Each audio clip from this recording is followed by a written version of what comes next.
The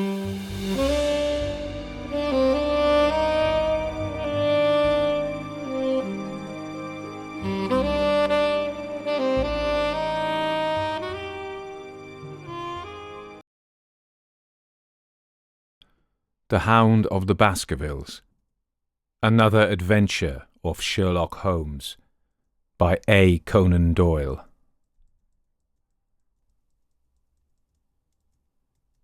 Chapter 1. Mr. Sherlock Holmes. Mr. Sherlock Holmes, who was usually very late in the mornings, save upon those not infrequent occasions when he was up all night, was seated at the breakfast table. I stood upon the hearthrug and picked up the stick which our visitor had left behind him the night before. It was a fine, thick piece of wood, bulbous-headed, of the sort which is known as a Penang lawyer. Just under the head was a broad silver band, nearly an inch across, to James Mortimer, M.R.C.S., from his friends of the C.C.H., was engraved upon it, with the date 1884. It was just such a stick as the old-fashioned family practitioner used to carry, dignified, solid, and reassuring. "Well, Watson, what do you make of it?" Holmes was sitting with his back to me, and I had given him no sign of my occupation. "How did you know what I was doing? I believe you have eyes in the back of your head." "I have at least a well-polished, silver-plated coffee-pot in front of me," said he. "But tell me, Watson, what do you make of our visitor's stick? Since we have been so unfortunate as to miss him and have no notion of his errand, this accidental souvenir becomes of importance. Let me hear you reconstruct the man by an examination of it." "I think," said I, following as far as I could the methods of my companion, "that Dr. Mortimer is a successful, elderly medical man, well esteemed, since those who know him give him this mark of their appreciation." "Good," said Holmes. "Excellent. I also think that the probability is in favour of his being a country practitioner who does a great deal of his visiting on foot." "Why so?" "Because this stick, although originally a very handsome one, has been so knocked about that I can hardly imagine a town practitioner carrying it. The thick iron ferrule is worn down, so it's evident that he has done a good amount of walking with it." "Perfectly sound," said Holmes. "And then again, there is the Friends of the C.C.H. I should guess that to be the something hunt, the local hunt, to whose members he has possibly given some surgical assistance, and which has made him a small presentation in return." "Really, Watson, you excel yourself," said Holmes, pushing back his chair and lighting a cigarette. "I'm bound to say that in all the accounts which you have been so good as to give of my own small achievements, you have habitually underrated your own abilities. It may be that you are not yourself luminous, but you are a conductor of light. Some people, without possessing genius, have a remarkable power of stimulating it. I confess, my dear fellow, that I am very much in your debt." He had never said as much before, and I must admit that his words gave me keen pleasure, for I had often been piqued by his indifference to my admiration and to the attempts which I had made to give publicity to his methods. I was proud, too, to think that I had so far mastered his system as to apply it in a way which earned his approval. He now took the stick from my hands and examined it for a few minutes with his naked eyes. Then, with an expression of interest, he laid down his cigarette, and carrying the cane to the window, he looked over it again with a convex lens. "Interesting, though elementary," said he, as he returned to his favourite corner of the settee. "There are certainly one or two indications upon the stick. It gives us the basis for several deductions." "Has anything escaped me?" I asked with some self-importance. "I trust that there is nothing of consequence which I have overlooked." "I am afraid, my dear Watson, that most of your conclusions were erroneous. When I said that you stimulated me, I meant, to be frank, that in noting your fallacies, I was occasionally guided towards the truth. Not that you are entirely wrong in this instance. The man is certainly a country practitioner, and he walks a good deal. Then I was right, to that extent. But that was all. No, my dear Watson, not all. By no means all. I would suggest, for example, that a presentation to a doctor is more likely to come from a hospital than from a hunt, and that when the initials CC are placed before that hospital, the words Charing Cross very naturally suggest themselves. You may be right. The probability lies in that direction. And if we take this as a working hypothesis, we have a fresh basis from which to start our construction of this unknown visitor. Well then, supposing that CCH does stand for Charing Cross Hospital, what further inferences may we draw? Do none suggest themselves? You know my methods. Apply them. I can only think of the obvious conclusion that the man has practised in town before going to the country. I think that we might venture a little farther than this. Look at it in this light. On what occasion would it be most probable that such a presentation would be made? When would his friends unite to give him a pledge of their goodwill? Obviously, at the moment when Dr. Mortimer withdrew from the service of the hospital in order to start a practice for himself. We know there has been a presentation. We believe there has been a change from a town hospital to a country practice. Is it then stretching our inference too far to say that the presentation was on the occasion of the change? It certainly seems probable. Now, you will observe that he could not have been on the staff of the hospital, since only a man well established in a London practice could hold such a position, and such a one would not drift into the country. What was he, then? If he was in the hospital, and yet not on the staff, he could only have been a house surgeon or a house physician, little more than a senior student. And he left 5 years ago, the date is on the stick. So your grave, middle-aged family practitioner vanishes into thin air, my dear Watson, and there emerges a young fellow, under 30, amiable, unambitious, absent-minded, and the possessor of a favourite dog, which I should describe roughly as being larger than a terrier and smaller than a mastiff. I laughed incredulously as Sherlock Holmes leaned back in his settee and blew little wavering rings of smoke up to the ceiling. "As to the latter part, I have no means of checking you," said I, "but at least it is not difficult to find out a few particulars about the man's age and professional career. From my small medical shelf, I took down the medical directory and turned up the name. There were several Mortimers, but only one who could be our visitor. I read his record aloud. Mortimer James, MRCS, 1882, Grimpen, Dartmoor, Devon, house surgeon from 1882 to 1884 at Charing Cross Hospital, winner of the Jackson Prize for Comparative Pathology with essay entitled Is Disease a Reversion?, corresponding member of the Swedish Pathological Society, author of Some Freaks of Atavism, Lancet, 1882, Do We Progress?, Journal of Psychology, March 1883, a medical officer for the parishes of Grimpen, Thorsley and High Barrow. No mention of that local hunt, Watson, said Holmes with a mischievous smile, but a country doctor, as you very astutely observed. I think that I am fairly justified in my inferences. As to the adjectives, I said, if I remember aright, amiable, unambitious, and absent-minded.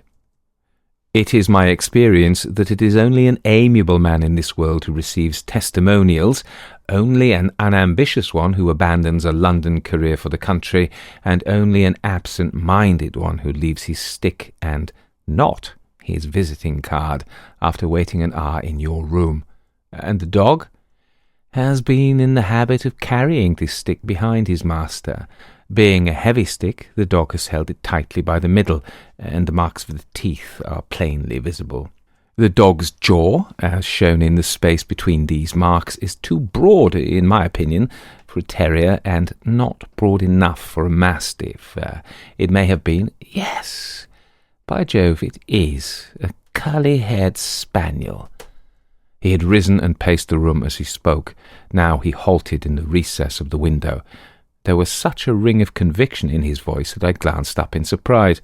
"My dear fellow, how can you possibly be so sure of that?" for the simple reason that I see the dog himself on our very doorstep, and there is the ring of its owner. Don't move, I beg you, Watson. He is a professional brother of yours, and your presence may be of assistance to me. Now is the dramatic moment of fate, Watson, when you hear a step upon the stair which is walking into your life, and you know not whether for good or ill. What does Dr. James Mortimer, the man of science, ask of Sherlock Holmes, the specialist in crime? Come in. The appearance of our visitor was a surprise to me, since I had expected a typical country practitioner. He was a very tall, thin man, with a long nose like a beak, which jutted out between two keen grey eyes, set closely together, and sparkling brightly from behind a pair of gold-rimmed glasses. He was clad in a professional but rather slovenly fashion, for his frock-coat was dingy and his trousers frayed. Though young, his long back was already bowed, and he walked with a forward thrust of his head and a general air of peering benevolence. As he entered, his eyes fell upon the stick in Holmes's hand, and he ran towards it with an exclamation of joy. "I'm so very glad," said he. "I wasn't sure whether I had left it here or in the shipping office. I wouldn't lose that stick for the world." "A presentation, I see," said Holmes. "Yes, sir. From Charing Cross Hospital, from one or two friends there on the occasion of my marriage." "Dear, dear, that's bad," said Holmes, shaking his head. Dr. Mortimer blinked through his glasses in mild astonishment. "Why was it bad?" "Only that you have disarranged our little deductions. Your marriage, you say?" "Yes, sir, I married, and so left the hospital, and with it all hopes of a consulting practice. It was necessary to make a home of my own." Come, we are not so far wrong after all," said Holmes. "And now, Dr. James Mortimer, Mr. Sir, Mr. a humble M.R.C.S., and a man of precise mind, evidently. A dabbler in science, Mr. Holmes, a picker-up of shells on the shores of the great unknown ocean. I presume that it is Mr. Sherlock Holmes whom I am addressing, and not— No, this is my friend, Dr. Watson." "Glad to meet you, sir. I have heard your name mentioned in connection with that of your friend. You interest me very much, Mr. Holmes. I had hardly expected so dolichocephalic a skull, or such well-marked supraorbital development. Would you have any objection to my running a finger along your parietal fissure? A cast of your skull, sir, until the original is available, would be an ornament to any anthropological museum. It's not my intention to be fulsome, but I confess that I covet your skull." Sherlock Holmes waved our strange visitor into a chair. "You are an enthusiast in your line of thought, I perceive, sir, as I am in mine," said he. "I observe from your forefinger that you make your own cigarettes. Have no hesitation in lighting one."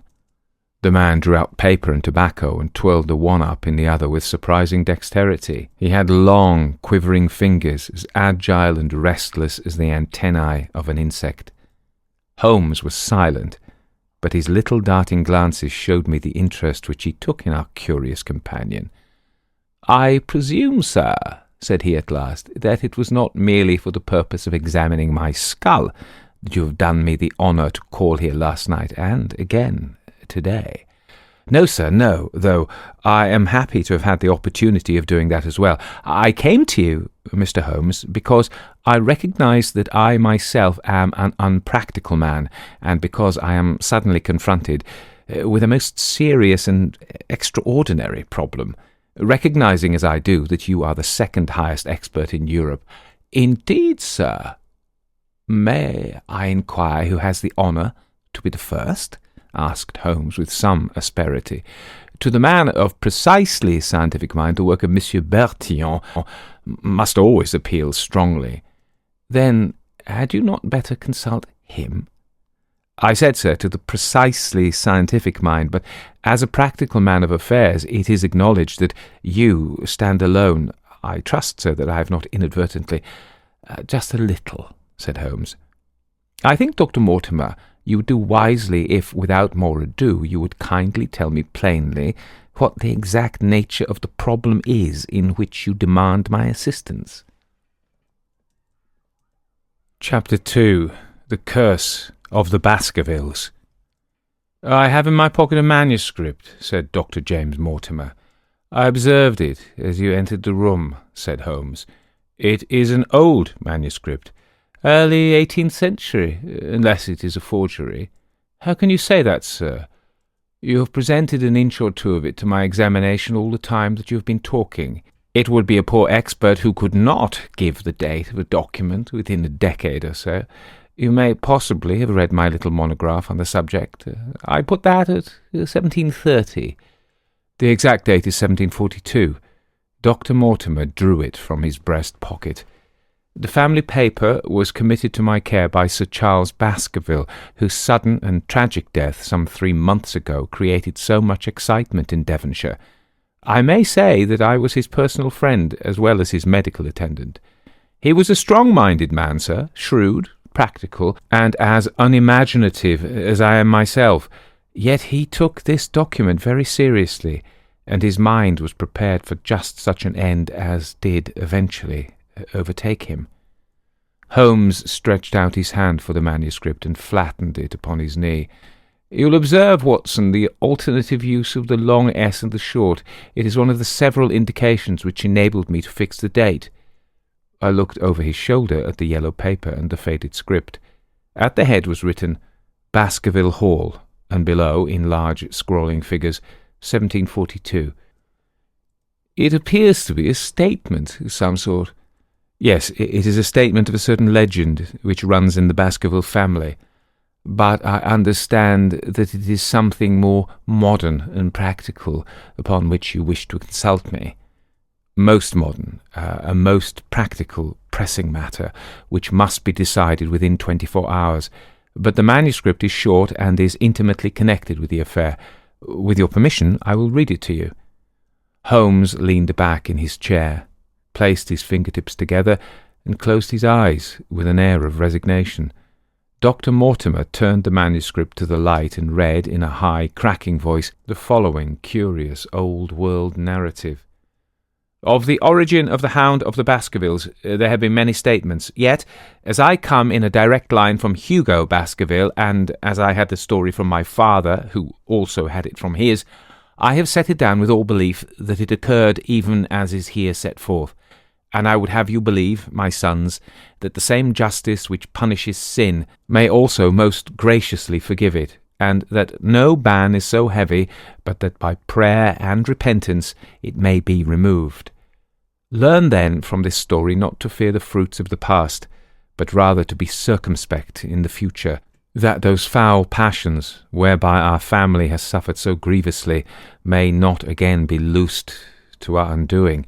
Know then that in the time of the great rebellion, the history of which by the learned Lord Clarendon I most earnestly commend to your attention, this manor of Baskerville was held by Hugo of that name, nor can it be gainsaid that he was a most wild, profane, and godless man. This, in truth, his neighbours may have pardoned, seeing that saints have never flourished in those parts, but there was in him a certain wanton and cruel humour which made his name a byword through the West. It chanced that this Hugo came to love, if indeed so dark a passion may be known under so bright a name, the daughter of a yeoman who held lands near the Baskerville estate. But the young maiden, being discreet and of good repute, would ever avoid him, for she feared his evil name.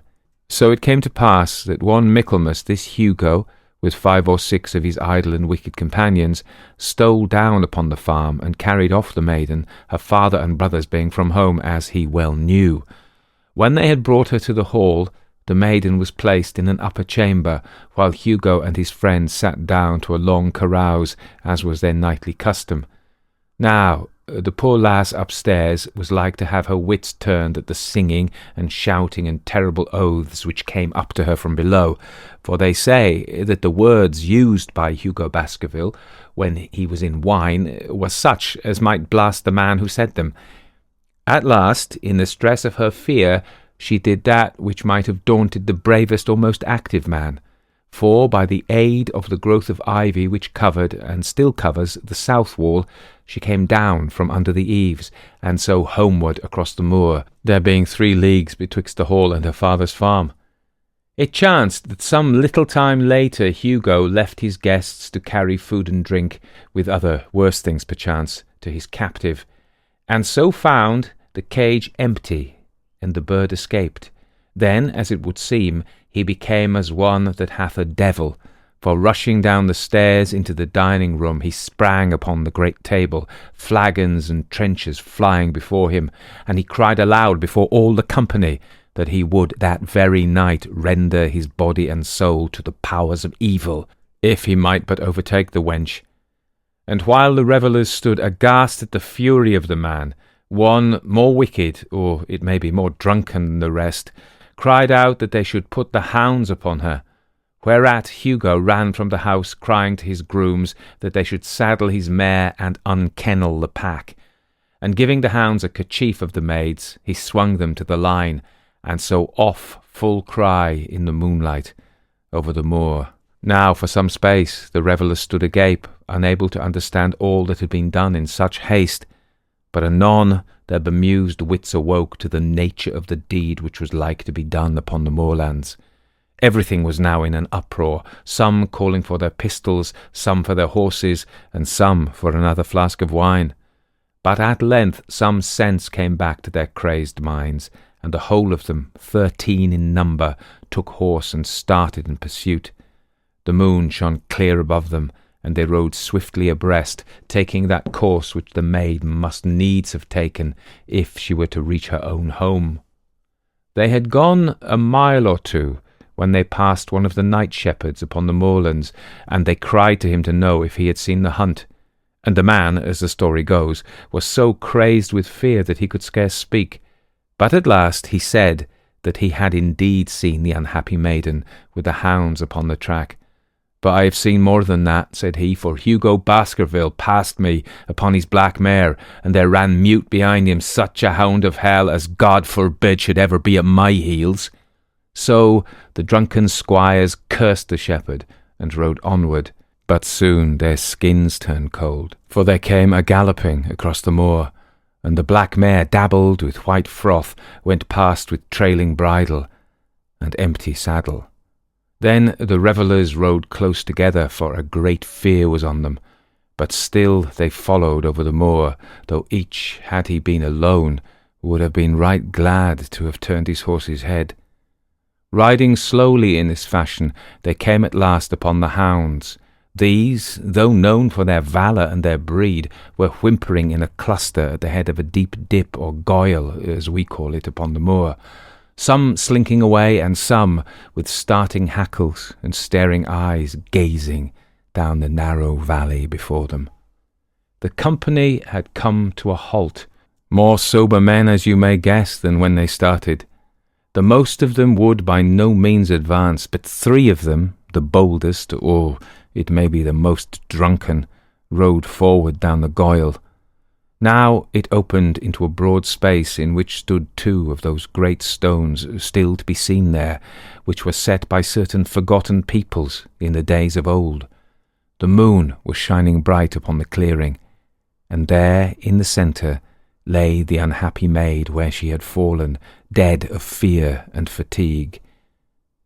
But it was not the sight of her body, nor yet was it that of the body of Hugo Baskerville lying near her, which raised the hair upon the heads of these 3 daredevil roisterers, but it was that, standing over Hugo and plucking at his throat, there stood a foul thing, a great black beast, shaped like a hound, yet larger than any hound that ever mortal eye has rested upon. And even as they looked, the thing tore the throat out of Hugo Baskerville, on which, as it turned its blazing eyes and dripping jaws upon them, the 3 shrieked with fear and rode for dear life, still screaming across the moor. One, it is said, died that very night of what he had seen, and the other 2 were but broken men for the rest of their days. Such is the tale, my sons, of the coming of the hound, which is said to have plagued the family so sorely ever since. If I have set it down, it is because that which is clearly known hath less terror than that which is but hinted at and guessed.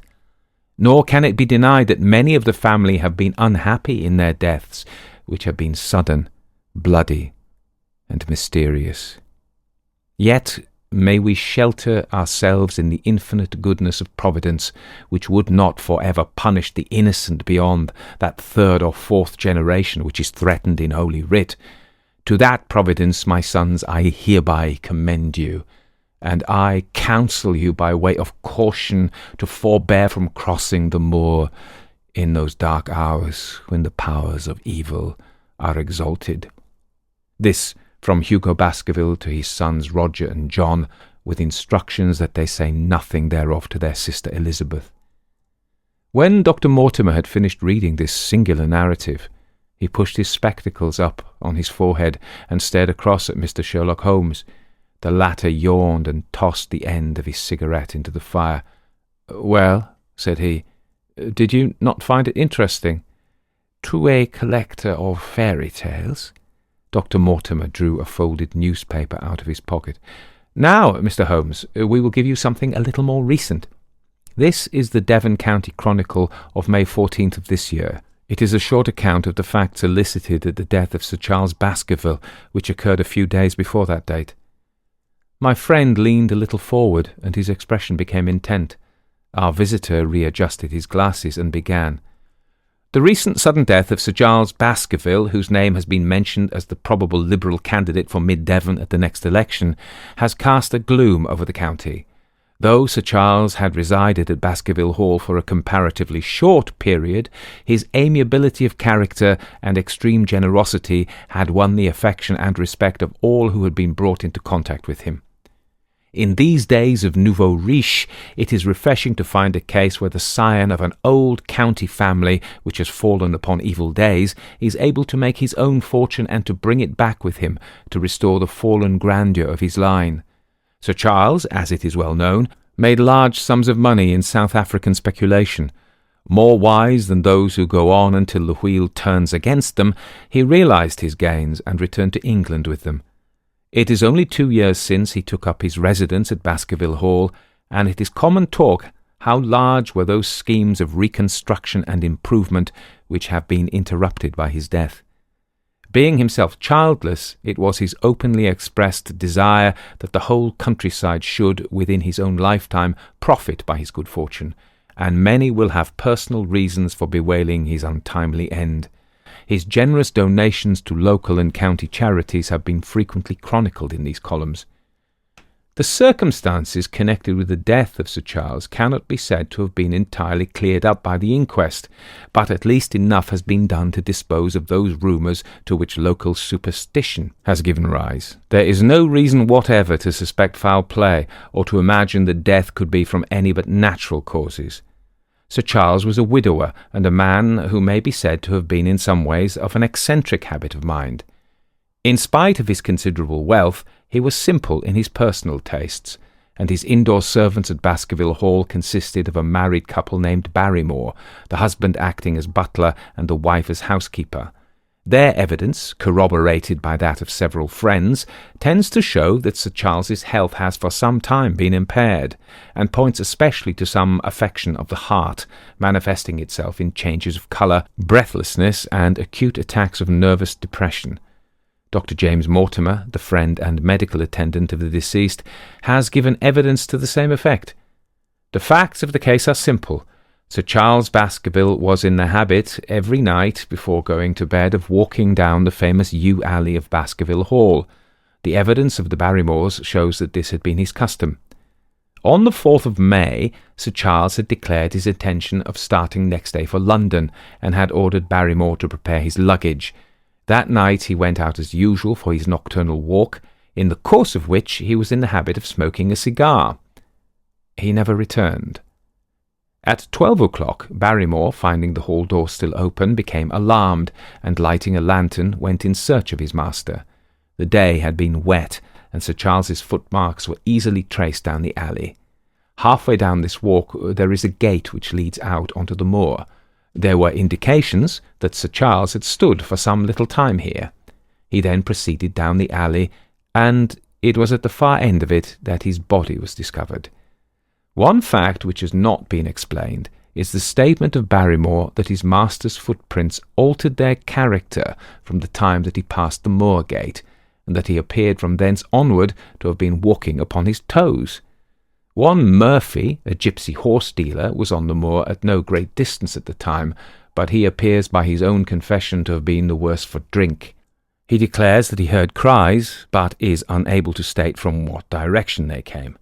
No signs of violence were to be discovered upon Sir Charles's person, and though the doctor's evidence pointed to an almost incredible facial distortion, so great that Dr. Mortimer refused at first to believe that it was indeed his friend and patient who lay before him.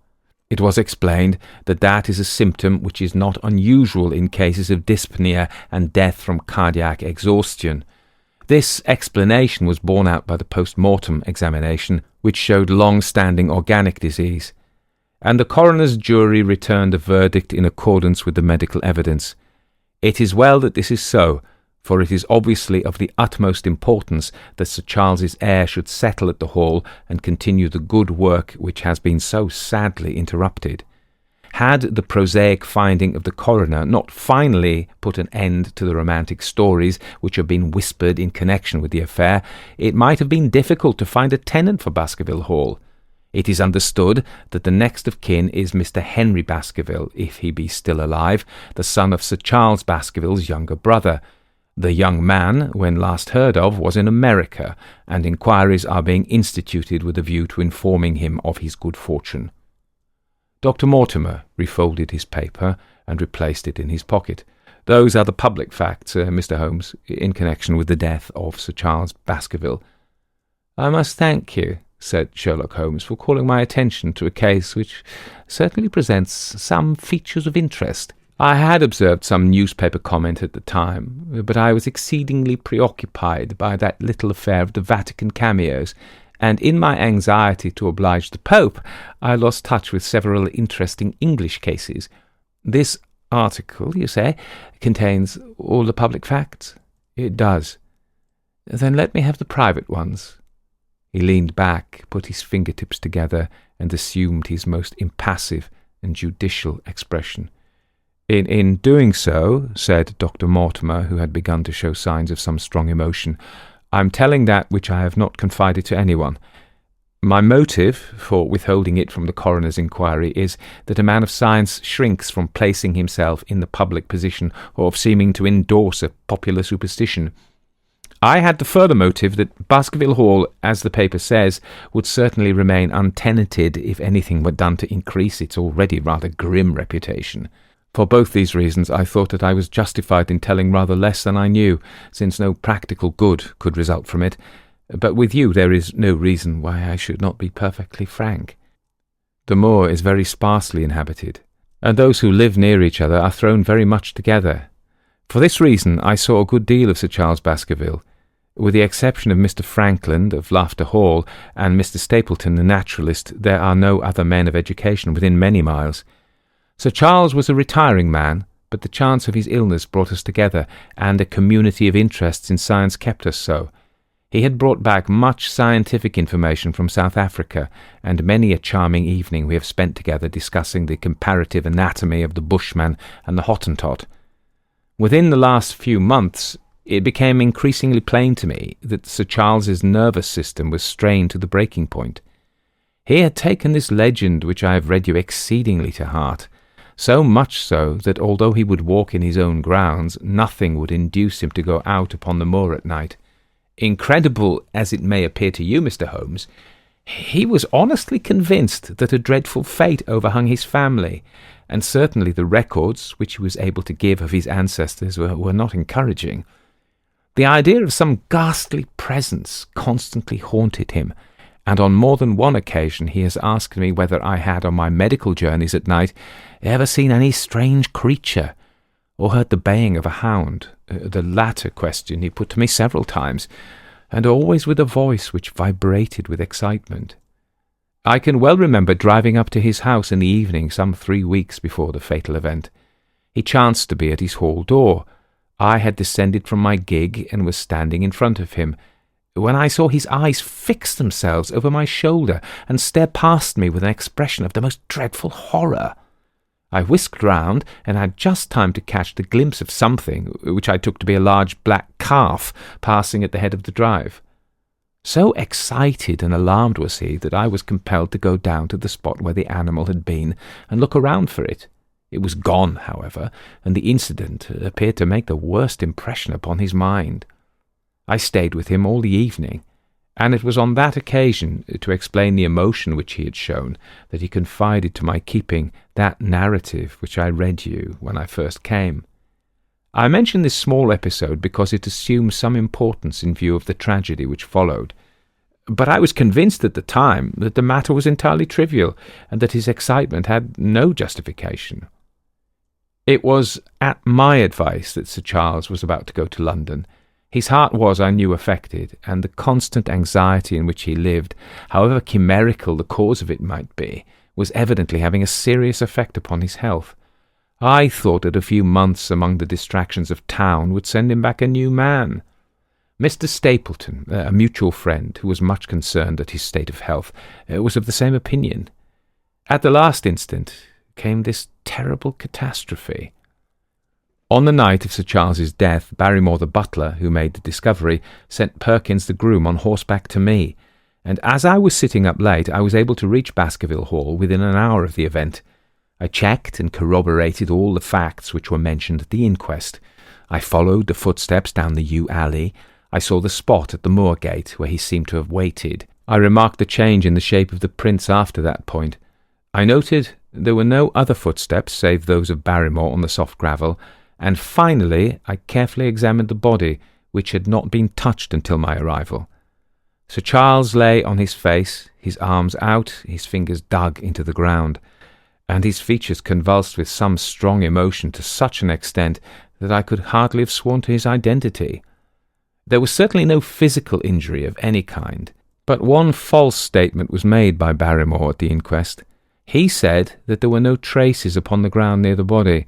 He didn't observe any, but I did, some little distance off, but fresh and clear.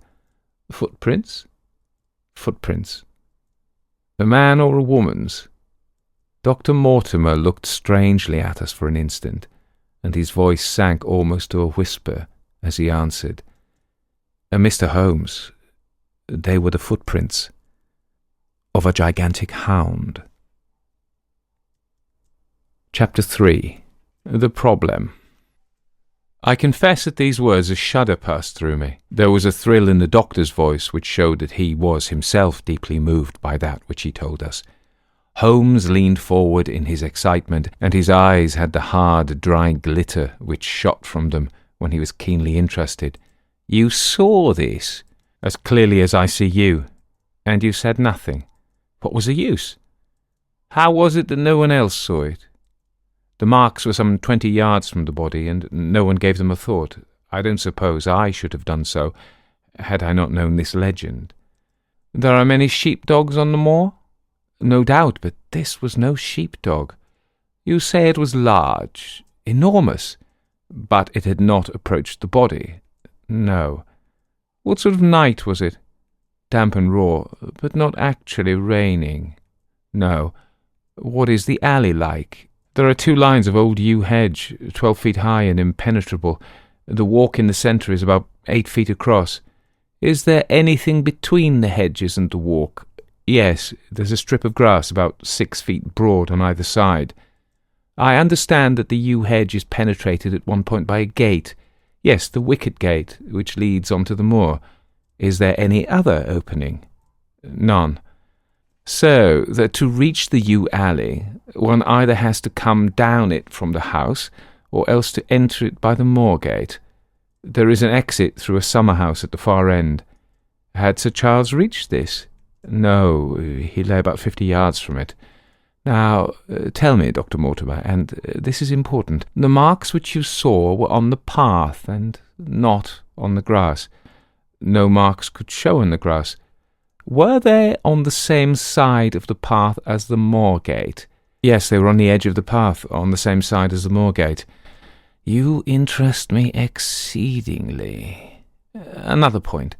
Was the wicket gate closed and padlocked?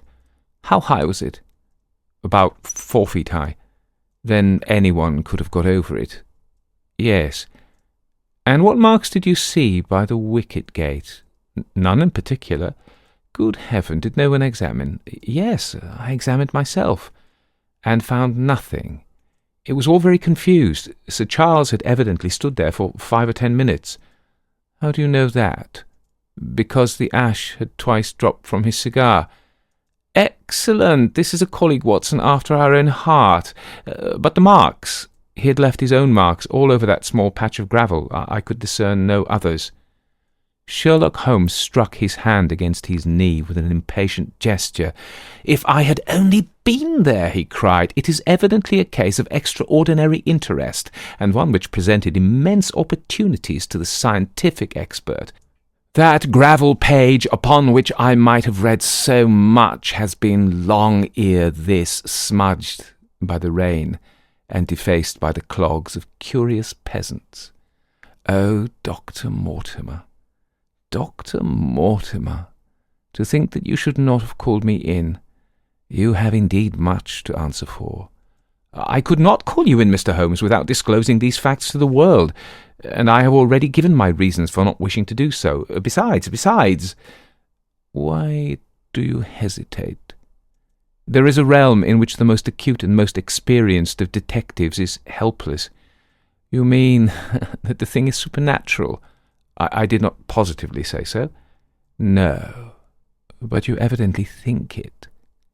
Since the tragedy, Mr. Holmes, there have come to my ears several incidents which are hard to reconcile with the settled order of nature. For example, I find that before the terrible event occurred, several people had seen a creature upon the moor which corresponds with this Baskerville demon, and which could not possibly be any animal known to science. They all agreed that it was a huge creature, luminous, ghastly, and spectral. I have cross-examined these men, one of them a hard-headed countryman, one a farrier, and one a moorland farmer, who all tell the same story of this dreadful apparition, exactly corresponding to the hell-hound of the legend. I assure you that there is a reign of terror in the district, and that it is a hardy man who will cross the moor at night. And you, a trained man of science, believe it to be supernatural. I do not know what to believe." Holmes shrugged his shoulders. "I have hitherto confined my investigations to this world," said he. "In a modest way I have combated evil, but to take on the father of evil himself would perhaps be too ambitious a task. Yet you must admit that the footmark is material. The original hound was material enough to tug a man's throat out, and yet he was diabolical as well. I see that you have quite gone over to the supernaturalists. But now, Dr. Mortimer, tell me this. If you hold these views, why have you come to consult me at all? You tell me, in the same breath, that it is useless to investigate Sir Charles's death, and that you desire me to do it." "I did not say that I desired you to do it." "Then how can I assist you?" "By advising me as to what I should do with Sir Henry Baskerville, who arrives at Waterloo Station." Dr. Mortimer looked at his watch. "In exactly 1 hour and a quarter, he being the heir. Yes, on the death of Sir Charles, we inquired for this young gentleman, and found that he had been farming in Canada. From the accounts which have reached us, he is an excellent fellow in every way. I speak now not as a medical man, but as a trustee and executor of Sir Charles's will. There is no other claimant, I presume?" "None. The only other kinsman whom we have been able to trace was Roger Baskerville, the youngest of 3 brothers, of whom poor Sir Charles was the elder. The second brother, who died young, is the father of this lad Henry. The third, Roger, was the black sheep of the family. He came of the old masterful Baskerville strain, and was the very image, they tell me, of the family picture of old Hugo. He made England too hot to hold him, fled to Central America, and died there in 1876 of yellow fever. Henry is the last of the Baskervilles. In 1 hour and 5 minutes I meet him at Waterloo Station. I have had a wire that he arrived at Southampton this morning. Now, Mr. Holmes, what would you advise me to do with him?" "Why should he not go to the home of his fathers? It seems natural, does it not? And yet consider that every Baskerville who goes there meets with an evil fate. I feel sure that if Sir Charles could have spoken with me before his death, he would have warned me against bringing this, the last of the old race and the heir to great wealth, to that deadly place. And yet it cannot be denied that the prosperity of the whole poor, bleak countryside depends upon his presence. All the good work which has been done by Sir Charles will crash to the ground if there is no tenant of the hall. I fear lest I should be swayed too much by my own obvious interest in the matter, and that is why I bring the case before you, and ask for your advice." Holmes considered for a little time. "Put into plain words, the matter is this," said he. "In your opinion, there is a diabolical agency which makes Dartmoor an unsafe abode for a Baskerville. That is your opinion. At least I might go to the length of saying that there is some evidence that this might be so." "Exactly. But surely, if your supernatural theory be correct, it could work the young man evil in London as easily as in Devonshire. A devil with merely local powers like a parish vestry would be too inconceivable a thing." "You put the matter more flippantly, Mr. Holmes, than you would probably do if you were brought into personal contact with these things. Your advice, then, as I understand it, is that the young man will be as safe in Devonshire as in London. He comes in 50 minutes. What would you recommend?" "I recommend, sir, that you take a cab, call off your spaniel, who is scratching at my front door, and proceed to Waterloo to meet Sir Henry Baskerville." "And then?" "And then you will say nothing to him at all until I have made up my mind about the matter." "How long will it take you to make up your mind?" 24 hours. At 10 o'clock tomorrow, Dr. Mortimer, I will be much obliged to you if you will call upon me here, and it will be of help to me in my plans for the future if you will bring Sir Henry Baskerville with you." "I will do so, Mr. Holmes." He scribbled the appointment on his shirt cuff and hurried off in his strange, peering, absent-minded fashion. Holmes stopped him at the head of the stair. "Only one more question, Dr. Mortimer. You say that before Sir Charles Baskerville's death, several people saw this apparition upon the moor." "3 people did." "Did any see it after?" "I've not heard of any." "Thank you. Good morning." Holmes returned to his seat with that quiet look of inward satisfaction which meant that he had a congenial task before him. "Going out, Watson?" "Unless I can help you." "No, my dear fellow, it is at the hour of action that I turn to you for aid. But this is splendid, really unique from some points of view.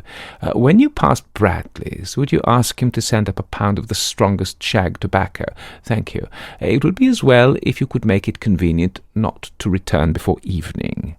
Then I should be very glad to compare impressions as to this most interesting problem which has been submitted to us this morning." I knew that seclusion and solitude were very necessary for my friend in these hours of intense mental concentration, during which he weighed every particle of evidence, constructed alternative theories, balanced one against the other, and made up his mind as to which points were essential and which immaterial. I therefore spent the day at my club and did not return to Baker Street until evening. It was nearly 9 o'clock when I found myself in the sitting-room once more. My first impression as I opened the door was that a fire had broken out, for the room was so filled with smoke that the light of the lamp upon the table was blurred by it. As I entered, however, my fears were set at rest, for it was the acrid fumes of strong, coarse tobacco which took me by the throat and set me coughing. Through the haze I had a vague vision of Holmes in his dressing-gown, coiled up in an armchair with his black clay pipe between his lips. Several rolls of paper lay round him. "Caught cold, Watson?" said he. "No, it's this poisonous atmosphere." "I suppose it is pretty thick now that you mention it." "Thick? It's intolerable. Open the window, then. You have been at your club all day, I perceive." "My dear Holmes, am I right?" "Certainly, but how?" He laughed at my bewildered expression. "There is a delightful freshness about you, Watson, which makes it a pleasure to exercise any small powers which I possess at your expense. A gentleman goes forth on a showery and miry day. He returns immaculate in the evening, with the gloss still on his hat and his boots. He has been a fixture there for all day. He is not a man with intimate friends. Where then could he have been? Is it not obvious?" "Well, it is rather obvious." The world is full of obvious things which nobody by any chance ever observes. Where do you think that I have been? A fixture also. On the contrary, I have been to Devonshire. In spirit, exactly. My body has remained in this armchair, and has, I regret to observe, consumed in my absence 2 large pots of coffee and an incredible amount of tobacco. After you left, I sent down to Stamford's for the ordnance map of this portion of the moor, and my spirit has hovered over it all day. I flatter myself that I could find my way about. A large-scale map, I presume. Very large. He unrolled one section and held it over his knee. Here you have the particular district which concerns us. That is Baskerville Hall in the middle, with a wood round it. Exactly. I fancy the yew alley, though not marked under that name, must stretch along this line, with the moor, as you perceive, upon the right of it. This small clump of buildings here is the hamlet of Grimpen, where our friend Dr. Mortimer has his headquarters. Within a radius of 5 miles there are, as you see, only a very few scattered dwellings. Here is Laughter Hall, which is mentioned in the narrative. There is a house indicated here, which may be the residence of the naturalist Stapleton, if I remember right was his name. Here are 2 moorland farmhouses, High Tor and Foulmire. Then, 14 miles away, the great convict prison of Princetown. Between and around these scattered points extends the desolate, lifeless moor. This, then, is the stage upon which tragedy has been played, and upon which we may help to play it again. Must be a wild place. Yes, the setting is a worthy one, if the devil did desire to have a hand in the affairs of men. Then you are yourself inclining to the supernatural explanation. The devil's agents may be of flesh and blood, may they not? There are 2 questions waiting for us at the outset. The one is whether any crime has been committed at all. The second is, what is the crime, and how was it committed? Of course, if Dr. Mortimer's surmise should be correct, and we are dealing with forces outside the ordinary laws of nature, there is an end of our investigation. But we are bound to exhaust all other hypotheses before falling back upon this one. I think we'll shut that window again, if you don't mind. It is a singular thing, but I find that a concentrated atmosphere helps the concentration of thought. I have not pushed it to the length of getting into a box to think, but that is the logical outcome of my convictions. Have you turned the case over in your mind? Yes, I've thought a good deal about it in the course of the day. What do you make of it? It's very bewildering. It has certainly a character of its own. There are points of distinction about it. That change in the footprints, for example. What do you make of that? Mortimer said that the man had walked on tiptoe down that portion of the alley. He only repeated what some fool had said at the inquest. Why should a man walk on tiptoe down the alley? What then? He was running, Watson, running desperately, running for his life, running until he burst his heart and fell dead upon his face. Running from what? There lies our problem. There are indications that the man was crazed with fear before ever he began to run. How can you say that? I am presuming that the cause of his fears came to him across the moor. If that was so, and it seems most probable, only a man who had lost his wits would have run from the house instead of towards it. If the gypsy's evidence may be taken as true, he ran with cries for help in the direction where help was least likely to be. Then again, whom was he waiting for that night, and why was he waiting for him in the yew alley rather than in his own house? You think that he was waiting for someone? The man was elderly and infirm. We can understand his taking an evening stroll, but the ground was damp and the night inclement. Is it natural that he should stand for 5 or 10 minutes, as Dr. Mortimer, with more practical sense than I should have given him credit for, deduced from the cigar ash? But he went out every evening. I think it unlikely that he waited at the Moorgate every evening. On the contrary, the evidence is that he avoided the moor. That night He waited there. It was the night before he made his departure for London. The thing takes shape, Watson. It becomes coherent. Might I ask you to hand me my violin, and we will postpone all further thought upon this business until we have had the advantage of meeting Dr. Mortimer and Sir Henry Baskerville in the morning. Chapter 4. Sir Henry Baskerville. Our breakfast table was cleared early, and Holmes waited in his dressing gown for the promised interview. Our clients were punctual to their appointment, for the clock had just struck 10 when Dr. Mortimer was shown up, followed by the young baronet. The latter was a small, alert, dark-eyed man, about 30 years of age, very sturdily built, with thick black eyebrows and a strong, pugnacious face. He wore a ruddy-tinted tweed suit, and had the weather-beaten appearance of one who has spent most of his time in the open air. And yet there was something in his steady eye and the quiet assurance of his bearing which indicated the gentleman. "This is Sir Henry Baskerville," said Dr. Mortimer. "Why, yes," said he. "And the strange thing is, Mr. Sherlock Holmes, that if my friend here had not proposed coming round to you this morning, I should have come on my own account. I understand that you think out little puzzles, and I've had one this morning which wants more thinking out than I am able to give it. Pray take a seat, Sir Henry. Do I understand you to say that you have yourself had some remarkable experience since you arrived in London?" "Nothing of much importance, Mr. Holmes, only a joke, as like as not. It was this letter, if you can call it a letter, which reached me this morning." He laid an envelope upon the table, and we all bent over it. It was of common quality, greyish in colour. The address, Sir Henry Baskerville, Northumberland Hotel, was printed in rough characters, the postmark Charing Cross, and the date of posting the preceding evening. "Who knew that you were going to the Northumberland Hotel?" asked Holmes, glancing keenly across at our visitor. "No one could have known. We only decided after I met Dr. Mortimer." "But Dr. Mortimer was no doubt already stopping there." "No, I had been staying with a friend," said the doctor. "There was no possible indication that we intended to go to this hotel." Someone seems to be very deeply interested in your movements."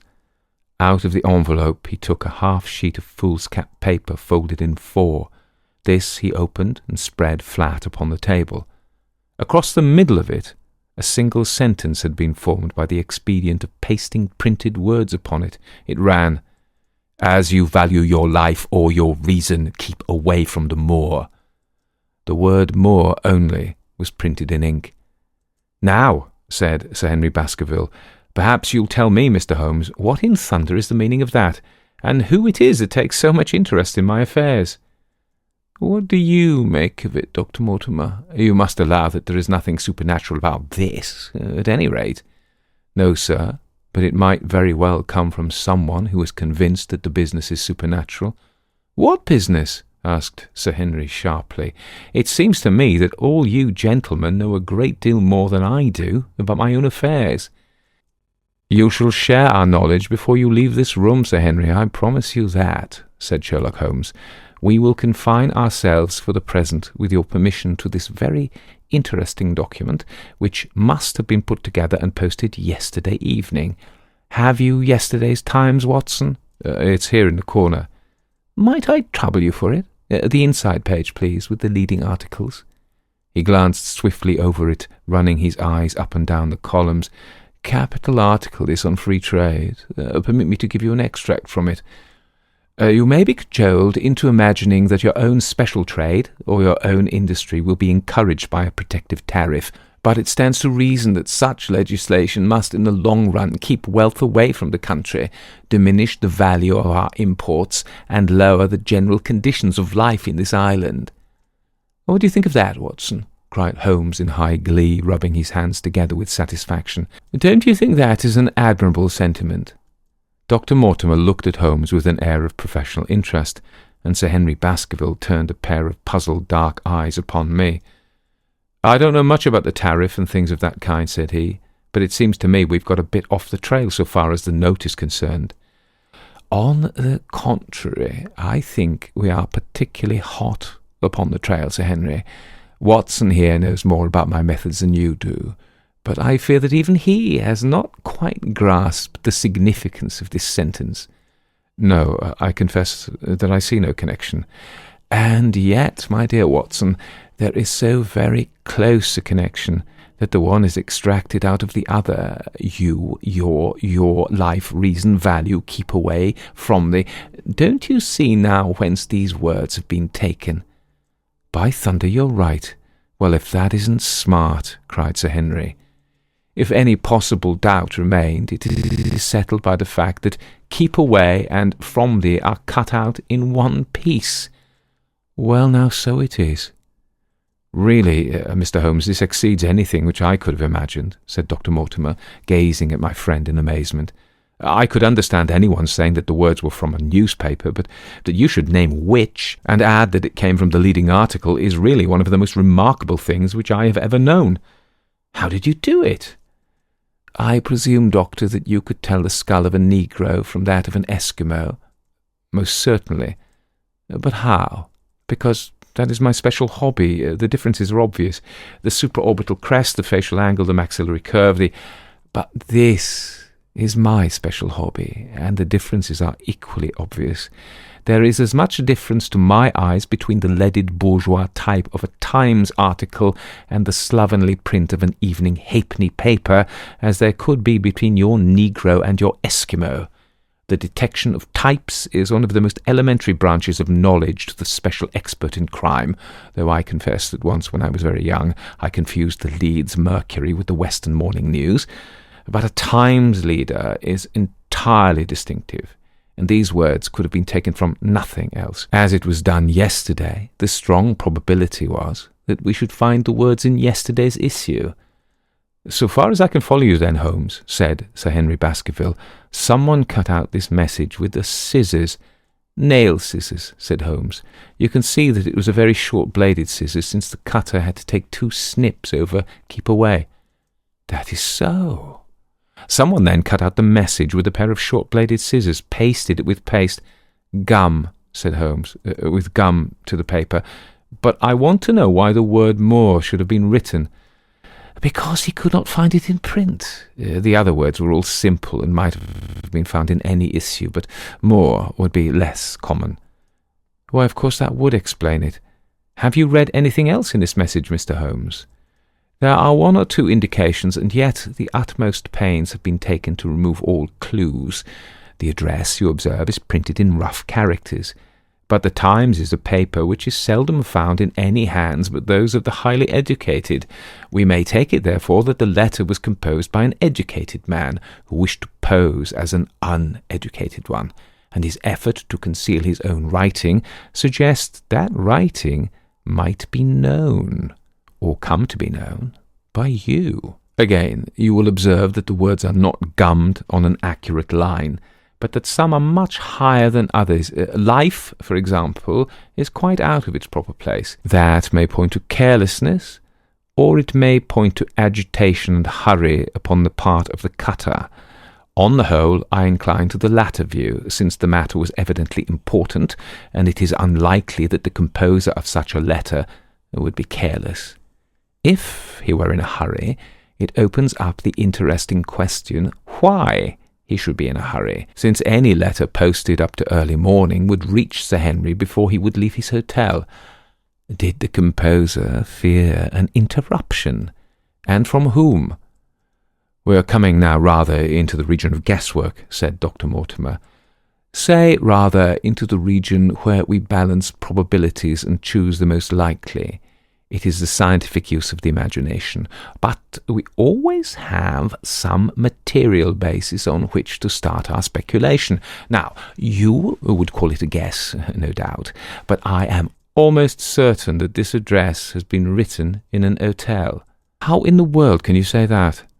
If you examine it carefully, you will see that both the pen and the ink have given the writer trouble. The pen has spluttered twice in a single word, and has run dry 3 times in a short address, showing that there was very little ink in the bottle. Now, a private pen or ink bottle is seldom allowed to be in such a state, and the combination of the two must be quite rare. But you know the hotel ink and the hotel pen, where it is rare to get anything else. Yes, I have very little hesitation in saying that could we examine the waste paper basket of the hotels around Charing Cross until we found the remains of the mutilated Times leader, we could lay our hands straight upon the person who sent this singular message. Hello, what's this? He was carefully examining the fool's cap upon which the words were pasted, holding it only an inch or two from his eyes. Well, nothing, said he, throwing it down. It is a blank half-sheet of paper, without even a watermark upon it. I think we have drawn as much as we can from this curious letter. And now, Sir Henry, has anything else of interest happened to you since you have been in London? Why, no, Mr. Holmes, I think not. You have not observed anyone follow or watch you? I seem to have walked right into the thick of a dime novel, said our visitor. Why in thunder should anyone follow or watch me? We're coming to that. You have nothing else to report to us before we go into this matter. Well, it depends upon what you think worth reporting. I think anything out of the ordinary routine of life well worth reporting. Sir Henry smiled. I don't know much of British life yet, for I have spent nearly all my time in the States and in Canada, but I hope that to lose one of your boots is not part of the ordinary routine of life over here. You have lost one of your boots? My dear sir, cried Dr. Mortimer, it is only mislaid. You'll find it when you return to the hotel. What is the use of troubling Mr. Holmes with trifles of this kind? Well, he asked me for anything outside the ordinary routine. Exactly, said Holmes, however foolish the incident may seem. You have lost one of your boots, you say. Well, mislaid it, anyhow. I put them both outside my door last night, and there was only one in the morning. I could get no sense out of the chap who cleans them. The worst of it is that I only bought the pair last night in the Strand, and I've never had them on. If you have never worn them, why did you put them out to be cleaned? They were tan boots and had never been varnished. That's why I put them out. Then I understand that on your arrival in London yesterday you went out at once and bought a pair of boots. I did a great deal of shopping. Dr. Mortimer here went round with me.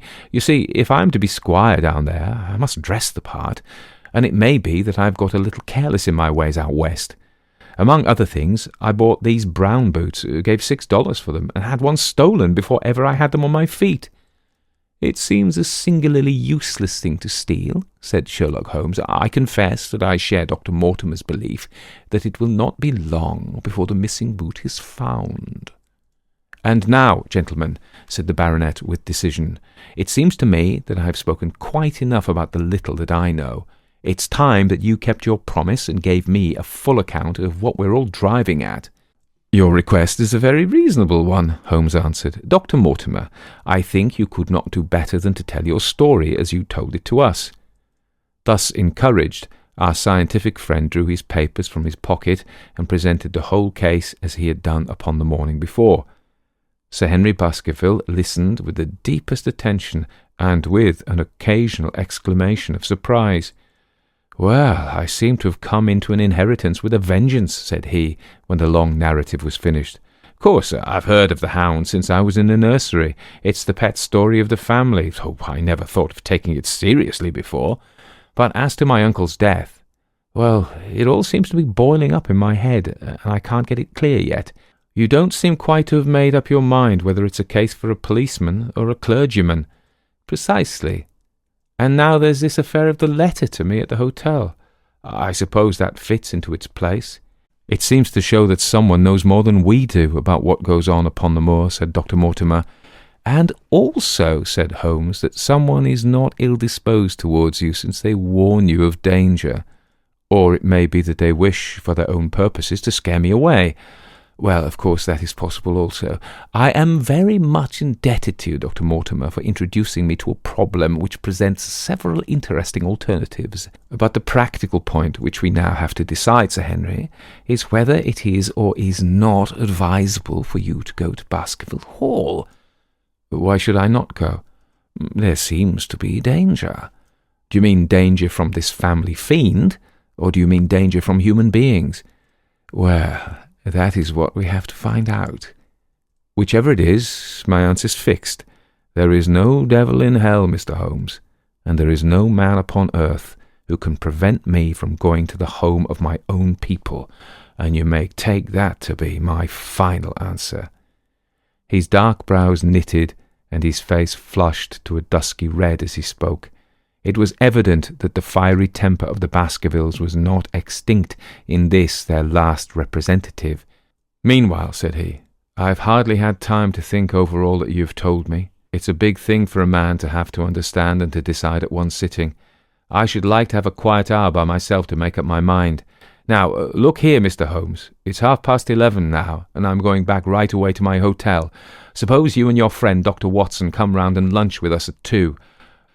I'll be able to tell you more clearly then how this thing strikes me." "Is that convenient to you, Watson?" "Perfectly. Then you may expect us. Shall I have a cab called? I prefer to walk, for this affair has flurried me rather." "I'll join you in a walk, with pleasure," said his companion. "Then we meet again at 2 o'clock. Au revoir, and good morning."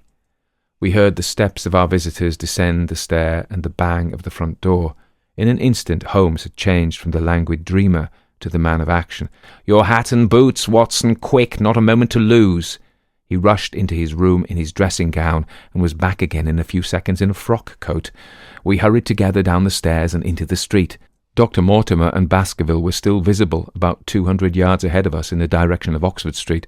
"Shall I run on and stop them?" "Not for the world, my dear Watson. I am perfectly satisfied with your company, if you will tolerate mine. Our friends are wise, for it is certainly a very fine morning for a walk." He quickened his pace until we had decreased the distance which divided us by about half.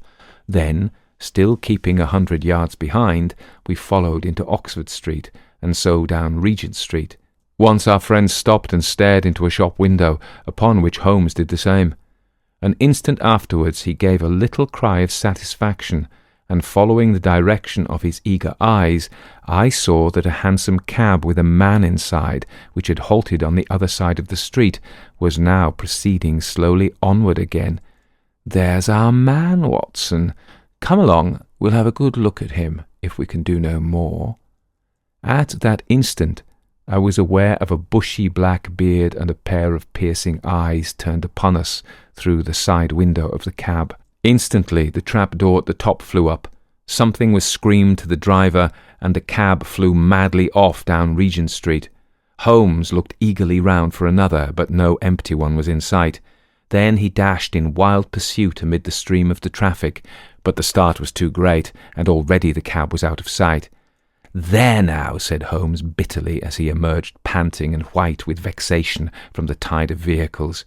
"Was ever such bad luck and such bad management too? Watson, Watson, if you are an honest man, you will record this also and set it against my successes." "Who was the man?" "I have not an idea." A spy?" "Well, it was evident from what we have heard that Baskerville has been very closely shadowed by someone since he has been in town. How else could it be known so quickly that it was the Northumberland Hotel which he had chosen? If they had followed him the first day, I argued they would follow him also the second. You may have observed that I twice strolled over to the window while Dr. Mortimer was reading his legend. Yes, I remember.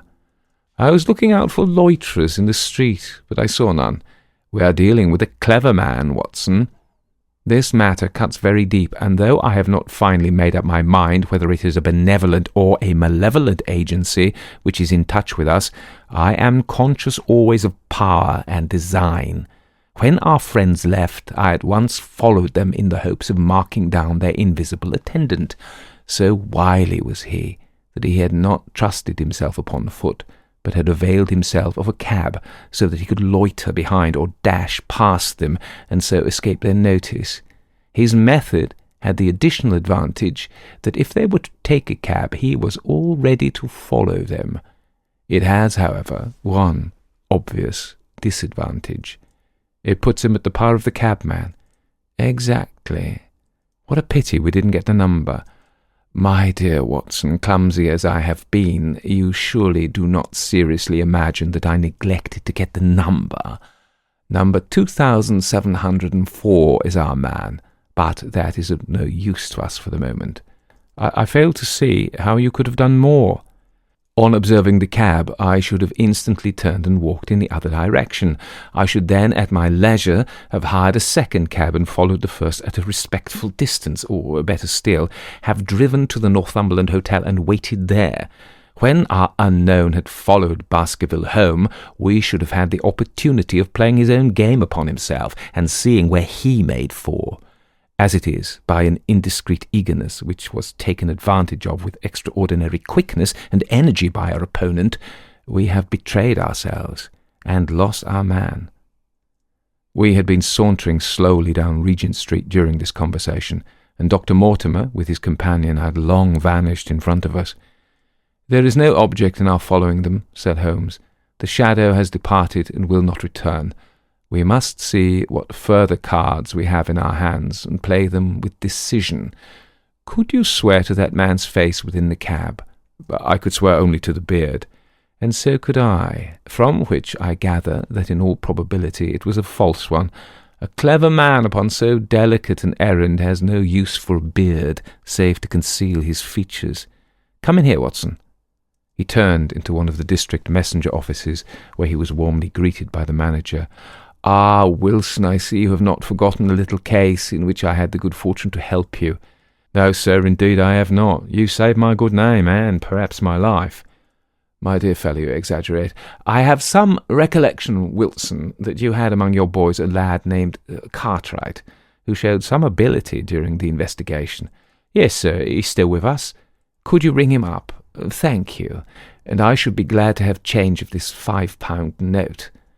A lad of 14, with a bright, keen face, had obeyed the summons of the manager. He stood now gazing with great reverence at the famous detective. "Let me have the hotel directory," said Holmes. "Thank you. Now, Cartwright, there are names of 23 hotels here, all in the immediate neighbourhood of Charing Cross, do you see?" "Yes, sir." "You will visit each of these in turn." "Yes, sir." "You will begin in each case by giving the outside porter 1 shilling. Here are 23 shillings. "Yes, sir." "You will tell him that you want to see the waste paper of yesterday. You will say that an important telegram has miscarried, and that you are looking for it. You understand?" "Yes, sir." "But what you are really looking for is the centre page of the Times, with some holes cut in it with scissors. Here is a copy of the Times. It is this page. You could easily recognize it, could you not?" "Yes, sir." "In each case, the outside porter will send for the hall porter, to whom also you will give a shilling. Here are 23 shillings. You will then learn in possibly 20 cases out of the 23 that the waste of the day before has been burned or removed. In the 3 other cases you will be shown a heap of paper, and you will look for this page of the Times among it. The odds are enormously against your finding it. There are 10 shillings over in case of emergencies. Let me have a report by wire at Baker Street before evening. And now, Watson, it only remains for us to find out by wire the identity of the cabman, number 2704, and then we will drop into one of the Bond Street picture galleries and fill in the time until we are due at the hotel. Chapter 5. 3 Broken Threads. Sherlock Holmes had, in a very remarkable degree, the power of detaching his mind at will. For 2 hours the strange business in which we had been involved appeared to be forgotten, and he was entirely absorbed in the pictures of the modern Belgian masters.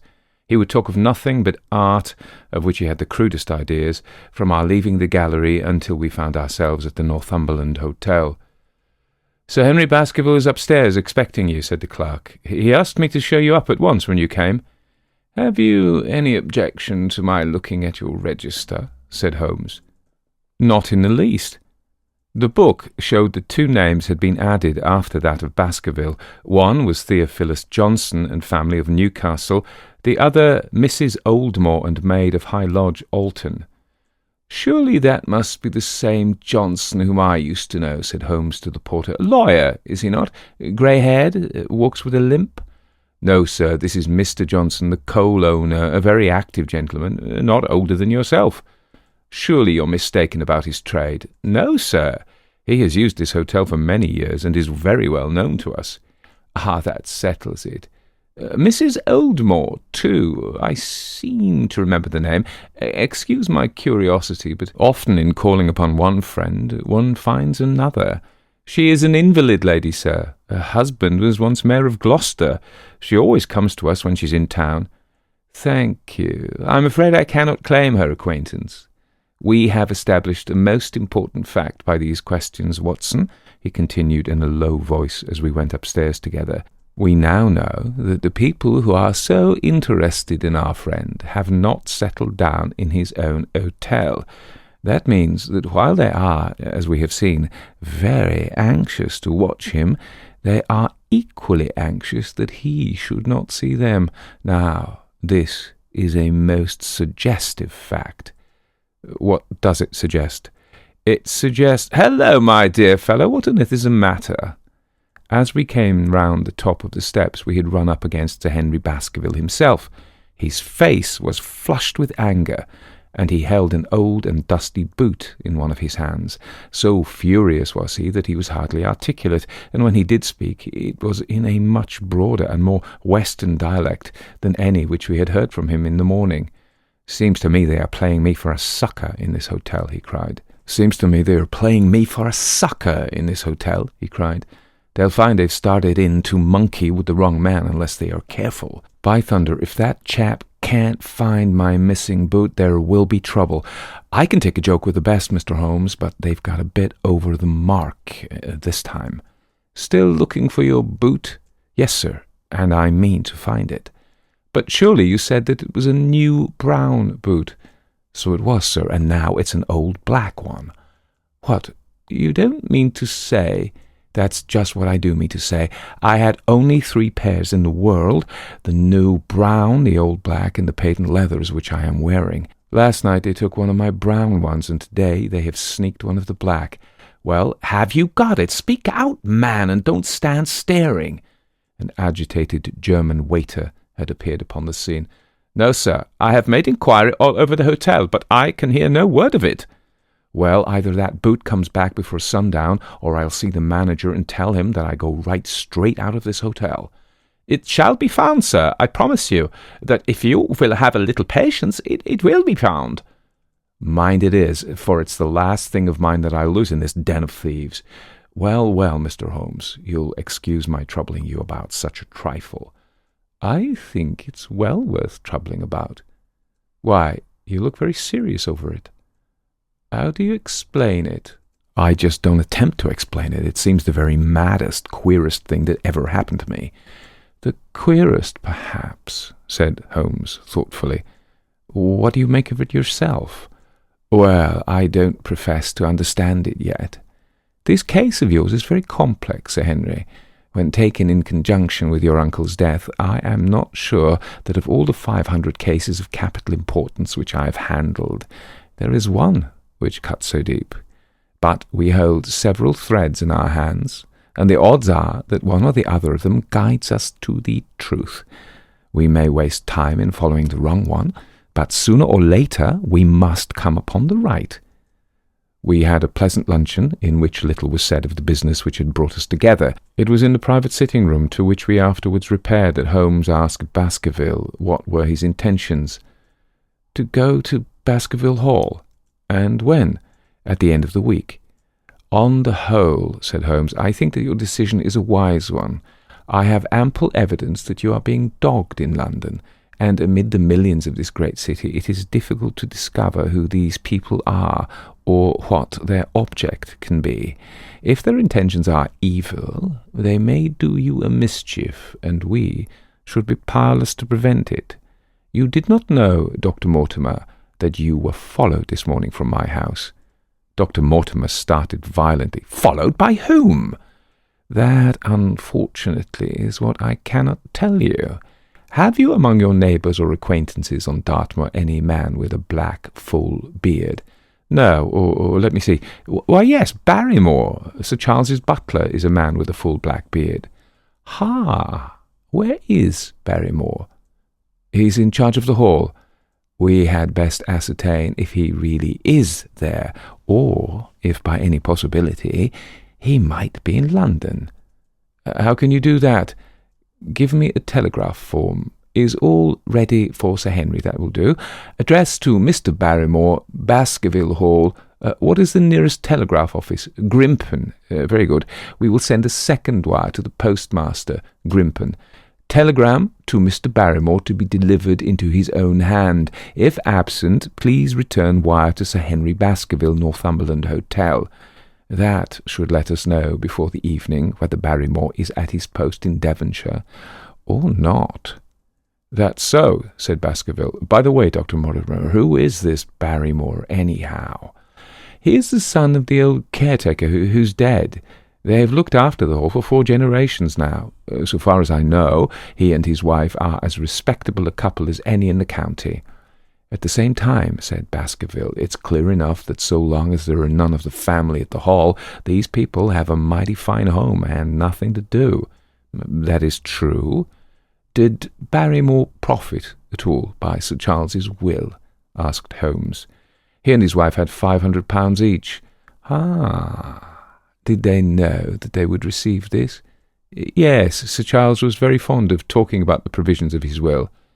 That is very interesting.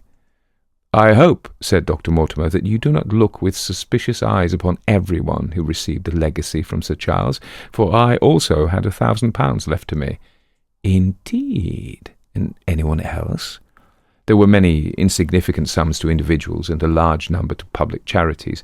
The residue all went to Sir Henry. And how much was the residue? £740,000. Holmes raised his eyebrows in surprise. I had no idea that so gigantic a sum was involved, said he. Sir Charles had the reputation of being rich, but we did not know how very rich he was until we came to examine his securities. The total value of his estate was close on to £1 million. Dear me, it is a stake for which a man might well play a desperate game. And one more question, Dr. Mortimer. Supposing that anything happened to our young friend here, you will forgive the unpleasant hypothesis, who would inherit the estate? Since Roger Baskerville, Sir Charles's younger brother, died unmarried, the estate would descend to the Desmonds, who are distant cousins. James Desmond is an elderly clergyman in Westmoreland. Thank you. These details are all of great interest. Have you met Mr. James Desmond? Yes, he once came down to visit Sir Charles. He's a man of venerable appearance and of saintly life. I remember that he refused to accept any settlement from Sir Charles, though he pressed it upon him. And this man of simple tastes would be the heir to Sir Charles's thousands. He would be the heir to the estate, because that is entailed. He would also be the heir to the money, unless it were willed otherwise by the present owner, who can, of course, do what he likes with it. And have you made your will, Sir Henry? No, Mr. Holmes, I have not. I've had no time, for it was only yesterday that I learned how matters stood. But in any case, I feel that the money should go with the title and estate. That was my poor uncle's idea. How is the owner going to restore the glories of the Baskervilles, if he has not money enough to keep up the property? House, land, and dollars must go together. Quite so. Well, Sir Henry, I am of one mind with you as to the advisability of your going down to Devonshire without delay. There is only one provision which I must make. You certainly must not go alone. Dr. Mortimer returns with me. But Dr. Mortimer has his practice to attend to, and his house is miles away from yours. With all the goodwill in the world, he may be unable to help you. No, Sir Henry, you must take with you someone, a trusty man, who will be always at your side. Is it possible that you could come yourself, Mr. Holmes?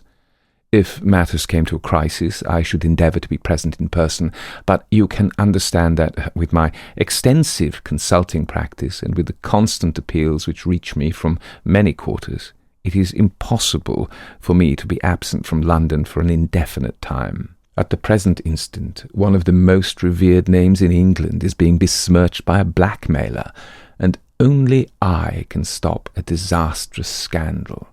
You will see how impossible it is for me to go to Dartmoor. Whom would you recommend, then? Holmes laid his hand upon my arm.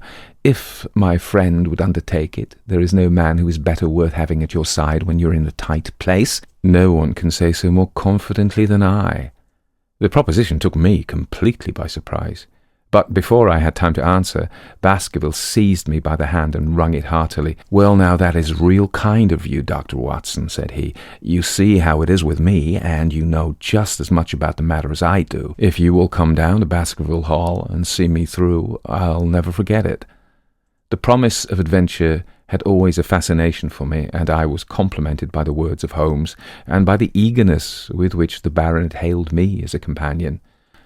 "I'll come with pleasure," said I. "I do not know how I could employ my time better." "And you will report very carefully to me," said Holmes. "When a crisis comes, as it will do, I will direct how you shall act. I suppose that by Saturday all might be ready." "Would that suit, Dr. Watson?"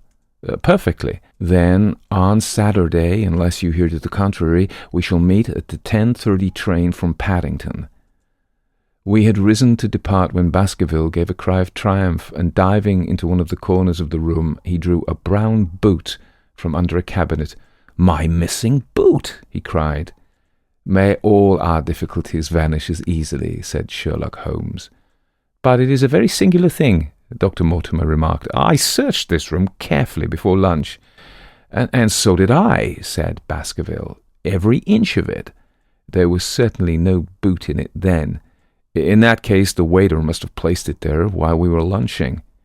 The German was sent for, but professed to know nothing of the matter, nor could any inquiry clear it up. Another item had been added to that constant and apparently purposeless series of small mysteries which had succeeded each other so rapidly.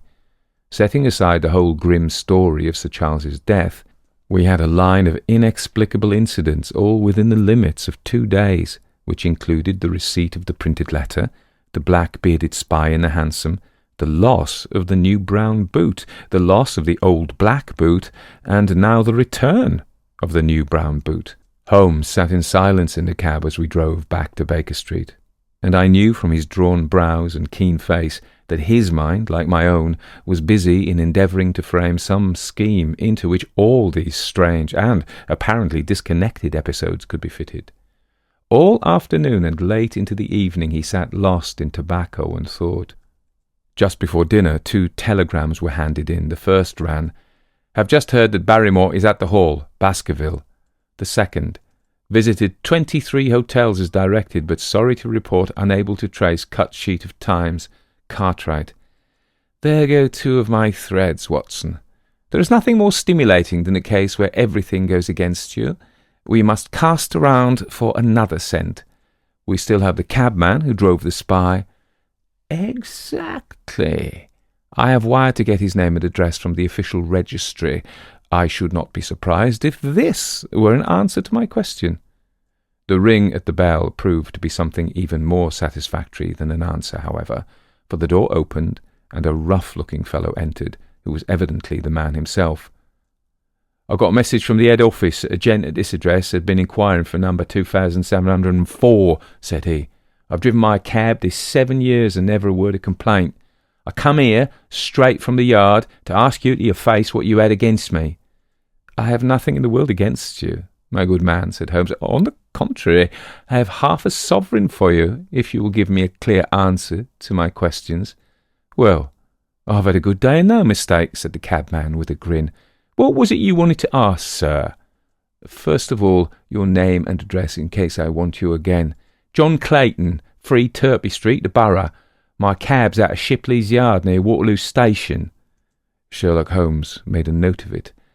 "Now, Clayton, tell me all about the fare who came and watched this house at 10 o'clock this morning and afterwards followed the 2 gentlemen down Regent Street."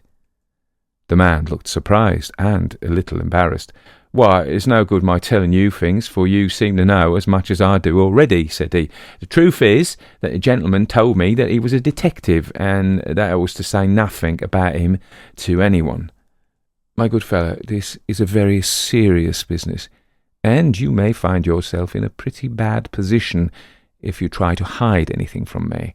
You say that your fare told you that he was a detective." "Yes, he did." "When did he say this?" "When he left me." "Did he say anything more?" "You mentioned his name." Holmes cast a swift glance of triumph at me. "Oh, he mentioned his name, did he? That was imprudent." "What was the name that he mentioned?" "His name," said the cabman, "was Mr. Sherlock Holmes." Never have I seen my friend more completely taken aback than by the cabman's reply. For an instant he sat in silent amazement. Then he burst into a hearty laugh. "A touch, Watson, an undeniable touch," said he. "I feel a foil as quick and supple as my own. He got home upon me very prettily that time. So, his name was Sherlock Holmes, was it?" "Yes, sir, that was the gentleman's name." "Excellent. Tell me where you picked him up and all that occurred." "He held me at 9:30 in Trafalgar Square. He said that he was a detective, and he offered me 2 guineas if I would do exactly what he wanted all day and ask no questions. I was glad enough to agree. First we drove down to the Northumberland Hotel and waited there until 2 gentlemen came out and took a cab from the rank. We followed their cab until it pulled up somewhere near here." "This very door," said Holmes. "Well, I couldn't be sure of that, but I dare say my fare knew all about it. We pulled up halfway down the street and waited an hour and a half. Then the 2 gentlemen passed us, walking, and we followed down Baker Street and along." "I know," said Holmes, "until we got 3/4 down Regent Street. Then my gentleman threw up the trap, and he cried that I should drive right away to Waterloo Station as hard as I could go. I whipped up the mare, and we was there in under the 10 minutes. Then he paid up his 2 guineas like a good 'un, and away he went into the station. Only just as he was leaving, he turned round and said, 'It might interest you to know that you have been driving Mr. Sherlock Holmes.' That's how I come to know the name." "I see, and you saw no more of him?" "Not after he went into the station." "And how would you describe Mr. Sherlock Holmes?" The cabman scratched. He said, "Well, he wasn't altogether such an easy gentleman to describe. I put him up 40 years of age, and he was of a middle height, 2 or 3 inches shorter than you, sir. He was dressed like a toff, and he had a black beard cut square at the end and a pale face. Don't know as I could say any more than that. Colour of his eyes? Nah, I can't say that. Nothing more that you can remember?" "No, sir, nothing." "Well, then, here's your half-sovereign. There's another one waiting for you if you can bring any more information. Good night." "Night, sir, and thank you." John Clayton departed chuckling, and Holmes turned to me with a shrug of his shoulders and a rueful smile.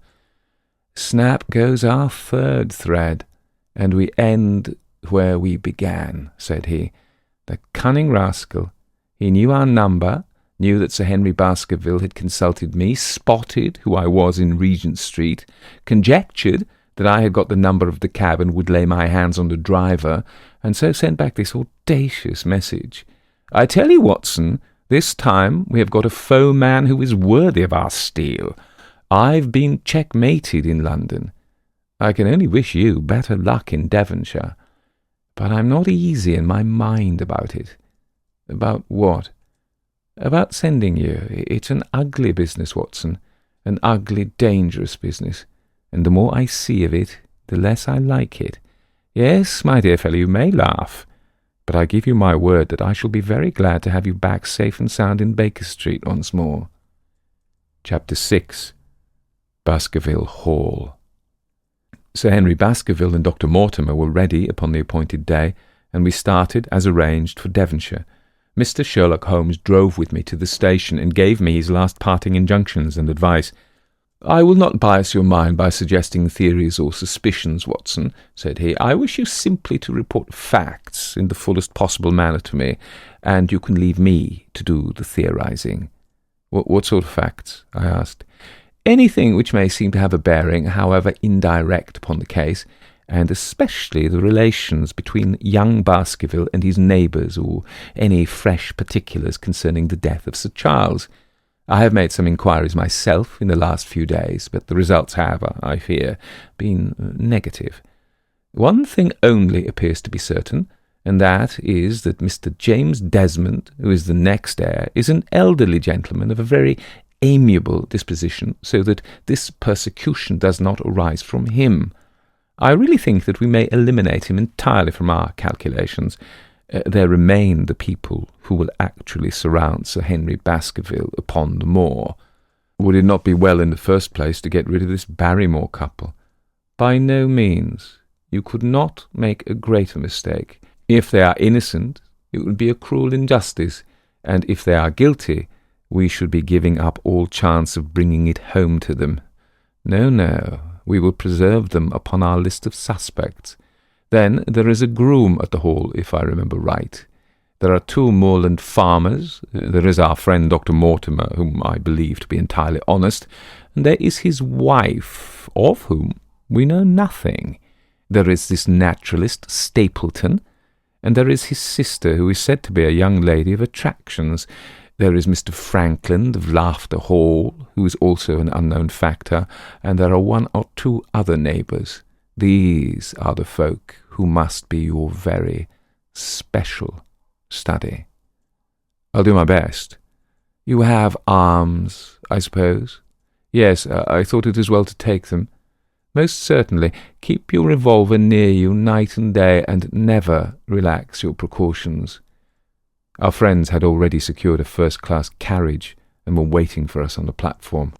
No, we have no news of any kind, said Dr. Mortimer, in answer to my friend's questions.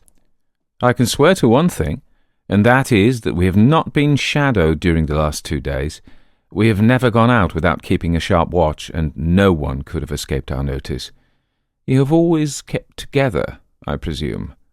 Except yesterday afternoon. I usually give up one day to pure amusement when I come to town, so I spent it at the Museum of the College of Surgeons. And I want to look at folks in the park, said Baskerville. But we had no trouble of any kind. It was imprudent, all the same, said Holmes, shaking his head and looking very grave. I beg, Sir Henry, that you will not go about alone. Some great misfortune will befall you if you do. Did you get your other boot? No, sir, it is gone forever. Indeed, that is very interesting. Well, good-bye, he added as the train began to glide down the platform. Bear in mind, Sir Henry, one of the phrases in that queer old legend which Dr. Mortimer has read to us, and avoid the moor in those hours of darkness when the powers of evil are exalted. I looked back at the platform when we had left it far behind and saw the tall, austere figure of Holmes standing motionless and gazing after us. The journey was a swift and pleasant one, and I spent it in making the more intimate acquaintance of my 2 companions and in playing with Dr. Mortimer's spaniel. In a very few hours the brown earth had become ruddy, the brick had changed to granite, and red cows grazed in well-hedged fields where the lush grasses and more luxuriant vegetation spoke of a richer, if a damper climate. Young Baskerville stared eagerly out of the window and cried aloud with delight as he recognized the familiar features of the Devon scenery. I have been over a good part of the world since I left it, Dr. Watson, said he, but I have never seen a place to compare with it. I never saw a Devonshire man who did not swear by his county, I remarked. Depends on the breed of men quite as much as the county, said Dr. Mortimer. A glance at our friend here reveals the rounded head of the Celt, which carries inside it the Celtic enthusiasm and power of attachment. Poor Sir Charles's head was of a very rare type, half Gaelic, half Ivernian in its characteristics. But you were very young when you last saw Baskerville Hall, were you not? I was a boy in my teens at the time of my father's death, and had never seen the Hall, for he lived in a little cottage on the south coast. Thence I went straight to a friend in America. I tell you, it is all as new to me as it is to Dr. Watson, and I'm as keen as possible to see the moor. Are you? Then your wish is easily granted, for there is your first sight of the moor, said Dr. Mortimer, pointing out of the carriage window. Over the green squares of the fields and the low curve of a wood, there rose in the distance a grey, melancholy hill, with a strange, jagged summit, dim and vague in the distance like some fantastic landscape in a dream. Baskerville sat for a long time, his eyes fixed upon it, and I read upon his eager face how much it meant to him, this first sight of that strange spot where the men of his blood had held sway so long and left their marks so deep. There he sat, with his tweed suit and his American accent, in the corner of a prosaic railway carriage, And yet, as I looked at his dark and expressive face, I felt more than ever how true a descendant he was of that long line of high-blooded, fiery, and masterful men. There were pride, valour, and strength in his thick brows, his sensitive nostrils, and his large hazel eyes. If on that forbidding moor a difficult and dangerous quest should lie before us, this was at least a comrade for whom one might venture to take a risk with the certainty that he would bravely share it. The train pulled up at a small wayside station, and we all descended. Outside, beyond the low white fence, a wagonette with a pair of cobs was waiting. Our coming was evidently a great event, for station master and porters clustered round us to carry out our luggage. It was a sweet, simple country spot, but I was surprised to observe that by the gate there stood 2 soldierly men in dark uniforms, who leaned upon their short rifles and glanced keenly at us as we passed. The coachman, a hard-faced, gnarled little fellow, saluted Sir Henry Baskerville, and in a few minutes we were flying swiftly down the broad white road. Rolling pasture lands curved upward on either side of us, and old gabled houses peeped out from amid the thick green foliage, but behind the peaceful and sunlit countryside there rose ever, dark against the evening sky, the long, gloomy curve of the moor, broken by the jagged and sinister hills. The wagonette swung round into a side road, and we curved upward through deep lanes worn by centuries of wheels, high banks on either side, heavy with dripping moss and fleshy hart's-tongue ferns. Bronzing bracken and mottled bramble gleamed in the light of the sinking sun. Still steadily rising, we passed over a narrow granite bridge and skirted a noisy stream which gushed swiftly down, foaming and roaring amid the grey boulders. Both road and stream wound up through a valley dense with scrub oak and fir. At every turn Baskerville gave an exclamation of delight, looking eagerly about him and asking countless questions. To his eyes all seemed beautiful, but to me a tinge of melancholy lay upon the countryside, which bore so clearly the mark of the waning year. Yellow leaves carpeted the lanes and fluttered down upon us as we passed. The rattle of our wheels died away as we drove through drifts of rotting vegetation. Sad gifts, as it seemed to me, for nature to throw before the carriage of the returning heir of the Baskervilles. "Hello!" cried Dr. Mortimer. "What's this?" A steep curve of heath-clad land, an outlying spur of the moor, lay in front of us. On the summit, hard and clear like an equestrian statue upon its pedestal, was a mounted soldier, dark and stern, his rifle poised ready over his forearm. He was watching the road along which we travelled. "What's this, Perkins?" asked Dr. Mortimer. Our driver half-turned in his seat. "There's a convict escaped from Princetown, sir. He's been out 3 days now, and the warders watch every road and every station, but they've had no sight of him yet. The farmers about here don't like it, sir, and that's a fact. Well, I understand that they get £5 if they can give information. Yes, sir, but the chance of £5 is but a poor thing compared to the chance of having your throat cut. You see, it isn't like any ordinary convict. This is a man that would stick at nothing." "Who is he, then?" "It's Selden, the Notting Hill murderer." I remembered the case well, for it was one in which Holmes had taken an interest on account of the peculiar ferocity of the crime and the wanton brutality which had marked all the actions of the assassin. The commutation of his death sentence had been due to some doubts as to his complete sanity, so atrocious was his conduct. Our wagonette had topped a rise, and in front of us rose the huge expanse of the moor, mottled with gnarled and craggy cairns and tors. A cold wind swept down from it and set us shivering. Somewhere there, on that desolate plain, was lurking this fiendish man, hiding in a burrow like a wild beast, his heart full of malignancy against the whole race which had cast him out. It needed but this to complete the grim suggestiveness of the barren waste, the chilling wind, and the darkling sky. Even Baskerville fell silent and pulled his overcoat more closely around him. We had left the fertile country behind and beneath us. We looked back on it now, the slanting rays of a low sun turning the streams to threads of gold and glowing on the red earth new-turned by the plough and the broad tangle of the woodlands. The road in front of us grew bleaker and wilder over huge russet and olive slopes sprinkled with giant boulders. Now and then we passed a moorland cottage, walled and roofed with stone, with no creeper to break its harsh outline. Suddenly we looked down into a cup-like depression, patched with stunted oaks and firs which had been twisted and bent by the fury of years of storm. 2 high, narrow towers rose over the trees. The driver pointed his whip. "Baskerville Hall," said he. Its master had risen and was staring with flushed cheeks and shining eyes. A few minutes later we had reached the lodge gates, a maze of fantastic tracery in wrought iron, with weather-bitten pillars on either side blotched with lichens and surmounted by the boar's heads of the Baskervilles. The lodge was a ruin of black granite and bared ribs of rafters, but facing it was a new building, half-constructed, the first fruit of Sir Charles's South African gold. Through the gateway we passed into the avenue, where the wheels were again hushed amid the leaves, and the old trees shot up their branches in a sombre tunnel over our heads. Baskerville shuddered as he looked up the long dark drive to where the house glimmered like a ghost at the farther end. "Was it here?" he asked in a low voice.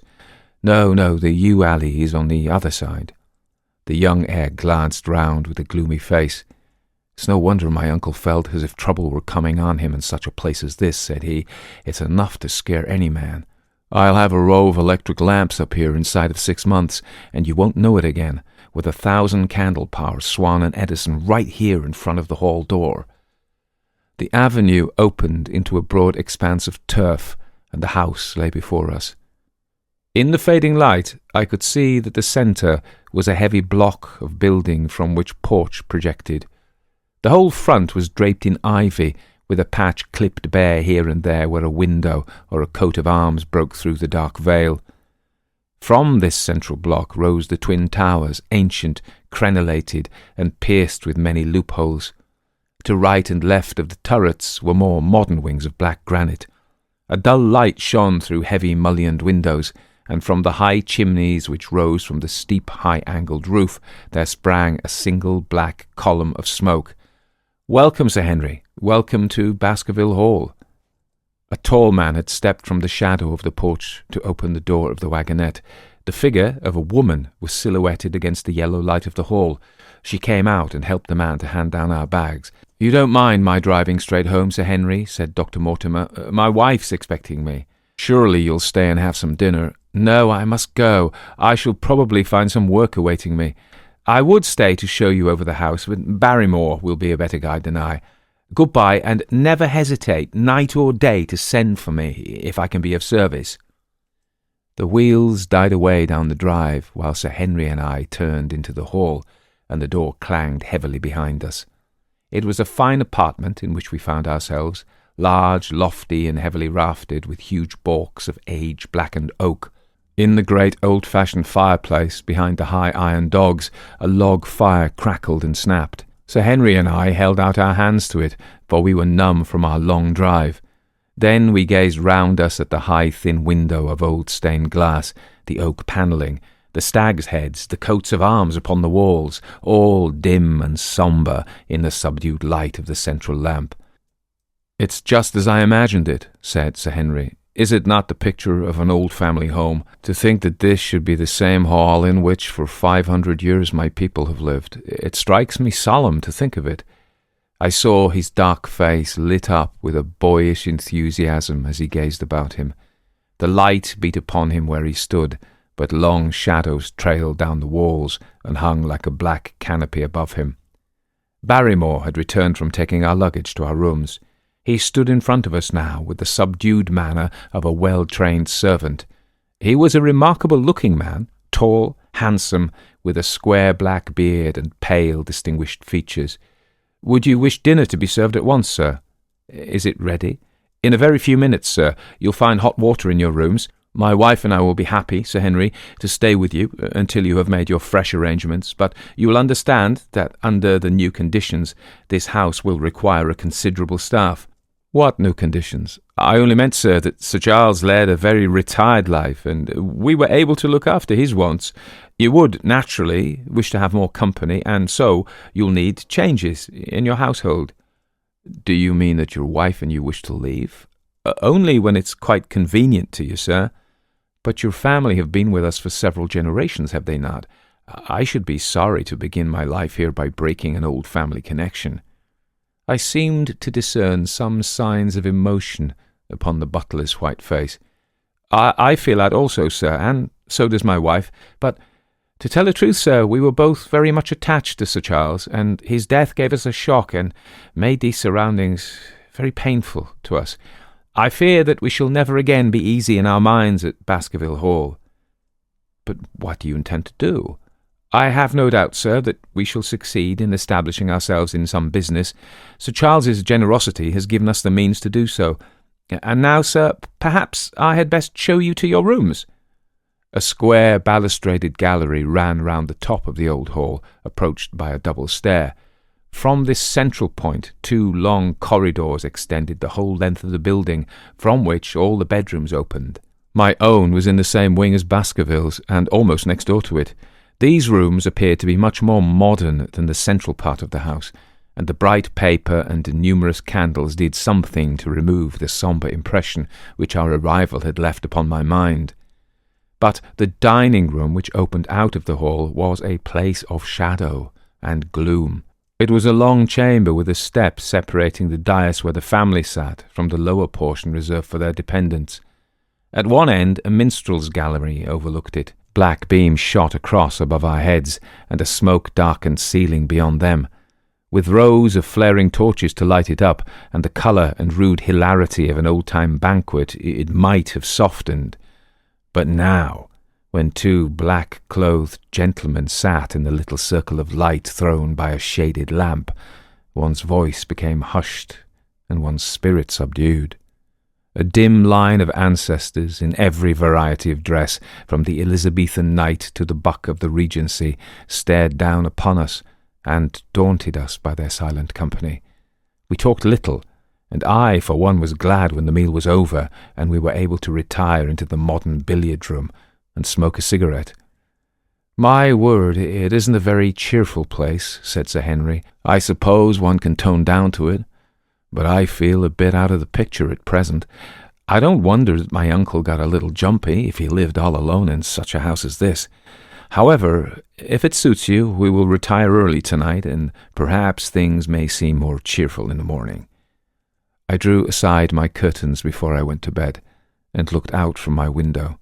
It opened upon the grassy space which lay in front of the hall door.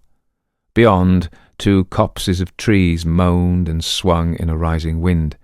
A half-moon broke through the rifts of racing clouds.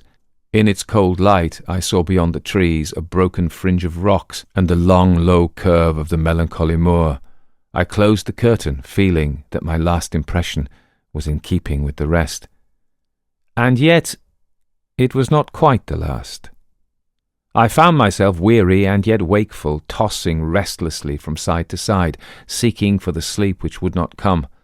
Far away a chiming clock struck out the quarters of the hours, but otherwise a deathly silence lay upon the old house. And then, suddenly, in the very dead of the night, there came a sound to my ears, clear, resonant, and unmistakable. It was the sob of a woman, the muffled, strangling gasp of one who is torn by an uncontrollable sorrow. I sat up in bed and listened intently. The noise could not have been far away, and was certainly in the house. For half an hour I waited with every nerve on the alert, but there came no other sound save the chiming clock and the rustle of the ivy on the wall. Chapter 7. The Stapletons of Merripit House. The fresh beauty of the following morning did something to efface from our minds the grim and grey impression which had been left upon both of us by our first experience of Baskerville Hall. As Sir Henry and I sat at breakfast, the sunlight flooded in through the high mullioned windows, throwing watery patches of colour from the coats of arms which covered them. The dark panelling glowed like bronze in the golden rays, and it was hard to realise that this was indeed the chamber which had struck such a gloom into our souls upon the evening before. "I guess it is ourselves and not the house that we have to blame," said the baronet. "We were tired with our journey and chilled by our drive, so we took a grey view of the place. Now we are fresh and well, so it is all cheerful once more." "And yet it was not entirely a question of imagination," I answered. "Did you, for example, happen to hear someone, a woman, I think, sobbing in the night?" "That is curious, for I did, when I was half asleep, fancy that I heard something of the sort. I waited quite a time, but there was no more of it, so I concluded that it was all a dream." "I heard it distinctly, and I am sure that it was really the sob of a woman. We must ask about this right away." He rang the bell and asked Barrymore whether he could account for our experience.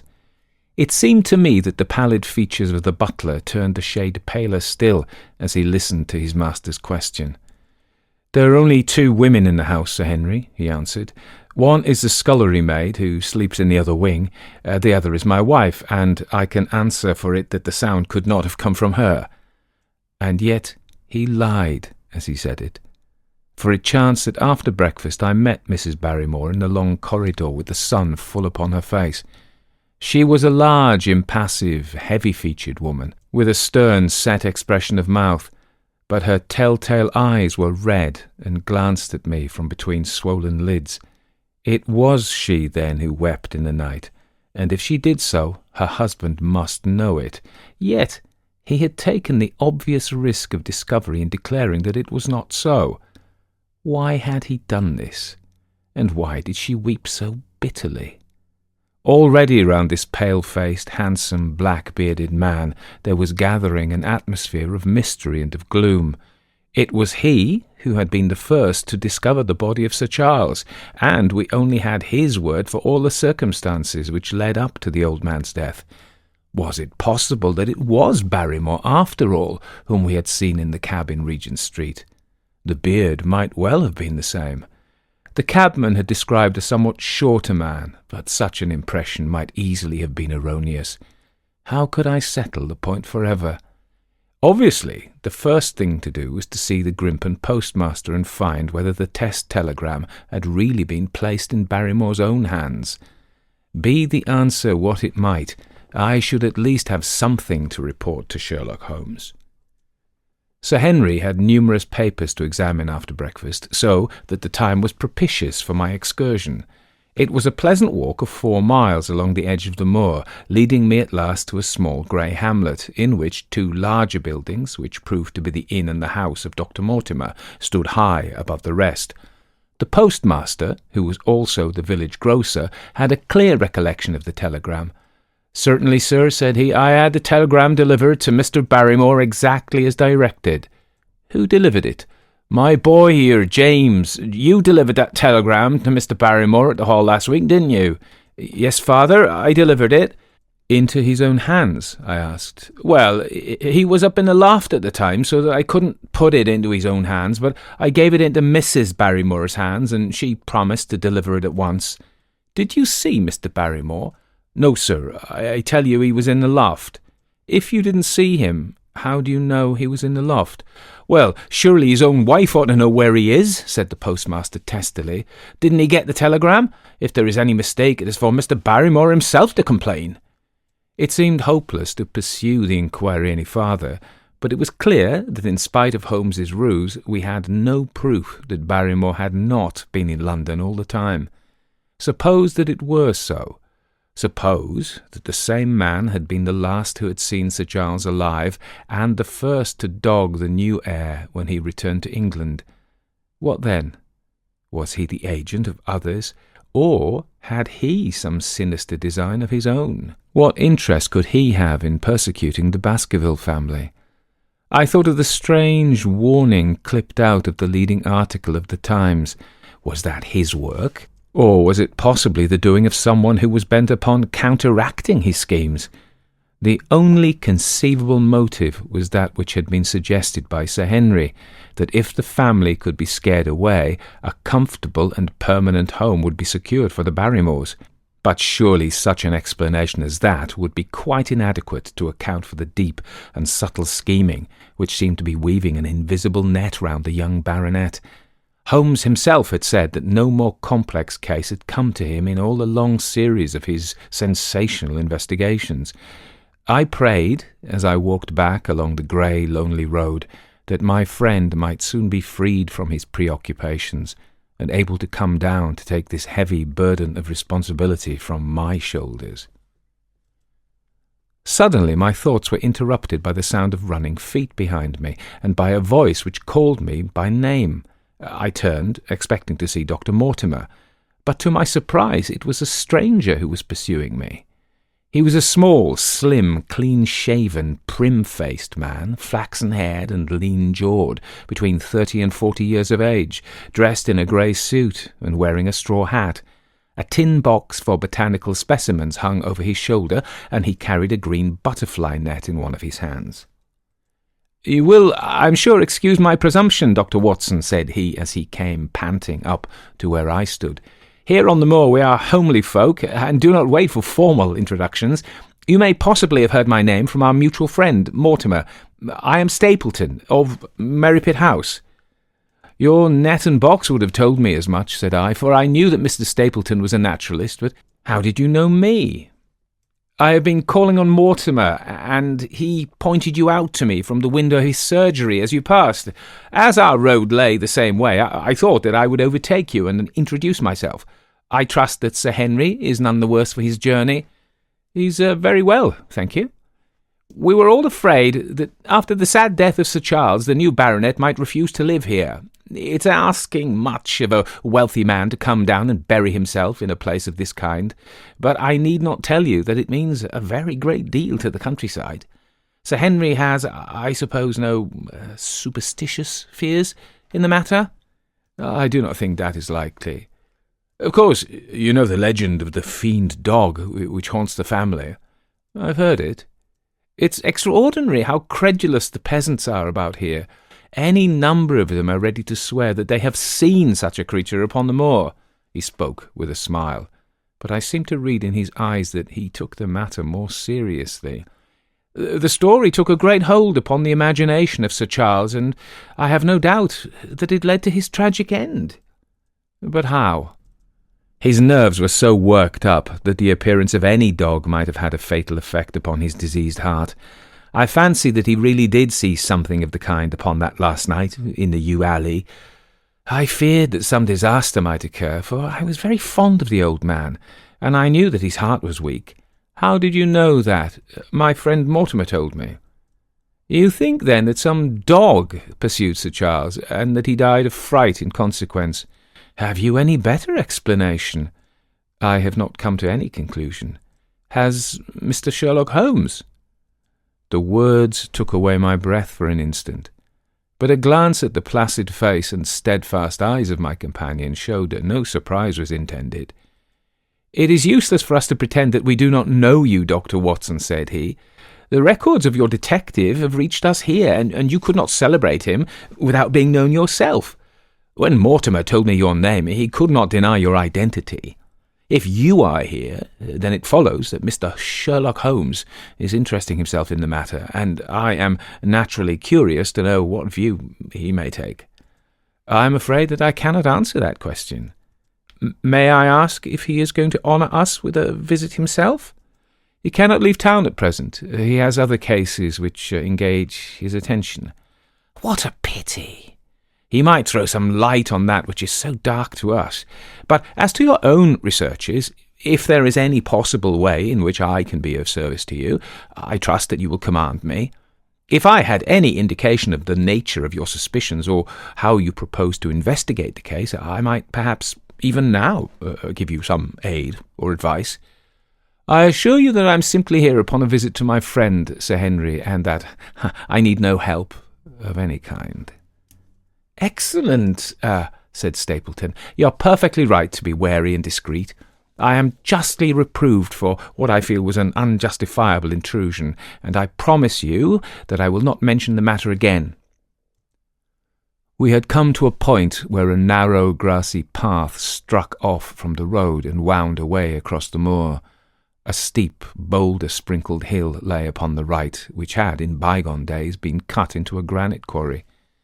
The face, which was turned towards us, formed a dark cliff, with ferns and brambles growing in its niches. From over a distant rise there floated a grey plume of smoke. "A moderate walk along this moor path brings us to Merripit House," said he. "Perhaps you will spare an hour, that I may have the pleasure of introducing you to my sister." My first thought was that I should be by Sir Henry's side, but then I remembered the pile of papers and bills with which his study table was littered. It was certain that I couldn't help with those, and Holmes had expressly said that I should study the neighbours upon the moor. I accepted Stapleton's invitation, and we turned together down the path. "It is a wonderful place, the moor," said he, looking round over the undulating downs, long green rollers, with crests of jagged granite foaming up into fantastic surges. "You never tire of the moor. You cannot think the wonderful secrets which it contains. It is so vast and so barren and so mysterious." "You know it well, then?" "I have only been here 2 years. The residents would call me a newcomer. We came shortly after Sir Charles settled. But my tastes led me to explore every part of the country round, and I should think that there are few men who know it better than I do." "Is it hard to know?" "Very hard. You see, for example, this great plain to the north here, with the queer hills breaking out of it. Do you observe anything remarkable about that?" "It would be a rare place for a gallop." "You would naturally think so, and the thought has cost several their lives before now.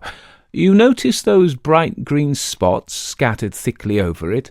"Yes, they seem more fertile than the rest." Stapleton laughed. "That is the great Grimpen Mire," said he. "A false step yonder means death to man or beast. Only yesterday I saw one of the moor ponies wander into it. He never came out. I saw his head, for quite a long time, craning out of the bog-hole, but it sucked him down at last. Even in dry seasons it's a danger to cross it, but after these autumn rains it is an awful place. And yet I can find my way to the very heart of it and return alive. By George, there's another of those miserable ponies." Something brown was rolling and tossing among the green sedges. Then a long, agonized, writhing neck shot upward, and a dreadful cry echoed over the moor. It turned me cold with horror, but my companion's nerves seemed to be stronger than mine. "It's gone," said he. "The mire has him. 2 in 2 days, and many more perhaps, for they get in the way of going there in the dry weather, and never know the difference until the mire has them in its clutches. It's a bad place, the great Grimpen Mire.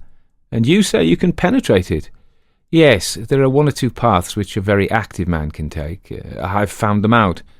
"But why should you wish to go into such a horrible a place?" "Well, you see the hills beyond. They are really islands cut off on all sides by the impassable mire, which has crawled round them in the course of years. That is where the rare plants and the butterflies are, if you have the wit to reach them. I shall try my luck some day." He looked at me with a surprised face. "For God's sake, put such an idea out of your mind," said he. "Your blood would be upon my head. I assure you that there would not be the least chance of your coming back alive. It is only by remembering certain complex landmarks that I'm able to do it." "Hello!" I cried. "What's that?" A long, low moan, indescribably sad, swept over the moor. It filled the whole air, and yet it was impossible to say whence it came. From a dull murmur it swelled into a deep roar, and then sank back into a melancholy, throbbing murmur once again. Stapleton looked at me with a curious expression in his face. "Queer place, the moor," said he. "But what is it?" "Ah, the peasants say it's the Hound of the Baskervilles calling for its prey. I've heard it once or twice before, but never quite so loud." I looked round with a chill of fear in my heart at the huge swelling plain mottled with the green patches of rushes.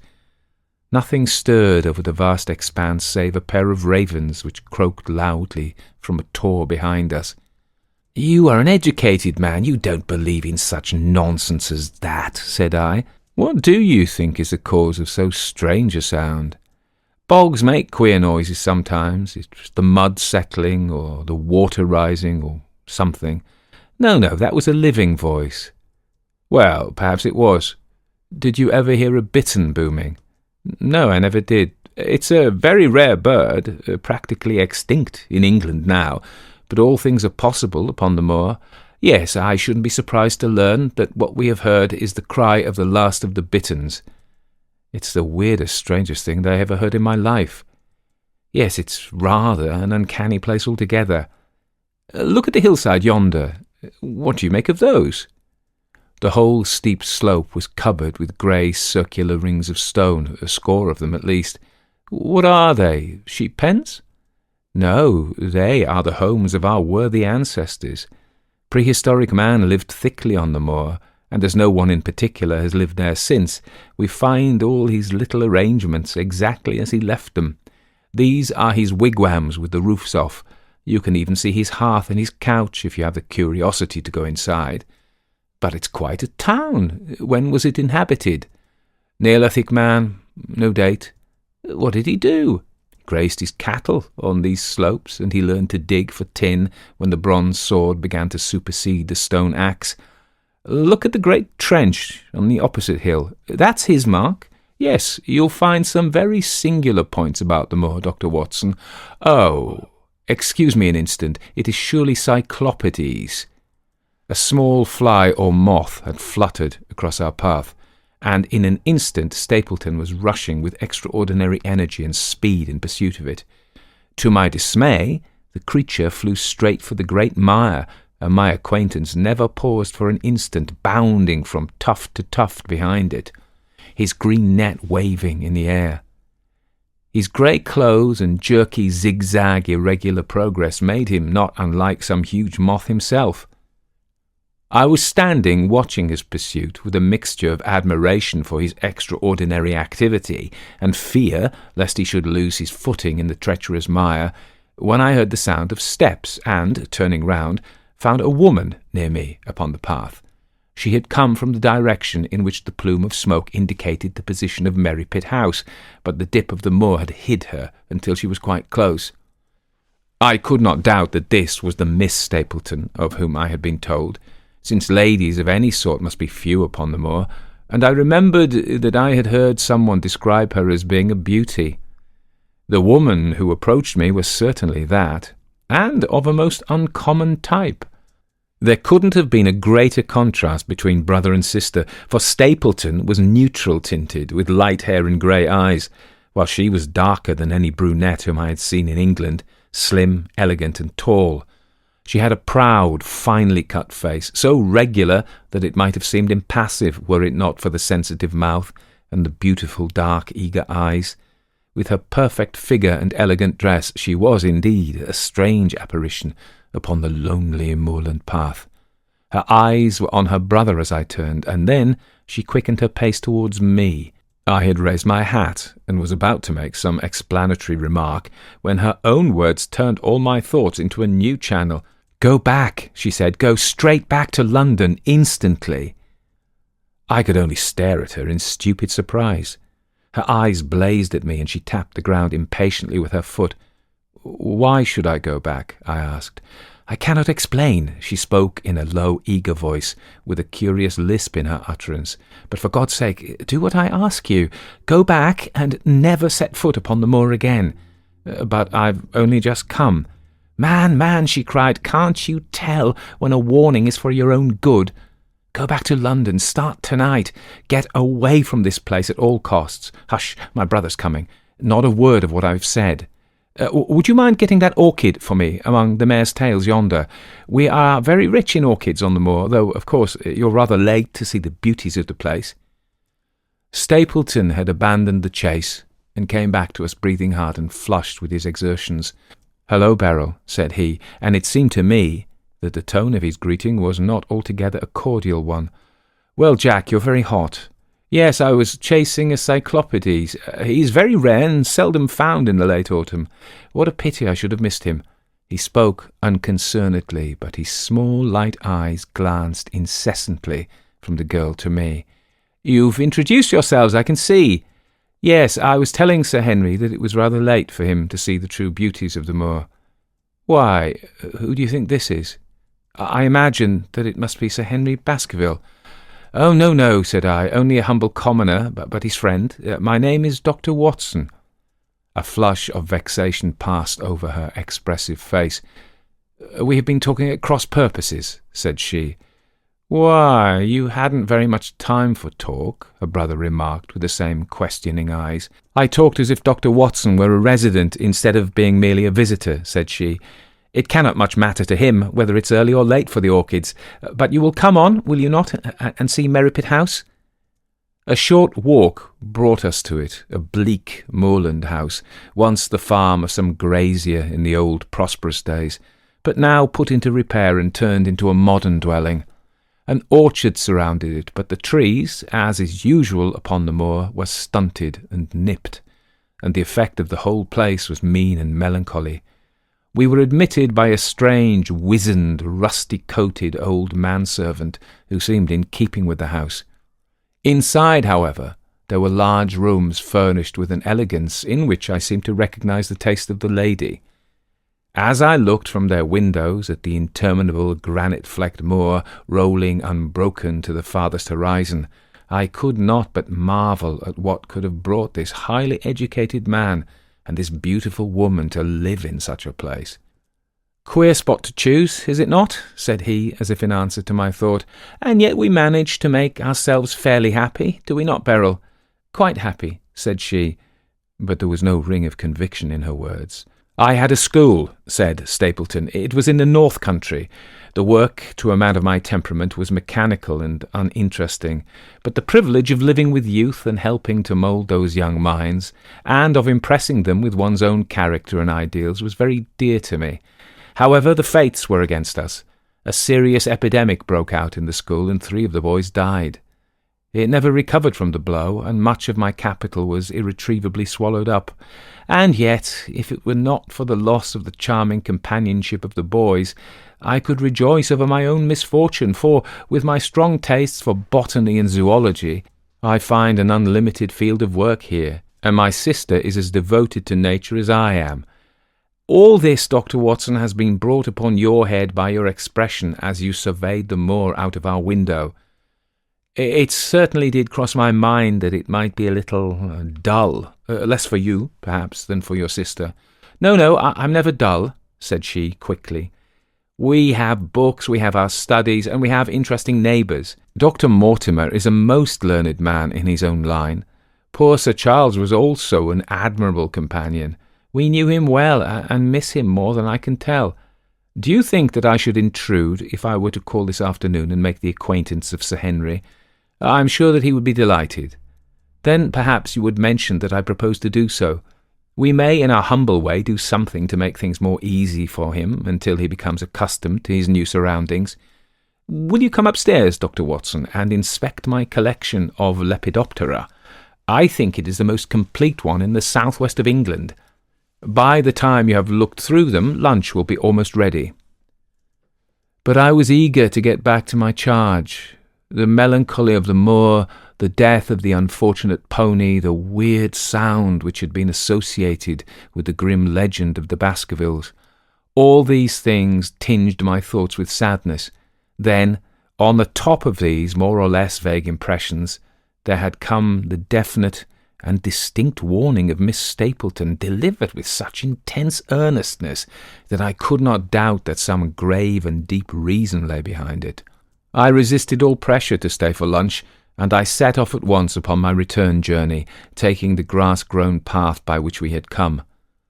It seems, however, that there must have been some short-cut for those who knew it, for before I had reached the road, I was astounded to see Miss Stapleton sitting upon a rock by the side of the track. Her face was beautifully flushed with her exertions, and she held her hand to her side. "I have run all the way in order to cut you off, Dr. Watson," said she. "I had not even time to put on my hat. I must not stop, or my brother may miss me. I wanted to say how sorry I am about the stupid mistake I made in thinking that you were Sir Henry. Please forget the words I said, which have no application whatever to you." "But I can't forget them, Miss Stapleton," said he. "I am Sir Henry's friend, and his welfare is a very close concern of mine. Tell me why it was that you were so eager that Sir Henry should return to London." "A woman's whim, Dr. Watson. When you know me better, you'll understand that I cannot always give reasons for what I say or do." No, I remember the thrill in your voice. I remember the look in your eyes. Please, be frank with me, Miss Stapleton, for ever since I have been here, I have been conscious of shadows all round me. Life has become like that great grimpen mire, with little green patches everywhere, into which one may sink, and with no guide to point the track. Tell me, then, what it was that you meant, and I promise to convey your warning to Sir Henry." An expression of irresolution passed for an instant over her face, but her eyes had hardened again when she answered me. "You make too much of it, Dr. Watson," said she. "My brother and I were very much shocked by the death of Sir Charles. We knew him very intimately, for his favourite walk was over the moor to our house. He was deeply impressed with the curse which hung over the family, and when this tragedy came, I naturally felt that there must be some grounds for the fears which he had expressed. I was distressed, therefore, when another member of the family came down to live here, and I felt that he should be warned of the danger which he will run. That was all which I intended to convey." "But what is the danger? You know the story of the hound. I do not believe in such nonsense, but I do. If you have any influence with Sir Henry, take him away from a place which has always been fatal to his family. The world is wide. Why should he wish to live at the place of danger? Because it is the place of danger. That is Sir Henry's nature. I fear that unless you can give me some more definite information than this, it will be impossible to get him to move. I cannot say anything definite, for I do not know anything definite. I would ask you one more question, Miss Stapleton. If you meant no more than this when you first spoke to me, why should you not wish your brother to overhear what you said? There is nothing to which he or anyone else could object. My brother is very anxious to have the hall inhabited, for he thinks it's for the good of the poor folk upon the moor. He would be very angry if he knew that I have said anything which might induce Sir Henry to go away. But I've done my duty, and I will say no more. I must go back, or he'll miss me and suspect that I have seen you. Goodbye." She turned and had disappeared in a few minutes among the scattered boulders, while I, with my soul full of vague fears, pursued my way to Baskerville Hall. Chapter 8. First Report of Dr. Watson. From this point onward I will follow the course of events by transcribing my own letters to Mr. Sherlock Holmes, which lie before me on the table. One page is missing, but otherwise they are exactly as written and show my feelings and suspicions of the moment more accurately than my memory, clear as it is upon these tragic events, can possibly do. Baskerville Hall, October 13th. My dear Holmes, my previous letters and telegrams have kept you pretty well up to date as to all that has occurred in this most God-forsaken corner of the world.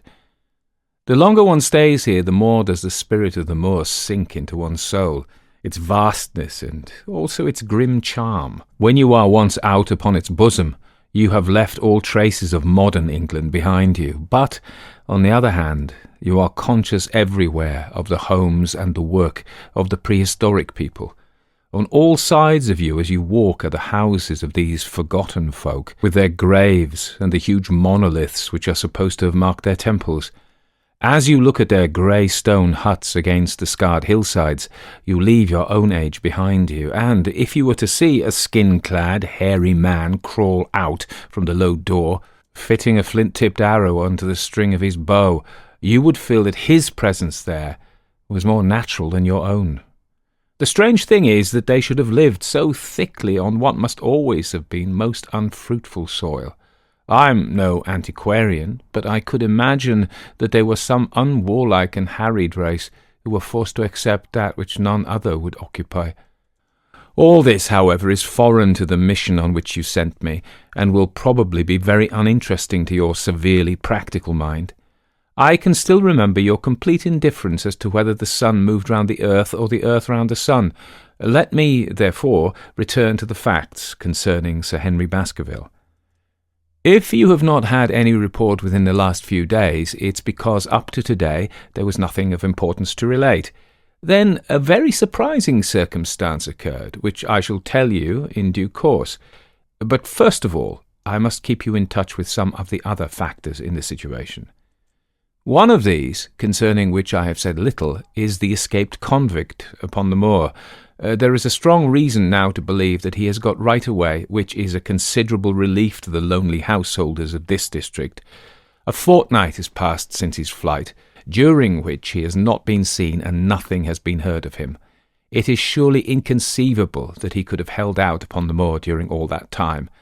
Of course, so far as his concealment goes, there is no difficulty at all. Any one of these stone huts would give him a hiding place. But there's nothing to eat unless he were to catch and slaughter one of the moor sheep. We think, therefore, that he has gone, and the outlying farmers sleep the better in consequence. We are 4 able-bodied men in this household, so that we could take good care of ourselves. But I confess that I have had uneasy moments when I have thought of the Stapletons. They live miles from any help. They are one maid, an old manservant, the sister, and the brother, the latter not a very strong man. They would be helpless in the hands of a desperate fellow like this Notting Hill criminal, if he could at once effect an entrance. Both Sir Henry and I were concerned at their situation, and it was suggested that Perkins, the groom, should go over and sleep there, but Stapleton wouldn't hear of it. The fact is that our friend the baronet begins to display a considerable interest in our fair neighbour. It is not to be wondered at, for time hangs heavily in this lonely spot to an active man like him, and she is a very fascinating and beautiful woman. There is something tropical and exotic about her which forms a singular contrast to her cool and unemotional brother. Yet he also gives the idea of hidden fires. He has certainly a very marked influence over her, for I have seen her continually glance at him as she talked, as if seeking approbation for what she said. I trust that he's kind to her. There is a dry glitter in his eyes and a firm set of his thin lips, which goes with a positive and possibly a harsh nature. You would find him an interesting study. He came over to call upon Baskerville on that first day, and the very next morning he took us both to show us the spot where the legend of the wicked Hugo is supposed to have had its origin. It was an excursion of some miles across the moor to a place which is so dismal that it might have suggested the story. We found a short valley between rugged tors which led to an open, grassy space flecked over with the white cotton grass. In the middle of it rose 2 great stones, worn and sharpened at the upper end until they looked like the huge corroding fangs of some monstrous beast. In every way it corresponded with the scene of the old tragedy. Sir Henry was much interested, and asked Stapleton more than once whether he did really believe in the possibility of the interference of the supernatural in the affairs of men. He spoke lightly, but it was evident that he was very much in earnest.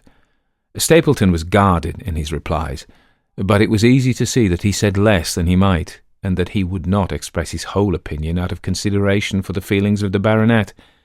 He told us of similar cases where families had suffered from some evil influence, and he left us with the impression that he shared the popular view upon the matter. On our way back we stayed for lunch at Merripit House, and it was there that Sir Henry made the acquaintance of Miss Stapleton. From the first moment that he saw her he appeared to be strongly attracted by her, and I am much mistaken if the feeling wasn't mutual. He referred to her again and again on our walk home, and since then hardly a day has passed that we have not seen something of the brother and sister. They dine here tonight, and there is some talk of our going to them next week. One would imagine that such a match would be very welcome to Stapleton, and yet I have more than once caught a look of the strongest disapprobation in his face when Sir Henry has been paying some attention to his sister. He is much attached to her, no doubt, and would lead a lonely life without her, but it would seem the height of selfishness if he were to stand in the way of her making so brilliant a marriage. Yet I'm certain that he does not wish their intimacy to ripen into love, and I have several times observed that he has taken pains to prevent them from being tête-à-tête. By the way, your instructions to me never to allow Sir Henry to go out alone will become much more onerous if a love affair were to be added to our other difficulties. My popularity would soon suffer if I were to carry out your orders to the letter. The other day, Thursday, to be more exact, Dr. Mortimer lunched with us. He has been excavating a barrow at Long Down and has got a prehistoric skull which fills him with great joy.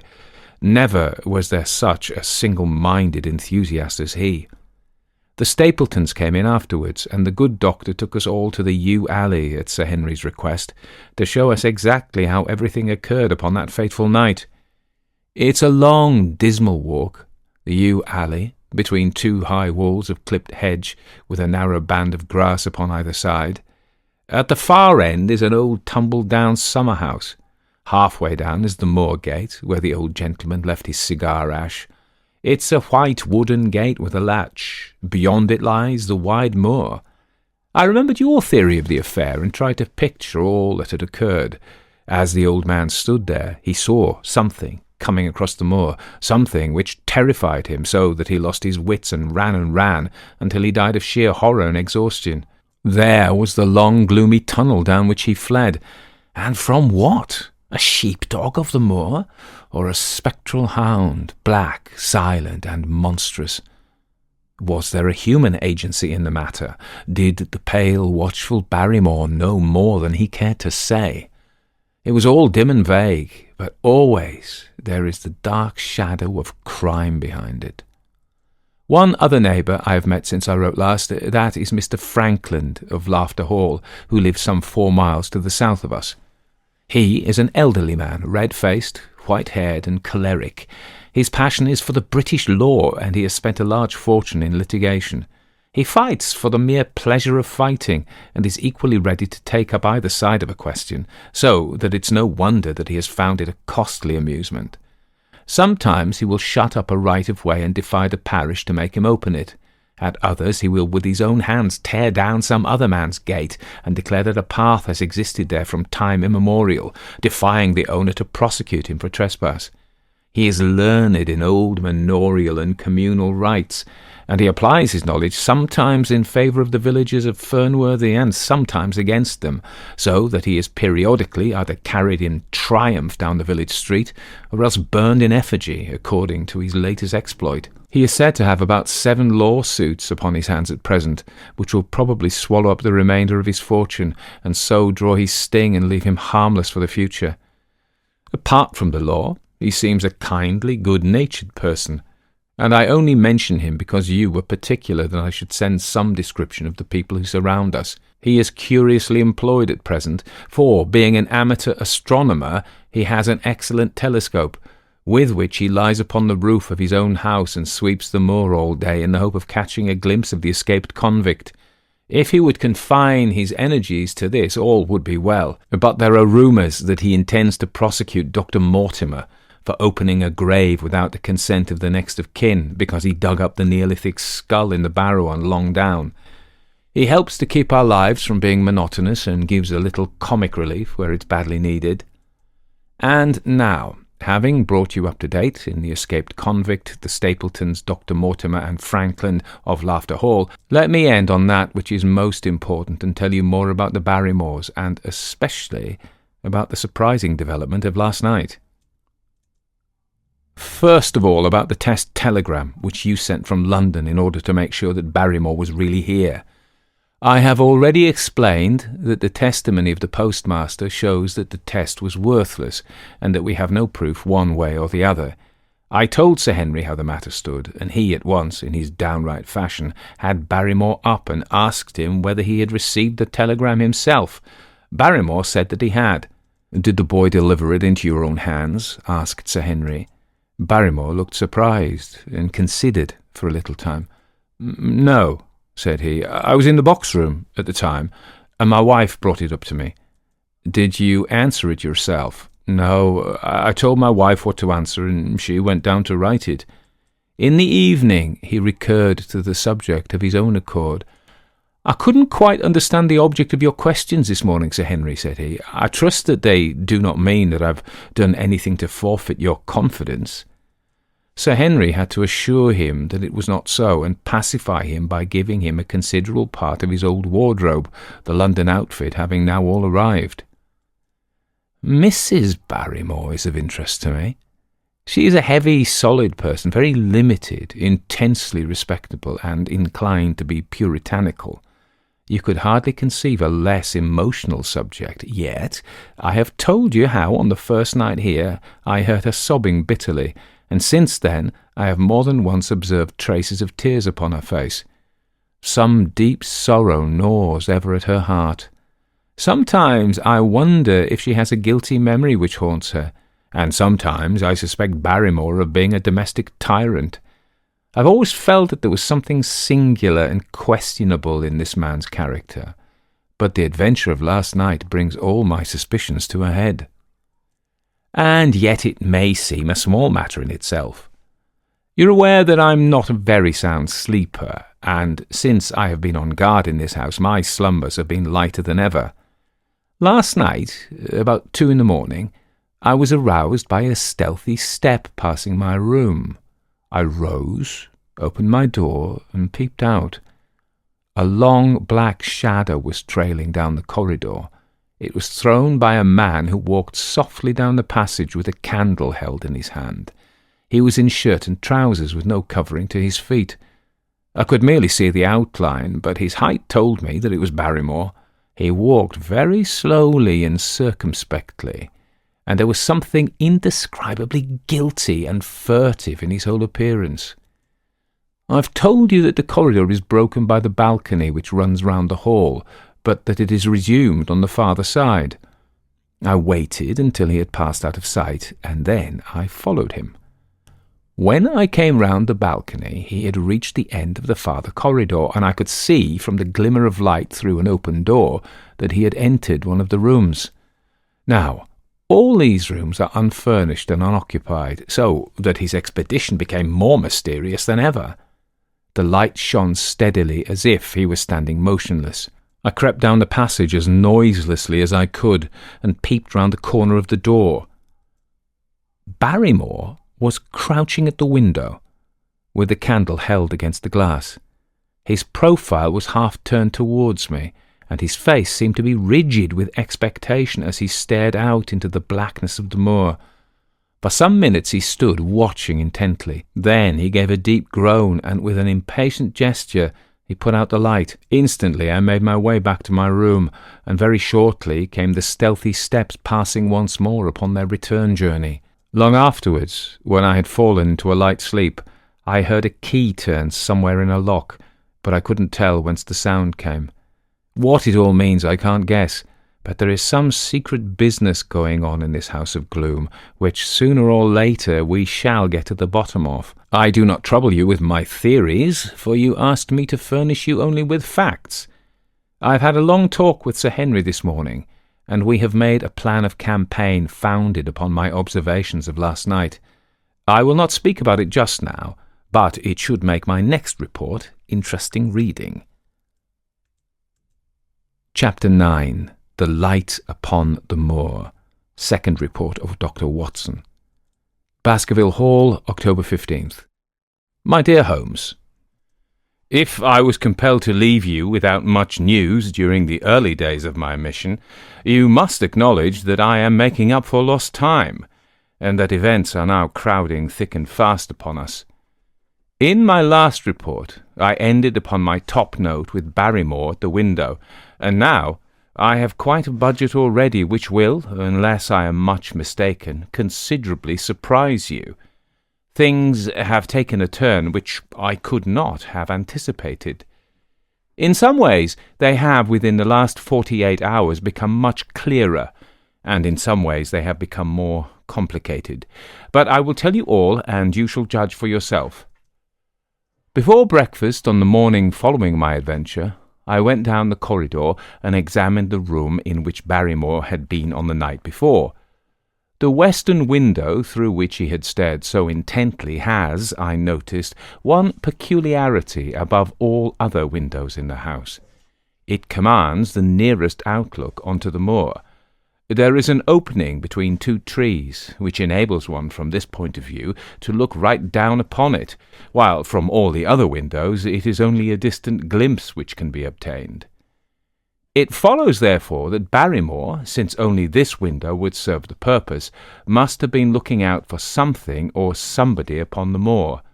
The night was very dark, so that I can hardly imagine how he could have hoped to see anyone. It had struck me that it was possible that some love intrigue was on foot. That would have accounted for his stealthy movements, and also for the uneasiness of his wife. The man is a striking-looking fellow, very well equipped to steal the heart of a country girl, so that this theory seemed to have something to support it. That opening of the door, which I had heard after I had returned to my room, might mean that he had gone out to keep some clandestine appointment. So I reasoned with myself in the morning, and I tell you the direction of my suspicions, however much the result may have shown that they were unfounded. But whatever the true explanation of Barrymore's movements might be, I felt that the responsibility of keeping them to myself until I could explain them was more than I could bear. I had an interview with the baronet in his study after breakfast, and I told him all that I had seen.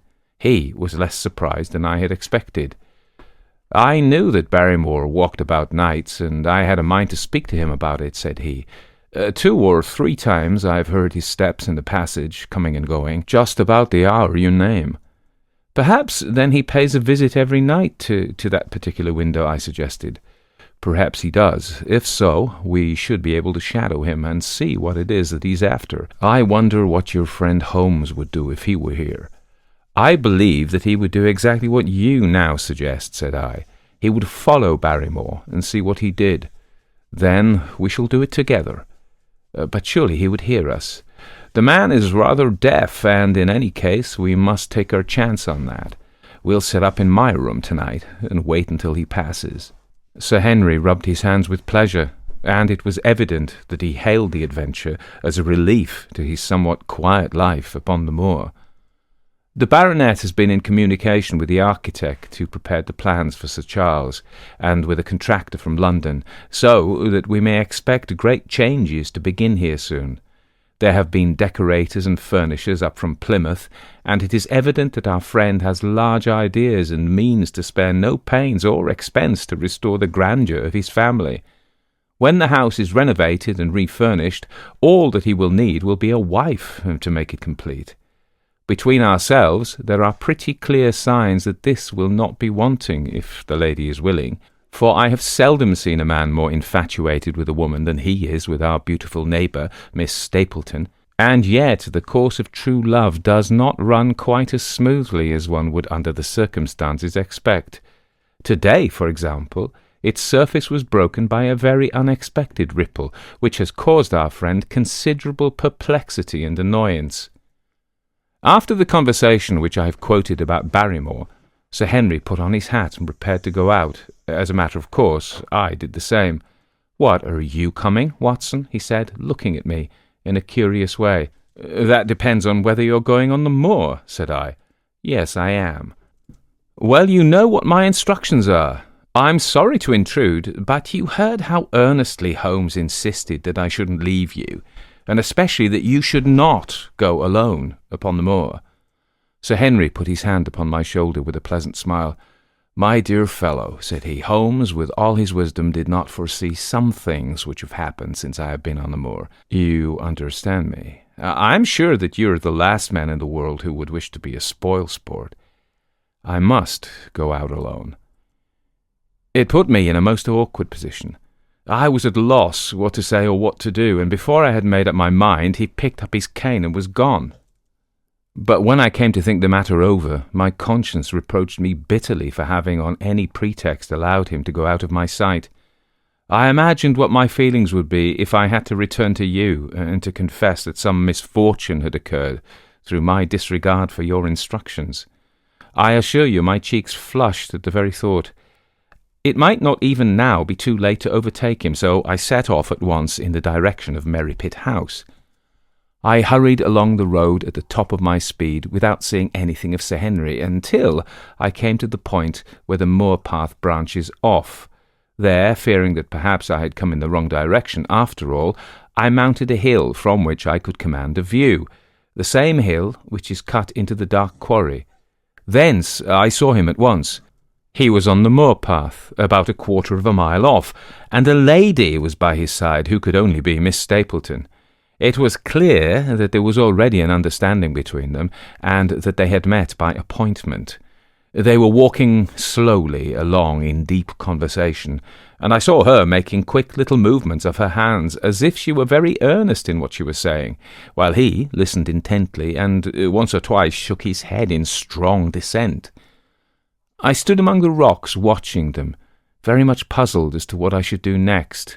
To follow them and break into their intimate conversation seemed to be an outrage, and yet my clear duty was never for an instant to let him out of my sight. To act the spy upon a friend was a hateful task. Still, I could see no better course than to observe him from the hill and to clear my conscience by confessing to him afterwards what I had done. It is true that if any sudden danger had threatened him, I was too far away to be of use, and yet I am sure that you will agree with me that the position was very difficult, and that there was nothing more which I could do. Our friend Sir Henry and the lady had halted on the path, and were standing deeply absorbed in their conversation, when I was suddenly aware that I was not the only witness of their interview. A wisp of green floating in the air caught my eye, and another glance showed me that it was carried on a stick by a man who was moving among the broken ground. It was Stapleton, with his butterfly net. He was very much closer to the pair than I was, and he appeared to be moving in their direction. At this instant Sir Henry suddenly drew Miss Stapleton to his side. His arm was around her, but it seemed to me that she was straining away from him with her face averted. He stooped his head to hers, and she raised one hand as if in protest. Next moment I saw them spring apart and turn hurriedly round. Stapleton was the cause of the interruption. He was running wildly towards them, his absurd net dangling behind him. He gesticulated and almost danced with excitement in front of the lovers. What the scene meant I couldn't imagine, but it seemed to me that Stapleton was abusing Sir Henry, who offered explanations which became more angry as the other refused to accept them. The lady stood by in haughty silence. Finally Stapleton turned upon his heel and beckoned in a peremptory way to his sister, who, after an irresolute glance at Sir Henry, walked off by the side of her brother. The naturalist's angry gestures showed that the lady was included in his displeasure. The baronet stood for a minute, looking after them, and then he walked slowly back the way he had come, his head hanging, the very picture of dejection. What all this meant I couldn't imagine, but I was deeply ashamed to have witnessed so intimate a scene without my friend's knowledge. I ran down the hill, therefore, and met the baronet at the bottom. His face was flushed with anger, and his brows were wrinkled, like one who is at his wit's end what to do. "Hello, Watson. Where have you dropped from?" said he. "You don't mean to say that you came after me in spite of all?" I explained everything to him, how I had found it impossible to remain behind, how I had followed him, and how I had witnessed all that had occurred. For an instant his eyes blazed at me, but my frankness disarmed his anger, and he broke at last into a rather rueful laugh. "You would have thought the middle of that prairie a fairly safe place for a man to be private," said he, "but by thunder the whole countryside seems to have been out to see me do my wooing, and a mighty poor wooing at that. Where had you engaged a seat?" "I was on that hill." "Quite in the back row, eh? But her brother was well up to the front. Did you see him come out at us?" "Yes, I did." "Did he ever strike you as being crazy, this brother of hers?" "I can't say that he ever did." "I dare say not. I always thought him sane enough until today. But you can take it from me that either he or I ought to be in a straitjacket. What's the matter with me, anyhow? You've lived near me for some weeks, Watson. Tell me straight now, is there anything that would prevent me from making a good husband to a woman that I loved? I should say not. He can't object to my worldly position, so it must be myself that he has this down on. What has he against me? I never hurt man or woman in my life that I know of, and yet he would not so much as let me touch the tips of her fingers. Did he say so? That, and a deal more. I tell you, Watson, I've only known her these few weeks, but from the first I just felt that she was made for me, and she too, she was happy when she was with me, and that I'll swear. There's a light in a woman's eyes that speaks louder than words, but he has never let us get together, and it was only today, for the first time, that I saw a chance of having a few words with her alone. She was glad to meet me, but when she did, it was not love that she would talk about, and she wouldn't have let me talk about it either, if she could have stopped it. She kept coming back to it that this was a place of danger, and that she would never be happy until I had left it. I told her that since I had seen her, I was in no hurry to leave it, and that if she really wanted me to go, the only way to work it was for her to arrange to go with me. With that, I offered, in as many words, to marry her. But before she could answer, down came this brother of hers, running at us with a face on him like a madman. He was just white with rage, and those light eyes of his were blazing with fury. What was I doing with the lady? How dared I offer her attentions which were distasteful to her? Did I think that because I was a baronet I could do what I liked? If he hadn't been her brother, I should have known better how to answer him. As it was, I told him that my feelings toward his sister were such that I was not ashamed of, and that I hoped that she might honour me by becoming my wife. That seemed to make the matter no better, so then I lost my temper too, and I answered him rather more hotly than I should, perhaps, considering that she was standing by. So it ended by his going off with her, as you saw, and here am I, as badly puzzled a man as any in this county. Just tell me what it all means, Watson, and I'll owe you more than I ever can hope to pay. I tried one or two explanations, but indeed I was completely puzzled myself. Our friend's title, his fortune, his age, his character, and his appearance were all in his favour, and I know nothing against him, unless it be this dark fate which runs in his family. That his advances should be rejected so brusquely, without any reference to the lady's own wishes, and that the lady should accept the situation without protest is very amazing. However, our conjectures were set at rest by a visit from Stapleton himself that very afternoon. He had come to offer apologies for his rudeness of the morning, and after a long private interview with Sir Henry in his study, the upshot of their conversation was that the breach is quite healed, and that we are to dine at Merripit House next Friday, as a sign of it. I don't say now that he isn't a crazy man, said Sir Henry. I can't forget the look in his eyes when he ran at me this morning, but I must allow that no man could make a more handsome apology than he has done. Did he give any explanation of his conduct? His sister is everything in his life, he says. That is natural enough, and I'm glad that he should understand her value. They have always been together, and according to his account, he has been a very lonely man with only her as a companion, so that the thought of losing her was really terrible to him. He had not understood, he said, that I was becoming attached to her, but when he saw with his own eyes that it was really so, and that she might be taken away from him, it gave him such a shock that for a time he was not responsible for what he said or did. He was very sorry for all that had passed, and he recognized how foolish and how selfish it was that he should imagine that he could hold a beautiful woman like his sister to himself for her whole life. If she had to leave him, he had rather it was to a neighbour like myself than to anyone else. But in any case, it was a blow to him, and it would take him some time before he could prepare himself to meet it. He would withdraw all opposition upon his part if I would promise for 3 months to let the matter rest, and to be content with cultivating the lady's friendship during that time, without claiming her love. This I promised, and so the matter rests. So there is one of our small mysteries cleared up. It is something to have touched bottom anywhere in this bog in which we are floundering. We now know why Stapleton looked with disfavour upon his sister's suitor, even when that suitor was so eligible a one as Sir Henry. And now I pass on to another thread which I have extricated out of the tangled skein, the mystery of the sobs in the night, of the tear-stained face of Mrs. Barrymore, of the secret journey of the butler to the western lattice window. Congratulate me, my dear Holmes, and tell me that I have not disappointed you as an agent, that you do not regret the confidence which you showed in me when you sent me down. All these things have by one night's work been thoroughly cleared. I have said by one night's work, but in truth it was by 2 nights' work, for on the first we drew entirely blank. I sat up with Sir Henry in his rooms until nearly 3 o'clock in the morning, but no sound of any sort did we hear except the chiming clock upon the stairs. It was a most melancholy vigil, and ended by each of us falling asleep in our chairs. Fortunately, we were not discouraged, and we determined to try again.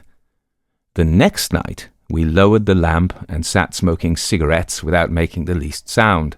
It was incredible how slowly the hours crawled by, and yet we were helped through it by the same sort of patient interest which the hunter must feel as he watches the trap into which he hopes the game may wander. 1 struck, and 2, and we had almost for the second time given it up in despair, when in an instant we both sat bolt upright in our chairs with all our weary senses keenly on the alert once more. We had heard the creak of a step in the passage. Very stealthily we heard it pass along until it died away in the distance. Then the baronet gently opened his door, and we set out in pursuit. Already our man had gone round the gallery, and the corridor was all in darkness. Softly we stole along until we had come into the other wing. We were just in time to catch a glimpse of the tall, black-bearded figure, his shoulders rounded as he tiptoed down the passage. Then he passed through the same door as before, and the light of the candle framed it in the darkness, and shot one single yellow beam across the gloom of the corridor. We shuffled cautiously towards it, trying every plank before we dared to put our whole weight upon it. We had taken the precaution of leaving our boots behind us, but even so, the old boards snapped and creaked beneath our tread. Sometimes it seemed impossible that he should fail to hear our approach. However, the man is fortunately rather deaf, and he was entirely preoccupied in that which he was doing. When at last we reached the door and peeped through, we found him crouching at the window, candle in hand, his white, intent face pressed against the pane, exactly as I had seen him 2 nights before. We had arranged no plan of campaign, but the baronet is a man to whom the most direct way is always the most natural. He walked into the room, and as he did so, Barrymore sprang up from the window with a sharp hiss of his breath and stood, livid and trembling, before us. His dark eyes, glaring out of the white mask of his face, were full of horror and astonishment as he gazed from Sir Henry to me. "What are you doing here, Barrymore?" "Nothing, sir." His agitation was so great that he could hardly speak, and the shadows sprang up and down from the shaking of his candle. "I was at the windows, sir. I go round at night to see that they're fastened." "On the 2nd floor?" "Yes, sir, all the windows." "Look here, Barrymore," said Sir Henry sternly, "we have made up our minds to have the truth out of you, so it will save you trouble to tell it sooner rather than later. Come now, no lies. What were you doing at that window?" The fellow looked at us in a helpless way, and he wrung his hands together like one who is in the last extremity of doubt and misery. I was doing no harm, sir. I was holding a candle to the window." "And why were you holding a candle to the window?" "Don't ask me, Sir Henry, don't ask me. I give you my word, sir, that it is not my secret, and that I cannot tell it. If it concerned no one but myself, I would not try to keep it from you." A sudden idea occurred to me, and I took the candle from the trembling hand of the butler. "He must have been holding it out as a signal," said I. "Let us see if there is any answer." I held it as he had done, and stared out into the darkness of the night. Vaguely, I could discern the black bank of the trees and the lighter expanse of the moor, for the moon was behind the clouds.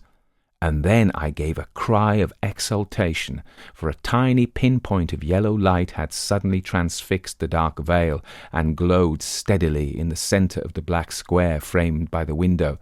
"There it is!" I cried. No, sir, it's nothing. Nothing at all," the butler broke in. I assure you, sir."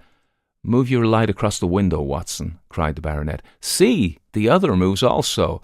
Now, you rascal, do you deny that it is a signal? Come, speak up. Who is your confederate out yonder, and what is this conspiracy that's going on?" The man's face became openly defiant. "It's my business, and not yours. I will not tell." "Then you will leave my employment right away." "Very good, sir. If I must, I must." "And you go in disgrace. By thunder, you may well be ashamed of yourself. Your family has lived with mine for over 100 years under this roof, and here I find you deep in some dark plot against me." No, sir, no, not against you." It was a woman's voice, and Mrs. Barrymore, paler and more horror-struck than her husband, was standing at the door. Her bulky figure in a shawl and skirt might have been comic, were it not for the intensity of feeling upon her face. "We have to go, Eliza. This is the end of it. You can pack our things," said the butler. "Oh, John, have I brought you to this? It's my doing, Sir Henry, all mine. He's done nothing except for my sake, and because I asked him." "Speak out, then. What does it mean?" "My unhappy brother is starving on the moor. We cannot let him perish at our very gates. The light is a signal to him that food is ready for him, and his light out yonder is to show the spot to which to bring it." "Then your brother is—" "The escaped convict, sir, Selden, the criminal." "That's the truth, sir," said Barrymore. "I said that it wasn't my secret, and that I couldn't tell it to you. But now you've heard it, and you'll see that if there was a plot, it was not against you." This, then, was the explanation of the stealthy expeditions at night and the light at the window. Sir Henry and I both stared at the woman in amazement. Was it possible that this stolidly respectable person was of the same blood as one of the most notorious criminals in the country? "Yes, sir, my name was Selden, and he's my younger brother. We humoured him too much when he was a lad, and gave him his own way in everything, until he came to think that the world was made for his pleasure, and that he could do what he liked in it. Then, as he grew older, he met wicked companions, and the devil entered into him, until he broke my mother's heart, and dragged our name in the dirt. From crime to crime he sank lower and lower, until it is only the mercy of God which has snatched him from the scaffold. But to me, sir, he was always the little curly-headed boy that I had nursed and played with as an elder sister would. That was why he broke prison, sir. He knew that I was here, and that we could not refuse to help him. When he dragged himself here one night, weary and starving, with the warders hard on his heels, what could we do? We took him in, and fed him, and cared for him. Then you returned, sir, and my brother thought he would be safer on the moor than anywhere else until the hue and cry was over, so he lay in hiding there. But every second night we made sure if he was still there by putting a light in the window, and if there was an answer, my husband took out some bread and meat to him. Every day we hoped that he was gone, but as long as he was there we couldn't desert him. That is the whole truth, as I am an honest Christian woman, and you will see that if there is blame in the matter, it does not lie with my husband, but with me, for whose sake he has done all that he has." The woman's words came with an intense earnestness which carried conviction with them. "Is this true, Barrymore?" "Yes, Sir Henry, every word of it." "Well, I cannot blame you for standing by your own wife. Forget what I have said. Go to your room, you two, and we shall talk further about this matter in the morning." When they were gone, we looked out of the window again. Sir Henry had flung it open, and the cold night wind beat in upon our faces. Far away in the black distance there still glowed that one tiny point of yellow light. "I wonder he dares," said Sir Henry. "It may be so placed as to be only visible from here." "Very likely. How far do you think it is?" "Out by the cleft tor, I think." "Not more than a mile or two off." "Hardly that." Well, it cannot be far if Barrymore had to carry out the food to it, and he is waiting, this villain, beside that candle. By thunder, Watson, I'm going out to take that man. The same thought had crossed my own mind. It was not as if the Barrymores had taken us into their confidence. Their secret had to be forced from them. The man was a danger to the community, an unmitigated scoundrel, for whom there was neither pity nor excuse. We were only doing our duty in taking this chance of putting him back where he could do no harm. With his brutal and violent nature, others would have to pay the price if we held our hands. Any night, for example, our neighbours, the Stapletons, might be attacked by him, and it may have been the thought of this which made Sir Henry so keen upon the adventure. "I'll come," said I. "Then get your revolver and put on your boots. The sooner we start, the better, as the fellow may put out his light and be off." In 5 minutes we were outside the door, starting upon our expedition. We hurried through the dark shrubbery, amid the dull moaning of the autumn wind and the rustle of the falling leaves. The night air was heavy with the smell of damp and decay. Now and again the moon peeped out for an instant, but clouds were driving over the face of the sky, and just as we came out on the moor, a thin rain began to fall. The light still burned steadily in front. "Are you armed?" I asked. "I have a hunting crop. We must close in on him rapidly, for he is said to be a desperate fellow. We shall take him by surprise and have him at our mercy before he can resist." "I say, Watson," said the baronet, "what would Holmes say to this? How about that hour of darkness in which the power of evil is exalted?"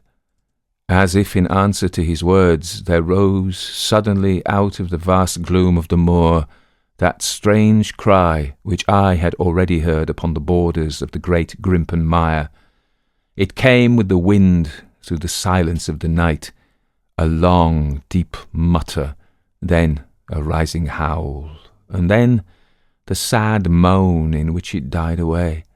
Again and again it sounded, the whole air throbbing with it, strident, wild, and menacing. The baronet caught my sleeve, and his face glimmered white through the darkness. "My God, what's that, Watson?" "I don't know. It's a sound they have on the moor. I heard it once before." It died away, and an absolute silence closed in upon us. We stood straining our ears, but nothing came. "Watson," said the baronet, "it was the cry of a hound." My blood ran cold in my veins, for there was a break in his voice which told of the sudden horror which had seized him. "What do they call a sound?" he asked. "Who?" "The folks on the countryside." "Oh, they're ignorant people. Why should you mind what they call it? Tell me, Watson, what do they say of it?" I hesitated, but could not escape the question. They say it's the cry of the Hound of the Baskervilles." He groaned, and was silent for a few moments. "A hound it was," he said at last, "but it seemed to come from miles away. Over yonder, I think. It was hard to say whence it came. It rose and fell with the wind. Isn't that the direction of the great Grimpen Mire?" "Yes, it is." "Well, it was up there. Come now, Watson, didn't you yourself think that it was the cry of a hound? I'm not a child. You need not fear to speak the truth." "Stapleton was with me when I heard it last. He said that it might be the calling of a strange bird." No, it was a hound."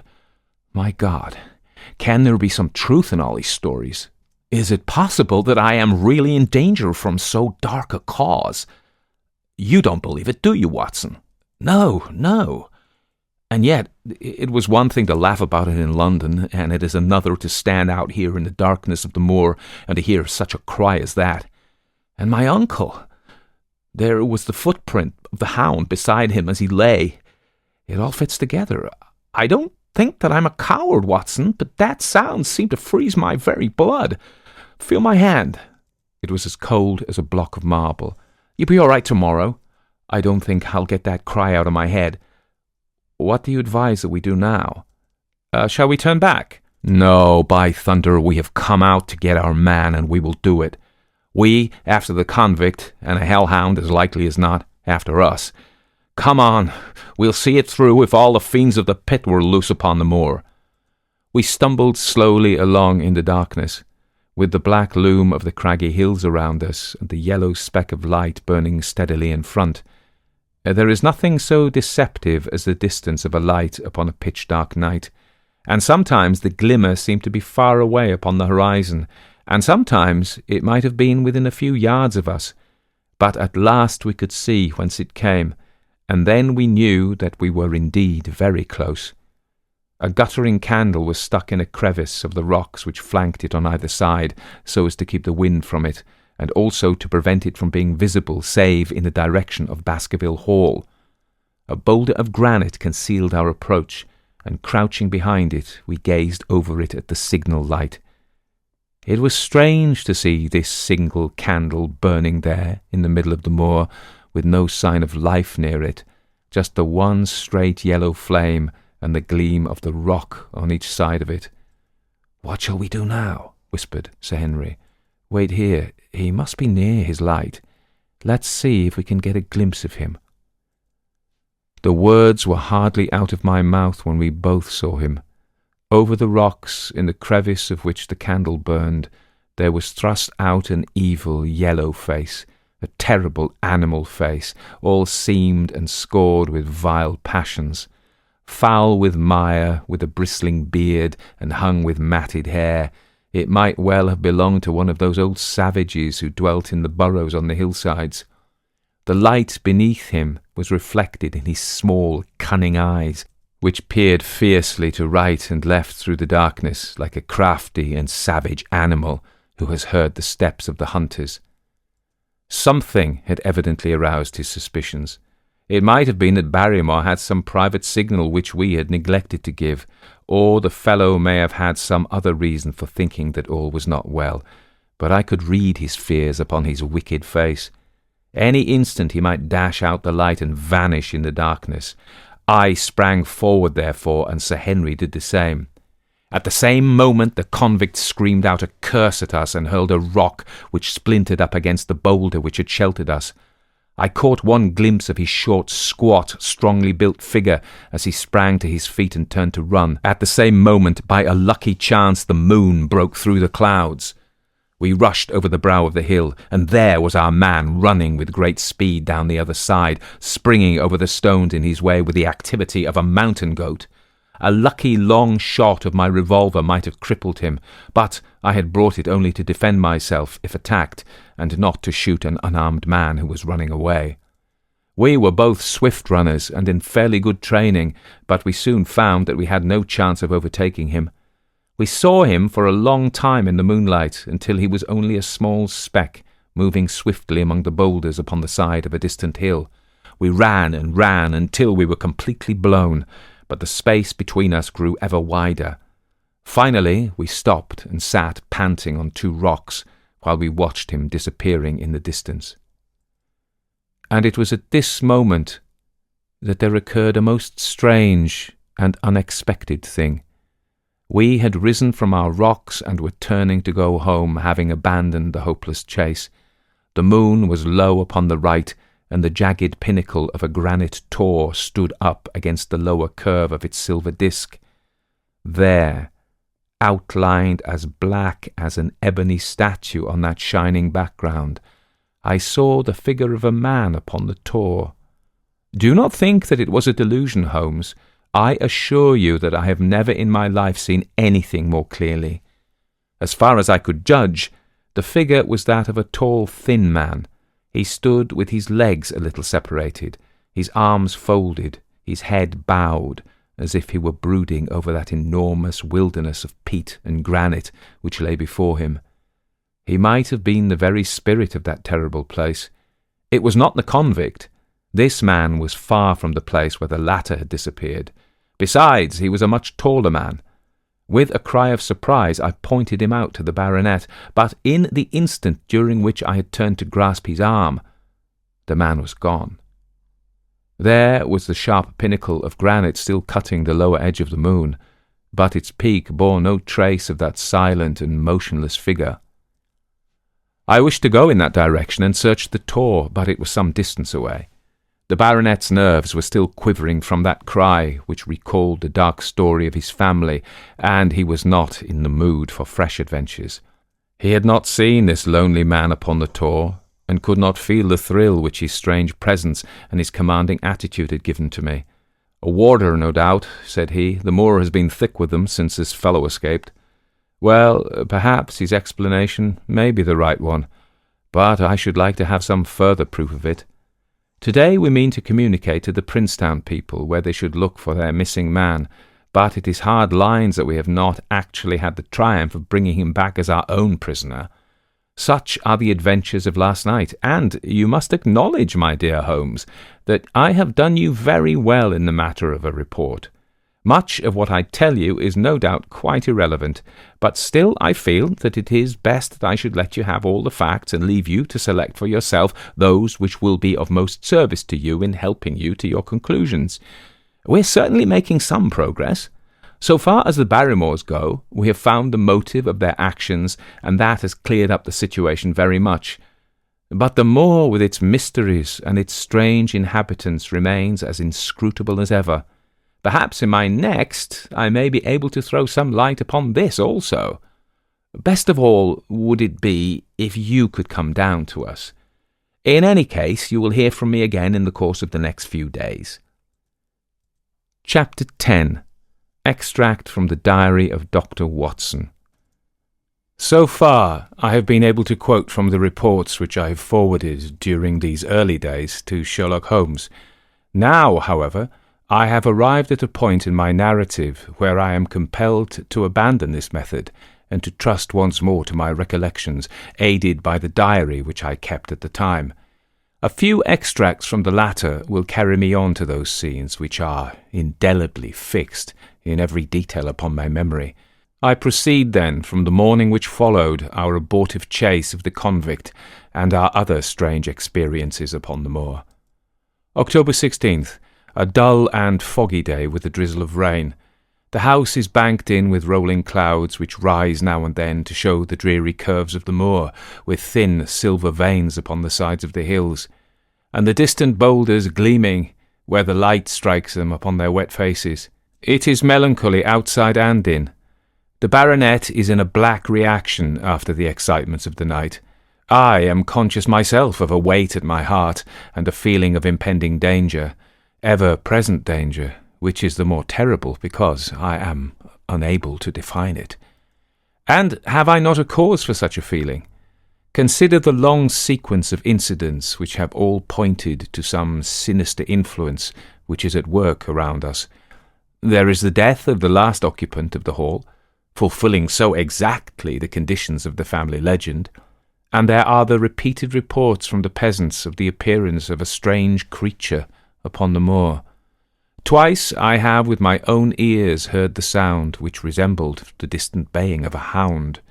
It is incredible, impossible, that it should really be outside the ordinary laws of nature. A spectral hound which leaves material footmarks and fills the air with its howling is surely not to be thought of. Stapleton may fall in with such a superstition, and Mortimer also, but if I have one quality upon earth, it is common sense, and nothing will persuade me to believe in such a thing. To do so would be to descend to the level of these poor peasants, who are not content with a mere fiend dog, but must needs describe him with hellfire shooting from his mouth and eyes. Holmes would not listen to such fancies, and I am his agent. But facts are facts, and I have twice heard this crying upon the moor. Suppose that there were really some huge hound loose upon it. That would go far to explain everything. But where could such a hound lie concealed? Where did it get its food? Where did it come from? How was it that no one saw it by day? It must be confessed that the natural explanation offers almost as many difficulties as the other. And always, apart from the hound, there is the fact of the human agency in London, the man in the cab, and the letter which warned Sir Henry against the Moor.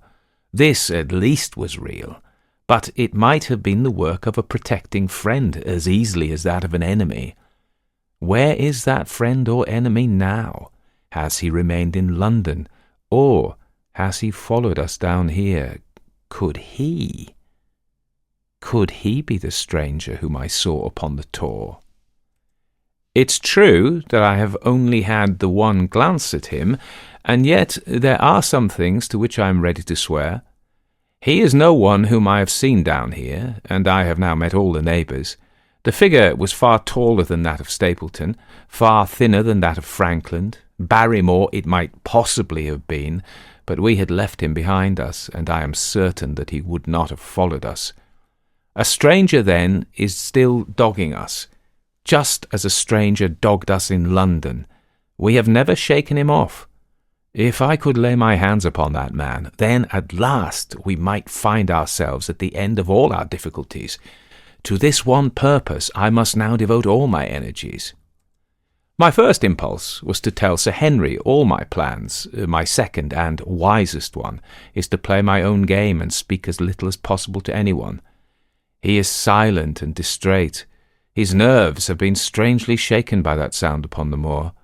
I will say nothing to add to his anxieties, but I will take my own steps to attain my own end. We had a small scene this morning after breakfast. Barrymore asked leave to speak with Sir Henry, and they were closeted in his study some little time. Sitting in the billiard-room, I more than once heard the sound of voices raised, and I had a pretty good idea what the point was which was under discussion. After a time, the baronet opened his door and called for me. Barrymore considers that he has a grievance, he said. He thinks that it was unfair on our part to hunt his brother-in-law down when he, of his own free will, had told us the secret. The butler was standing very pale but very collected before us.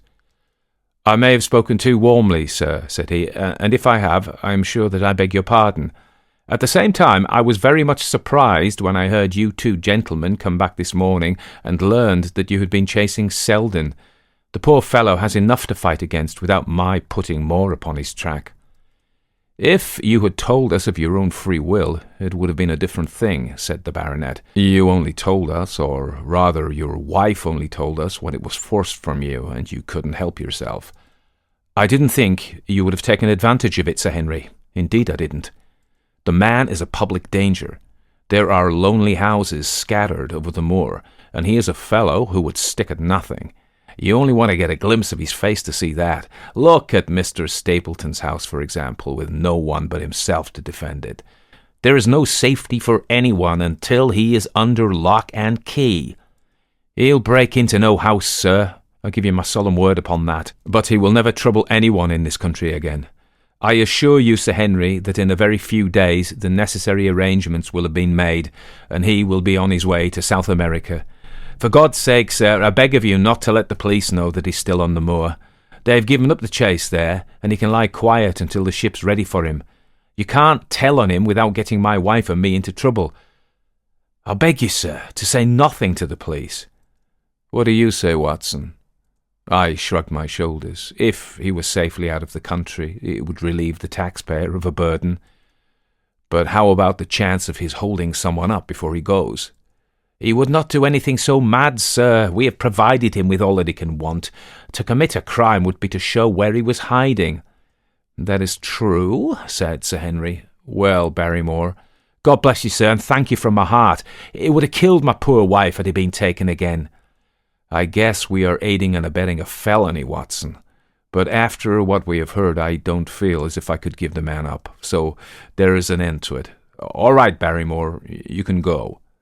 With a few broken words of gratitude, the man turned, but he hesitated and then came back. "You've been so kind to us, sir, that I should like to do the best I can for you in return. I know something, Sir Henry, and perhaps I should have said it before, but it was long after the inquest that I found it out. I've never breathed a word about it yet to a mortal man. It's about poor Sir Charles's death." The baronet and I were both upon our feet. "Do you know how he died?" "No, sir, I don't know that." "What then?" "I know why he was at the gate at that hour. It was to meet a woman." "To meet a woman? He?" "Yes, sir. And the woman's name. I can't give you the name, sir, but I can give you the initials. Her initials were L.L. "How do you know this, Barrymore?" "Well, Sir Henry, your uncle had a letter that morning. He usually had a great many letters, for he was a public man and well known for his kind heart, so that everyone who was in trouble was glad to turn to him. But that morning, as it chanced, there was only this one letter, so I took the more notice of it. It was from Coombe Tracy, and it was addressed in a woman's hand. Well? Well, sir, I thought no more of the matter, and never would have done if it hadn't been for my wife. Only a few weeks ago she was cleaning out Sir Charles's study. It had never been touched since his death, and she found the ashes of a burned letter in the back of the grate. The greater part of it was charred to pieces, but one little slip at the end of a page hung together, and the writing could still be read, though it was grey on a black background. It seemed to us to be the postscript at the end of the letter, and it said, "Please, please, as you are a gentleman, burn this letter, and be at the gate by 10 o'clock. Beneath it were signed the initials, L.L. Have you got that slip? No, sir, it crumbled all to bits after we moved it. Had Sir Charles received any other letters in the same writing? Well, sir, I took no particular notice of his letters. I shouldn't have noticed this one, only it happened to come alone. And you have no idea who L.L. is? No, sir, no more than you have. But I expect if we could lay our hands upon that lady, we should know more about Sir Charles's death. I cannot understand, Barrymore, how you came to conceal this important information. Well, sir, it was immediately after that our own trouble came to us, and then again, sir, we were both of us very fond of Sir Charles, as we might well have been, considering all he's done for us. To rake this up couldn't help our poor master, and it's well to go carefully when there's a lady in the case, even the best of us. You thought it might injure his reputation. Well, sir, I thought no good could come of it.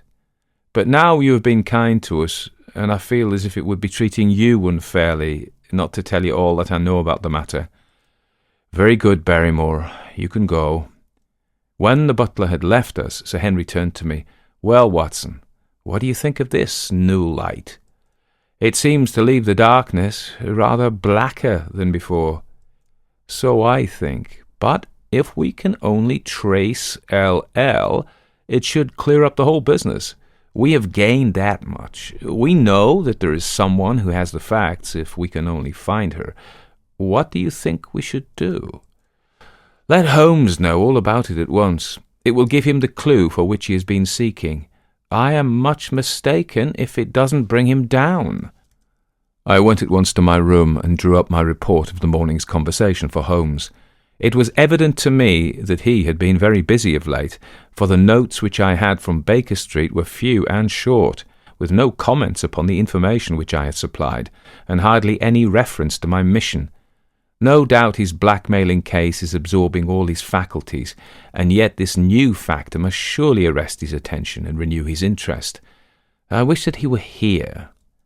October 17th. All day today the rain poured down, rustling on the ivy and dripping from the leaves. I thought of the convict out on the bleak, cold, shelterless moor. Poor devil, whatever his crimes, he has suffered something to atone for them.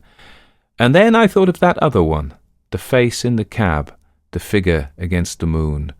Was he also out in that deluge, the unseen watcher, the man of darkness? In the evening I put on my waterproof, and I walked far upon the sodden moor, full of dark imaginings, the rain beating upon my face, and the wind whistling about my ears. God help those who wander into the great mire now, for even the firm uplands are becoming a morass. I found the black tor upon which I had seen the solitary watcher, and from its craggy summit I looked out myself across the melancholy downs. Rain squalls drifted across their russet face, and the heavy slate-coloured clouds hung low over the landscape, trailing in grey wreaths down the sides of the fantastic hills. In the distant hollow on the left, half hidden by the mist, the two thin towers of Baskerville Hall rose above the trees.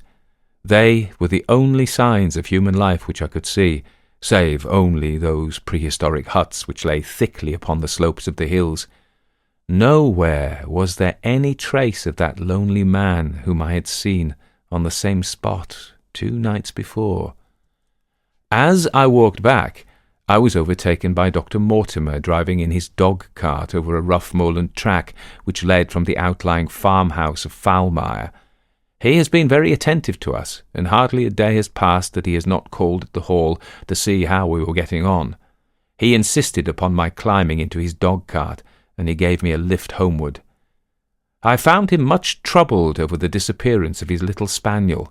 It had wandered onto the moor, and had never come back. I gave him such consolation as I might, but I thought of the pony on the Grimpen Mire, and I do not fancy he will see his little dog again. "By the way, Mortimer," said I, as we jolted along the rough road, "I suppose there are few people living within driving distance of this whom you do not know." "Hardly any, I think." "Can you then tell me the name of any woman whose initials are L.L.?" He thought for a few minutes.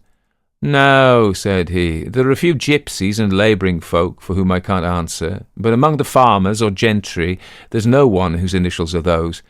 Wait a bit, though," he added after a pause. "There is Laura Lyons. Her initials are L.L., but she lives in Coombe Tracey." "Who is she?" I asked. "She's Franklin's daughter." "What, old Franklin the Crank?" "Exactly. She married an artist named Lyons who came sketching on the moor. He proved to be a blackguard and deserted her. The fault, from what I hear, may not have been entirely on one side. Her father refused to have anything to do with her because she had married without his consent, and perhaps for one or two other reasons as well. So, between the old sinner and the young one, the girl has had a pretty bad time." "How does she live?" "I fancy old Franklin allows her a pittance, but it can't be more, for his own affairs are considerably involved. Whatever she may have deserved, one could not allow her to go hopelessly to the bad. Her story got about, and several of the people here did something to enable her to earn an honest living.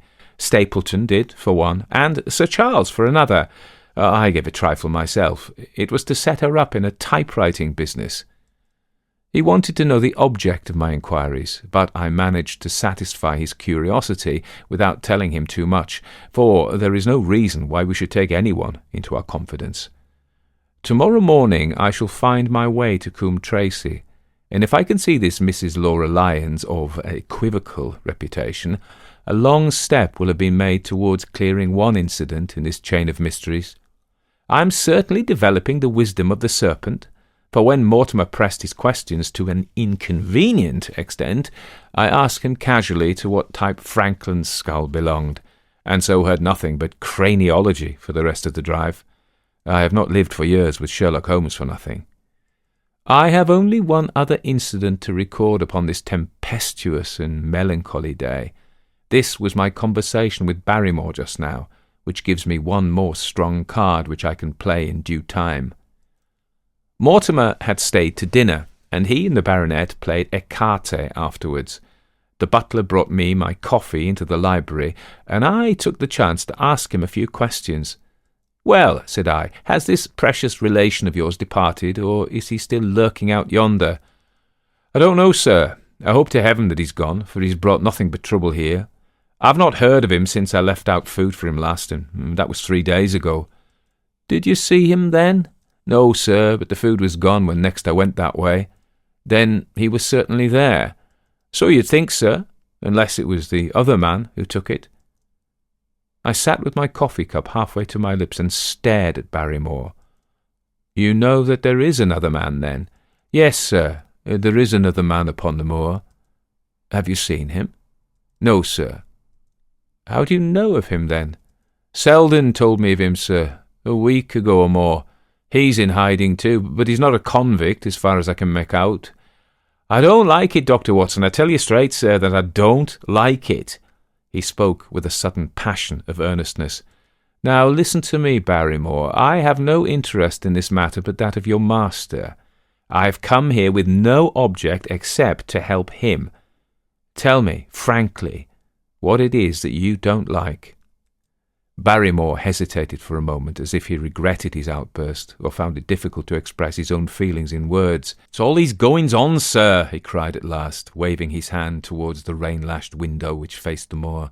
"There's foul play somewhere, and there's black villainy brewing, to that I'll swear.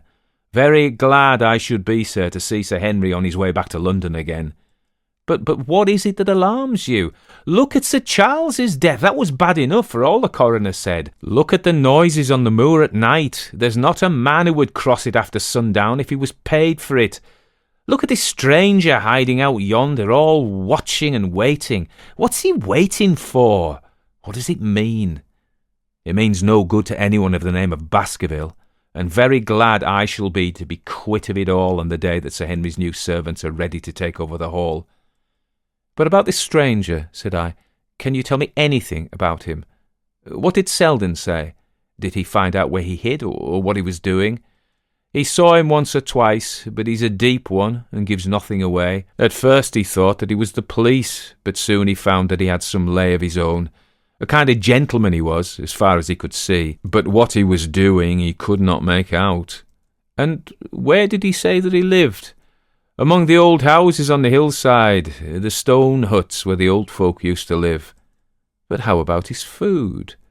Selden found out that he's got a lad who works for him and brings him all he needs. I dare say he goes to Coombe Tracey for what he wants. Very good, Barrymore. We may talk further of this some other time. When the butler had gone, I walked over to the black window and I looked through a blurred pane at the driving clouds and at the tossing outline of the wind-swept trees. It is a wild night indoors, and what must it be in a stone hut upon the moor? What passion of hatred can it be which leads a man to lurk in such a place at such a time? And what deep and earnest purpose can he have which calls for such a trial? There, in that hut upon the moor, seems to lie the very centre of that problem which has vexed me so sorely. I swear that another day shall not have passed before I have done all that man can do to reach the heart of the mystery. Chapter 11. The Man on the Moor. The extract from my private diary, which forms the last chapter, has brought my narrative up to the 18th of October, a time when these strange events began to move swiftly towards their terrible conclusion. The incidents of the next few days are indelibly graven upon my recollection, and I can tell them without reference to the notes made at the time. I start them from the day which succeeded that upon which I had established two facts of great importance. The one, that Mrs. Laura Lyons of Coombe Tracey had written to Sir Charles Baskerville and made an appointment with him at the very place and hour that he met his death. The other, that the lurking man upon the moor was to be found among the stone huts upon the hillside.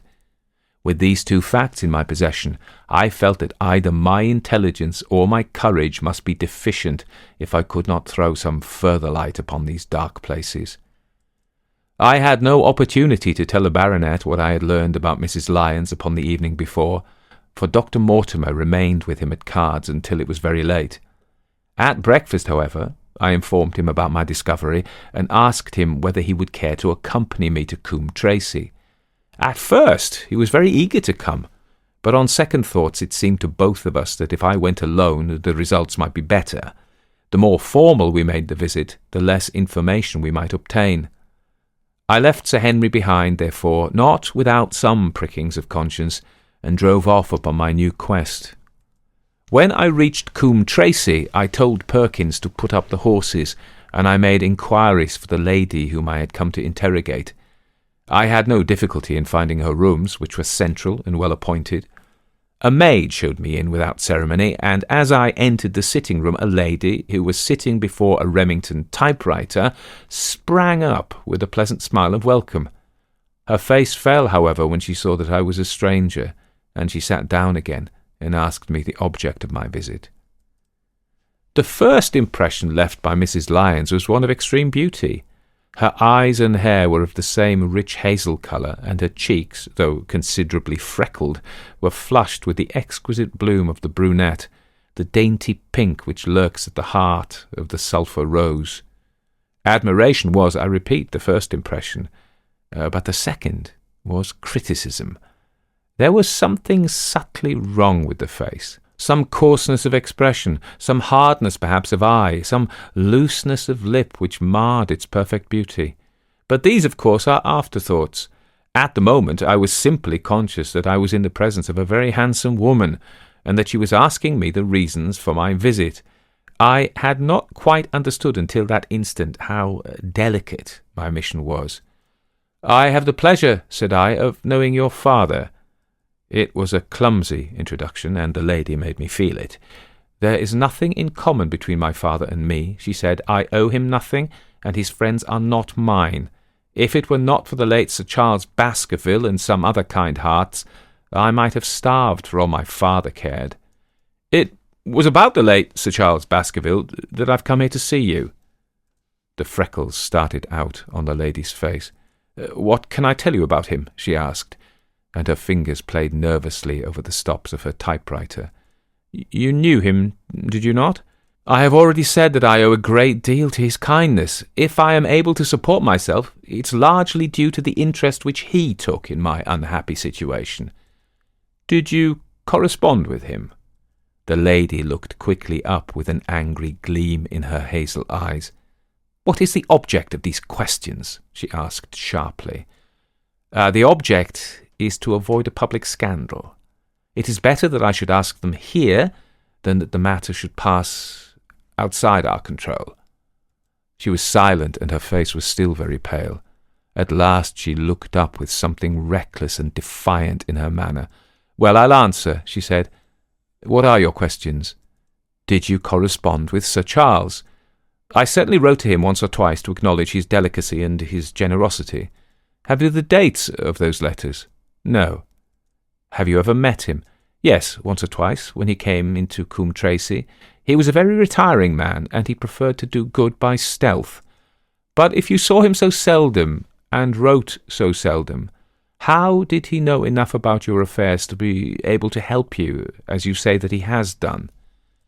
She met my difficulty with the utmost readiness. There were several gentlemen who knew my sad story and united to help me. One was Mr. Stapleton, a neighbour and intimate friend of Sir Charles's. He was exceedingly kind, and it was through him that Sir Charles learned about my affairs.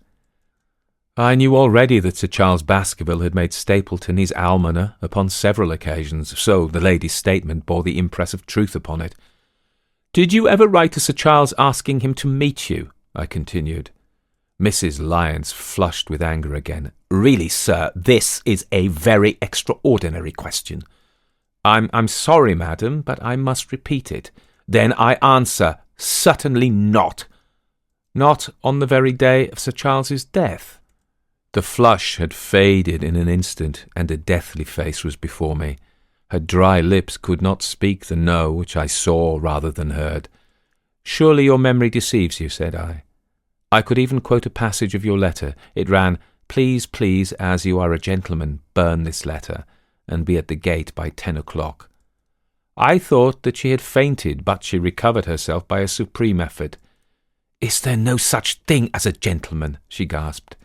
"You do Sir Charles an injustice. He did burn the letter, but sometimes a letter may be legible even when burned." "You acknowledge now that you wrote it?" "Yes, I did write it," she cried, pouring out her soul in a torrent of words. "I did write it. Why should I deny it? I have no reason to be ashamed of it. I wished him to help me. I believed that if I had an interview I could gain his help, so I asked him to meet me."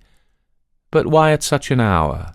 "Because I had only just learned that he was going to London next day and might be away for months. There were reasons why I couldn't get there earlier." "But why a rendezvous in the garden instead of a visit to the house? Do you think a woman could go alone at that hour to a bachelor's house?" "Well, what happened when you did get there?" "I never went." "Mrs. Lyons!" "No, I swear it to you on all I hold sacred. I never went." "Something intervened to prevent my going. What was that?" "That is a private matter. I cannot tell it." "You acknowledge, then, that you made an appointment with Sir Charles at the very hour and place at which he met his death, but you deny that you kept the appointment." "That is the truth." Again and again I cross-questioned her, but I could never get past that point. "Mrs. Lyons," said I, as I rose from this long and inconclusive interview, "you are taking a very great responsibility and putting yourself in a very false position by not making an absolutely clean breast of all that you know. If I have to call in the aid of the police, you will find how seriously you are compromised. If your position is innocent, Why did you in the first instance deny having written to Sir Charles upon that date? Because I feared that some false conclusion might be drawn from it, and that I might find myself involved in a scandal. And why were you so pressing that Sir Charles should destroy your letter? If you have read the letter, you will know. I did not say that I had read all the letter. You quoted some of it. I quoted the postscript. The letter had, as I said, been burned, and it was not all legible. I ask you once again, why it was that you were so pressing that Sir Charles should destroy this letter, which he received on the day of his death. The matter is a very private one. The more reason why you should avoid a public investigation. I'll tell you then. If you have heard anything of my unhappy history, you will know that I made a rash marriage and had reason to regret it. I have heard so much. My life has been one incessant persecution from a husband whom I abhor. The law is upon his side, and every day I am faced by the possibility that he may force me to live with him. At the time that I wrote this letter to Sir Charles, I had learned that there was a prospect of my regaining my freedom if certain expenses could be met. It meant everything to me. Peace of mind, happiness, self-respect, everything. I knew Sir Charles's generosity, and I thought that if he heard my story from my own lips, he would help me. Then how is it that you didn't go? Because I received help in the interval from another source. Why then did you not write to Sir Charles and explain this? So I should have done had I not seen his death in the paper next morning. The woman's story hung coherently together, and all my questions were unable to shake it. I could only check it by finding if she had indeed instituted divorce proceedings against her husband at or about the time of the tragedy. It was unlikely that she would dare to say that she had not been to Baskerville Hall, if she really had been, for a trap would be necessary to take her there, and could not have returned to Coombe Tracey until the early hours of the morning. Such an excursion could not be kept secret. The probability was, therefore, that she was telling the truth, or at least a part of the truth. I came away baffled and disheartened. Once again I had reached that dead wall which seemed to be built across every path by which I tried to get at the object of my mission. And yet the more I thought of the lady's face and of her manner, the more I felt that something was being held back from me. Why should she turn so pale? Why should she fight against every admission until it was forced from her? Why should she have been so reticent at the time of the tragedy? Surely the explanation of all this could not be as innocent as she would have me believe. For the moment I could proceed no farther in that direction, but must turn back to that other clue which was to be sought for among the stone huts upon the moor. And that was a most vague direction. I realized it as I drove back and noted how hill after hill showed traces of the ancient people. Barrymore's only indication had been that the stranger lived in one of these abandoned huts, and many hundreds of them are scattered throughout the length and breadth of the moor. But I had my own experience for a guide, since it had shown me the man himself standing upon the summit of the Black Tor. That, then, should be the centre of my search.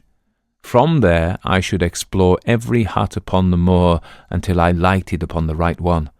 If this man were inside it, I should find out from his own lips, at the point of my revolver if necessary, who he was, and why he had dogged us so long. He might slip away from us in the crowd of Regent Street, but it would puzzle him to do so upon the lonely moor. On the other hand, if I should find the hut and its tenant should not be within it, I must remain there, however long the vigil, until he returned. Holmes had missed him in London. It would indeed be a triumph for me if I could run him to earth where my master had failed. Luck had been against us again and again in this inquiry, but now at last it came to my aid, and the messenger of good fortune was none other than Mr. Frankland, who was standing grey-whiskered and red-faced outside the gate of his garden, which opened onto the high road along which I travelled. "Good day, Watson," cried he, with unwonted good humour. "You must really give your horses a rest, and come in to have a glass of wine and to congratulate me." My feelings towards him were very far from being friendly after what I had heard of his treatment of his daughter, But I was anxious to send Perkins and the wagonette home, and the opportunity was a good one. I alighted and sent a message to Sir Henry that I should walk over in time for dinner. Then I followed Frankland into his dining-room. "It is a great day for me, sir. One of the red-letter days of my life," he cried with many chuckles. "I have brought off a double event. I mean to teach them in these parts that law is law, and that there is a man here who does not fear to invoke it. I have established a right-of-way through the centre of old Middleton's Park, slap across it, sir, within 100 yards of his own front door. What do you think of that? We'll teach these magnates that they cannot ride roughshod over the rights of the commoners, confound them. And I've closed the wood where the Fenworthy folk used to picnic. These infernal people seem to think there are no rights of property, and that they can swarm where they like with their papers and their bottles. Both cases decided, Dr. Watson, and both in my favour. I haven't had such a day since I had Sir John Morland for trespass because he shot in his own warren." "How on earth did you do that?" "Look it up in the books, sir. It will repay reading. Frankland versus Morland, Court of Queen's Bench. Cost me £200, but I got my verdict." "Did it do you any good?" "None, sir, none. I am proud to say that I had no interest in the matter. I act entirely from a sense of public duty. I have no doubt, for example, that the Fernworthy people will burn me in effigy tonight. I told the police last time they did it that they should stop these disgraceful exhibitions. The county constabulary is in a scandalous state, sir, and it has not afforded me the protection to which I am entitled. The case of Frankland v. Regina will bring the matter before the attention of the public. I told them that they would have occasion to regret their treatment of me, and already my words have come true." "How so?" I asked. The old man put on a very knowing expression. "Because I could tell them what they're dying to know, but nothing would induce me to help the rascals in any way." I had been casting round for some excuse by which I could get away from his gossip, but now I began to wish to hear more of it. I had seen enough of the contrary nature of the old sinner to understand that any strong sign of interest would be the surest way to stop his confidences. "Some poaching case, no doubt," said I, with an indifferent manner. "Ha, my boy, a very much more important matter than that. What about a convict on the moor?" I stared. "You don't mean that you know where he is?" said I. "I may not know exactly where he is, but I am quite sure that I could help the police to lay their hands on him. Has it never struck you that the way to catch the man was to find out where he got his food, and so trace it to him?" He certainly seemed to be getting uncomfortably near the truth. "No doubt," said I, "but how do you know that he is anywhere upon the moor?" "I know it because I have seen with my own eyes the messenger who takes him his food." My heart sank for Barrymore. It was a serious thing to be in the power of this spiteful old busybody. But his next remark took a weight from my mind. "You'll be surprised to hear that his food is taken to him by a child. I see him every day through my telescope upon the roof.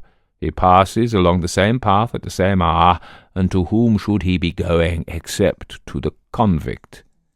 Here was luck indeed, and yet I suppressed all appearance of interest. A child! Barrymore had said that our unknown was supplied by a boy. It was on his track and not upon the convicts that Frankland had stumbled. If I could get his knowledge, it might save me a long and weary hunt, but incredulity and indifference were evidently my strongest cards. I should say that it was much more likely that it was a son of one of the moorland shepherds taking out his father's dinner.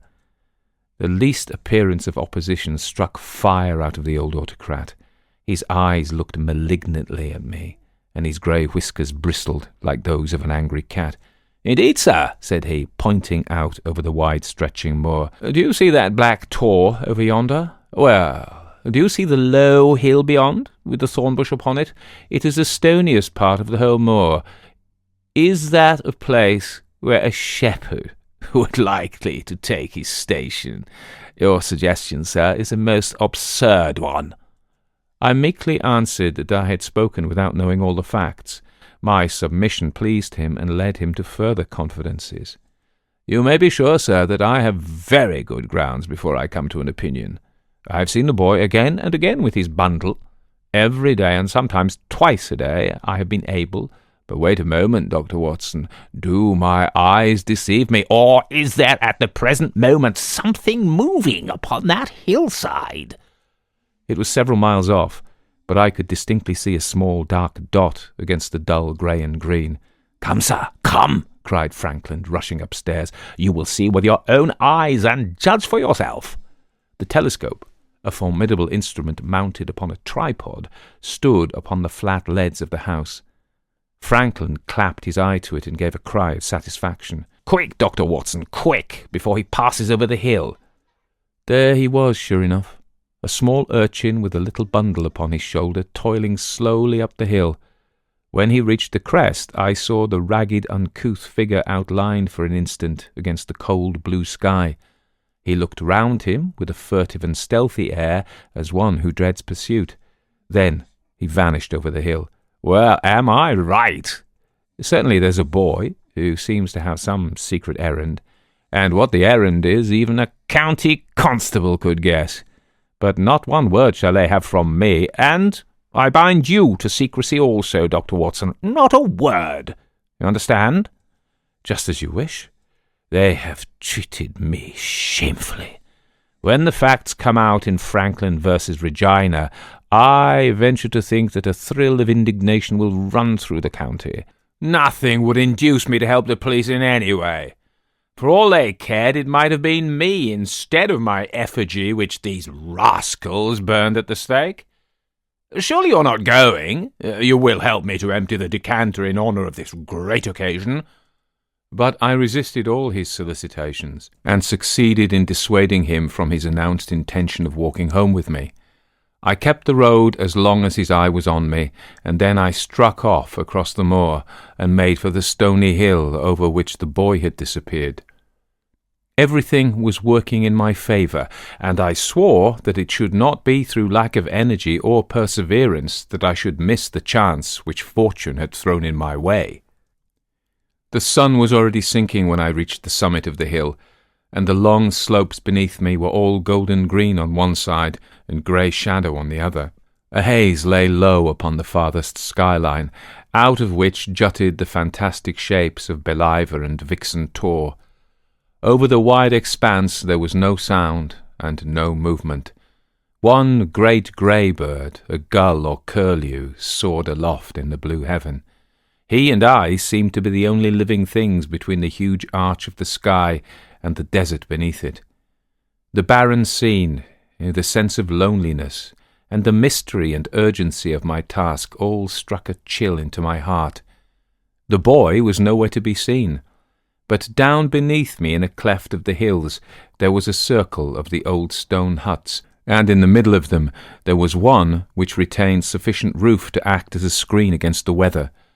My heart leaped within me as I saw it. This must be the burrow where the stranger lurked.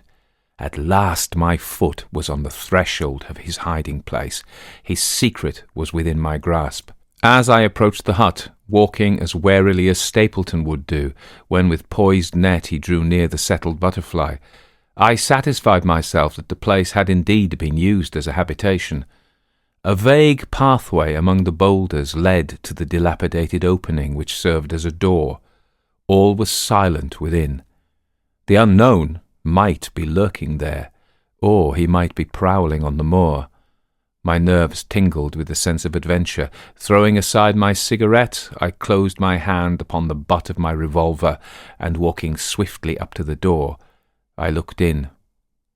The place was empty. But there were ample signs that I had not come upon a false scent. This was certainly where the man lived. Some blankets rolled in a waterproof lay upon that very stone slab upon which Neolithic man had once slumbered. The ashes of a fire were heaped in a rude grate. Beside it lay some cooking utensils, and a bucket half full of water. A litter of empty tins showed that the place had been occupied for some time, and I saw, as my eyes became accustomed to the checkered light, a pannikin and a half-full bottle of spirits standing in the corner. In the middle of the hut a flat stone served the purpose of a table, and upon this stood a small cloth bundle, the same, no doubt, which I had seen through the telescope upon the shoulder of the boy. It contained a loaf of bread, a tinned tongue, and 2 tins of preserved peaches. As I set it down again, after having examined it, my heart leaped to see that beneath it there lay a sheet of paper with writing upon it. I raised it, and this was what I read, roughly scrawled in pencil. Dr. Watson has gone to Coombe Tracy. For a minute I stood there with the paper in my hands, thinking out the meaning of this curt message. It was I, then, and not Sir Henry, who was being dogged by this secret man. He had not followed me himself, but he had set an agent, the boy perhaps, upon my track, and this was his report. Possibly I had taken no step since I had been upon the moor which had not been observed and reported. Always there was this feeling of an unseen force, a fine net drawn round us with infinite skill and delicacy, holding us so lightly that it was only at some supreme moment that one realized that one was indeed entangled in its meshes. If there was one report, there might be others, so I looked round the hut in search of them.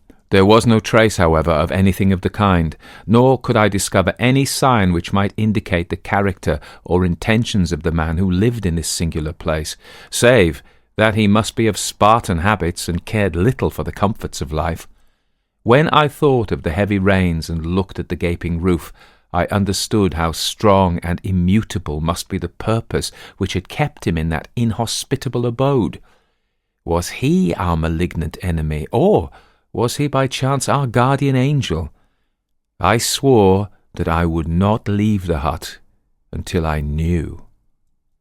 Outside the sun was sinking low, and the west was blazing with scarlet and gold. Its reflection was shot back in ruddy patches by the distant pools which lay amid the great Grimpen mire. There were the 2 towers of Baskerville Hall, and there a distant blur of smoke which marked the village of Grimpen. Between the 2, behind the hill, was the house of the Stapletons.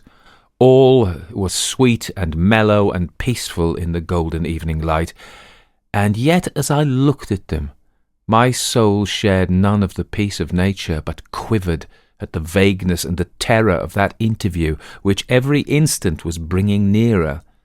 With tingling nerves but a fixed purpose, I sat in a dark recess of the hut, and waited with sombre patience for the coming of its tenant. And then, at last, I heard him. Far away came the sharp clink of a boot striking upon a stone, then another and yet another, coming nearer and nearer. I shrank back into the darkest corner and cocked the pistol in my pocket, determined not to discover myself until I had an opportunity of seeing something of the stranger. There was a long pause which showed that he had stopped. Then, once more the footsteps approached, and a shadow fell across the opening of the hut. "It is a lovely evening, my dear Watson," said a well-known voice. "I really think that you will be more comfortable outside than in." Chapter 12. Death on the Moor. For a moment or two I sat breathless, hardly able to believe my ears. Then my senses and my voice came back to me, while a crushing weight of responsibility seemed in an instant to be lifted from my soul. That cold, incisive, ironical voice could belong to but one man in all the world. "Holmes!" I cried. "Holmes!" "Come out," said he, "and please be careful with the revolver." I stepped under the rude lintel, and there he sat upon a stone outside, his grey eyes dancing with amusement as they fell upon my astonished features. He was thin and worn, but clear and alert, his keen face bronzed by the sun and roughened by the wind. In his tweed suit and cloth cap, he looked like any other tourist upon the moor, and he had contrived, with that cat-like love of personal cleanliness which was one of his characteristics, that his chin should be as smooth and his linen as perfect as if he were in Baker Street. "I never was more glad to see anyone in my life," said I, as I wrung him by the hand. "Or more astonished, eh? Well, I must confess it. The surprise was not all on one side, I assure you. I had no idea that you had found my occasional retreat, Still less that you were inside it until I was within 20 paces of the door. My footprint, I presume. No, Watson, I fear that I could not undertake to recognize your footprint amid all the footprints of the world. If you seriously desire to deceive me, you must change your tobacconist, for when I see the stub of a cigarette marked Bradley, Oxford Street, I know that my friend Watson is in the neighbourhood. You will see it there beside the path. You threw it down, no doubt, at that supreme moment when you charged into the empty hut. Exactly. I thought as much, and knowing your admirable tenacity, I was convinced that you were sitting in ambush, a weapon within reach, waiting for the tenant to return. So you actually thought that I was the criminal. I did not know who you were, but I was determined to find out. Excellent, Watson. And how did you localize me? You saw me, perhaps, on the night of the convict hunt, when I was so imprudent as to allow the moon to rise behind me. Yes, I saw you then, and have no doubt searched all the huts until you came to this one. No, your boy had been observed, and that gave me a guide where to look. The old gentleman with the telescope, no doubt. I could not make it out when first I saw the light flashing upon the lens. He rose and peeped into the hut. Ha! I see that Cartwright has brought you up some supplies. What's this paper? So, you have been to Coombe Tracey, have you? Yes, to see Miss Laura Lyons. Exactly. Well done. Our researches have evidently been running on parallel lines, and when we unite our results, I expect we shall have a fairly full knowledge of the case. Well, I'm glad from my heart that you're here, for indeed the responsibility and the mystery were both becoming too much for my nerves. But how in the name of wonder did you come here, and what have you been doing? I thought you were in Baker Street working out that case of blackmailing. That was what I wished you to think. Then you use me, and yet do not trust me, I cried with some bitterness. I think that I have deserved better at your hands, Holmes. My dear fellow, you have been invaluable to me in this as in many other cases, and I beg that you will forgive me if I have seemed to play a trick upon you. In truth, it was partly for your own sake that I did it, and it was my appreciation of the danger which you ran which led me to come down and examine the matter for myself. Had I been with Sir Henry and you, it is confident that my point of view would have been the same as yours, and my presence would have warned our very formidable opponents to be on their guard. As it is, I have been able to get about as I could not possibly have done had I been living in the Hall, and I remain an unknown factor in the business, ready to throw in all my weight at a critical moment. But why keep me in the dark? For you to know could not have helped us, and might possibly have led to my discovery. You would have wished to tell me something, or in your kindness you would have brought me out some comfort or other, and so an unnecessary risk would be run. I brought Cartwright down with me. You remember the little chap at the express office, and he has seen to my simple wants, a loaf of bread and a clean collar. What does man want more? He has given me an extra pair of eyes upon a very active pair of feet, and both have been invaluable. Then my reports have all been wasted. My voice trembled as I recalled the pains and the pride with which I had composed them. Holmes took a bundle of papers from his pocket. Here are your reports, my dear fellow, and very well thumbed, I assure you.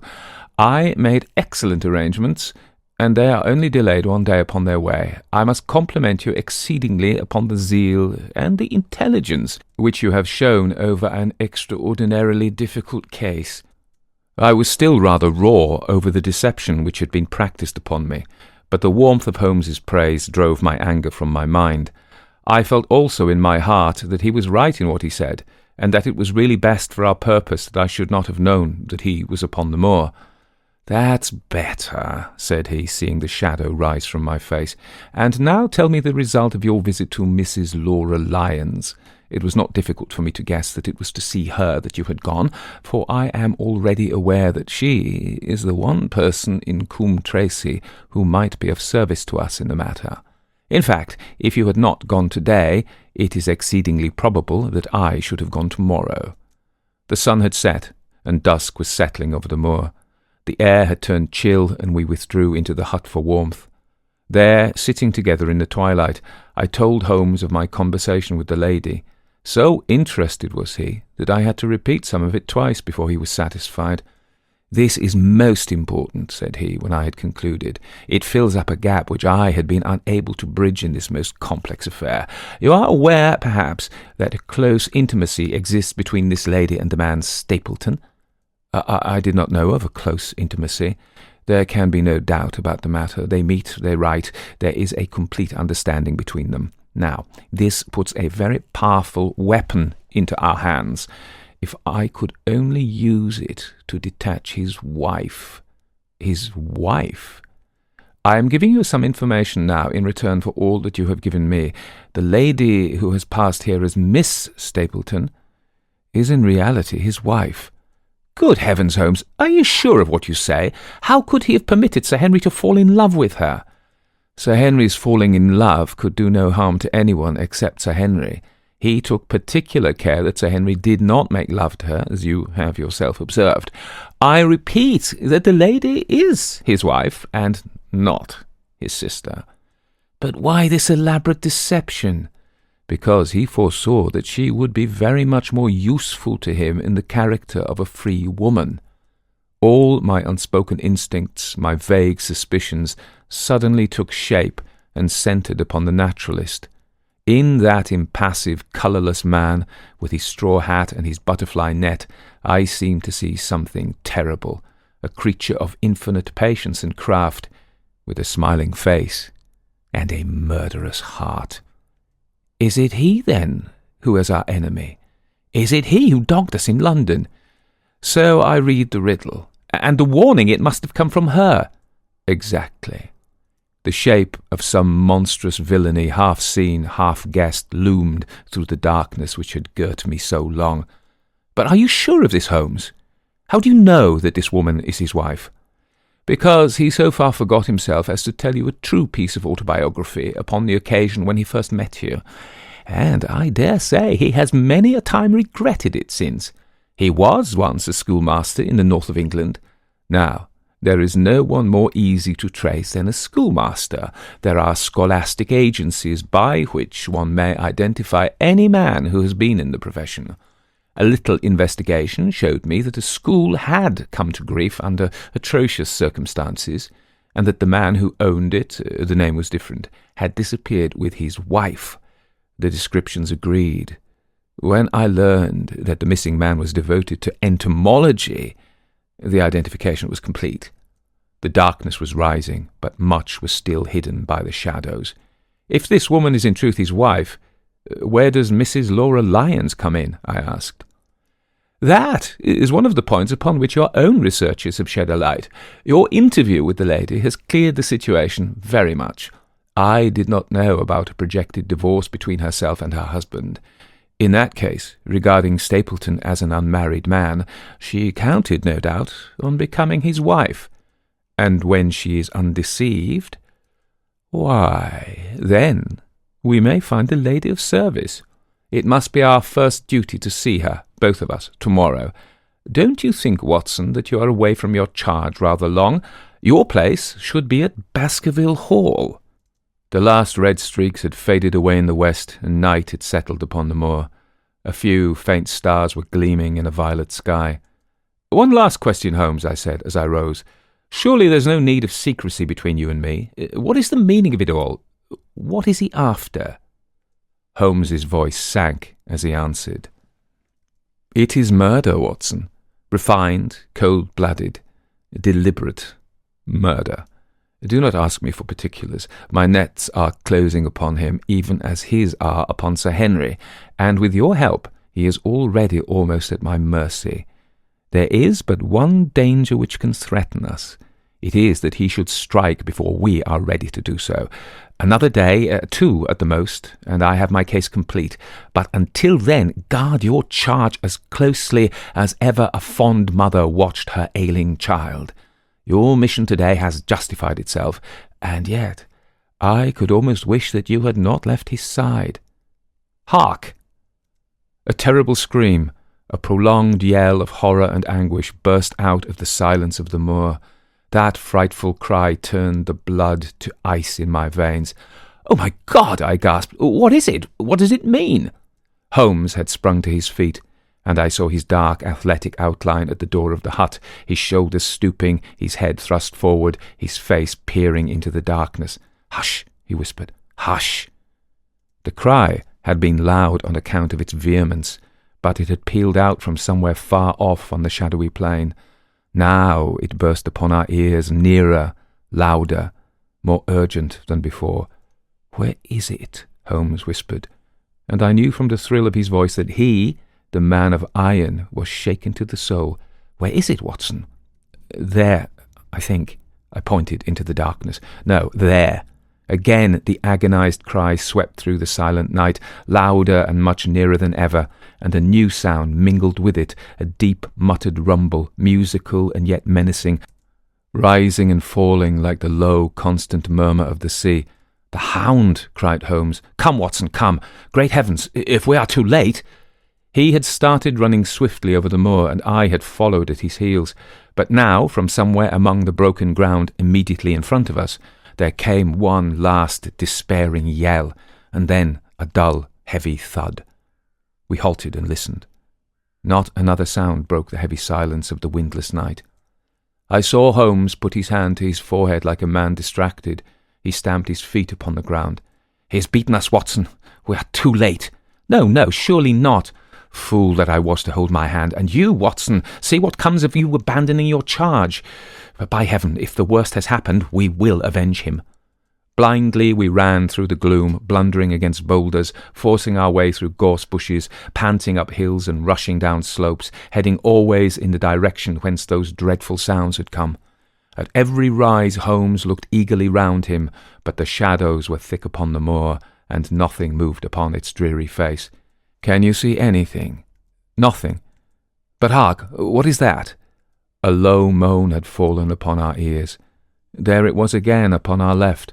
On that side a ridge of rocks ended in a sheer cliff which overlooked a stone-strewn slope. On its jagged face was spread-eagled some dark, irregular object. As we ran towards it, the vague outline hardened into a definite shape. It was a prostrate man, face downward upon the ground, the head doubled under him at a horrible angle, the shoulders rounded and the body hunched together as if in the act of throwing a somersault. So grotesque was the attitude that I could not for the instant realize that the moan had been the passing of his soul. Not a whisper, not a rustle rose now from the dark figure over which we stooped. Holmes laid his hand upon him and held it up again with an exclamation of horror. The gleam of the match which he struck shone upon his clotted fingers and upon the ghastly pool which widened slowly from the crushed skull of the victim, and it shone upon something else which turned our hearts sick and faint within us. The body of Sir Henry Baskerville. There was no chance of either of us forgetting that peculiar ruddy tweed suit, the very one which he had worn on the first morning that we had seen him in Baker Street. We caught the one clear glimpse of it, and then the match flickered and went out, even as the hope had gone out of our souls. Holmes groaned, and his face glimmered white through the darkness. "The brute, the brute!" I cried with clenched hands. "Oh, Holmes, I shall never forgive myself for having left him to his fate." "I am more to blame than you, Watson. In order to have my case well rounded and complete, I have thrown away the life of my client. It is the greatest blow which has befallen me in my career. But how could I know that he would risk his life alone upon the moor in the face of all my warnings? That we should have heard his screams, my God, those screams, and yet have been unable to save him? Where is this brute of a hound which drove him to his death? It may be lurking among these rocks at this instant. And Stapleton, where's he? He shall answer for this deed." "He shall. I will see to that.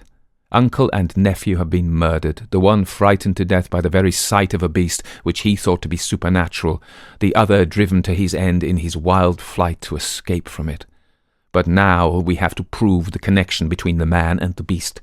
Save from what we heard, we cannot even swear to the existence of the latter, since Sir Henry has evidently died from the fall. But by heavens, cunning as he is, the fellow shall be in my power before another day is past." We stood with bitter hearts on either side of the mangled body, overwhelmed by this sudden and irrevocable disaster which had brought all our long and weary labours to so piteous an end. Then, as the moon rose, we climbed to the top of the rocks over which our poor friend had fallen, and from the summit we gazed out over the shadowy moor, half silver and half gloom. Far away, miles off, in the direction of Grimpen, a single steady yellow light was shining. It could only come from the lonely abode of the Stapletons. With a bitter curse I shook my fist at it as I gazed. Why should we not seize him at once? Our case is not complete. The fellow is wary and cunning to the last degree. It is not what we know, but what we can prove. If we make one false move, the villain may escape us yet. What can we do? There'll be plenty for us to do tomorrow. Tonight we can only perform the last offices to our poor friend. Together we made our way down the precipitous slope and approached the body, black and clear against the silvered stones. The agony of those contorted limbs struck me with a spasm of pain, and blurred my eyes with tears. We must send for help, Holmes. We cannot carry him all the way to the hall. Good heavens, are you mad? He had uttered a cry and bent over the body. Now he was dancing and laughing and wringing my hand. Could this be my stern, self-contained friend? These were hidden fires indeed.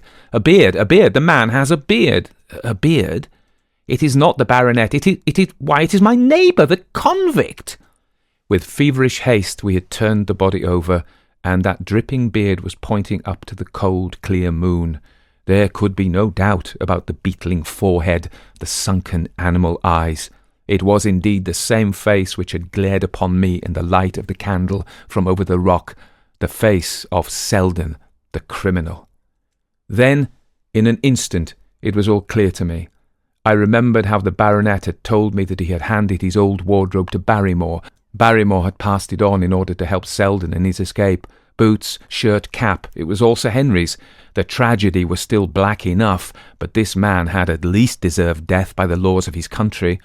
I told Holmes how the matter stood, my heart bubbling over with thankfulness and joy.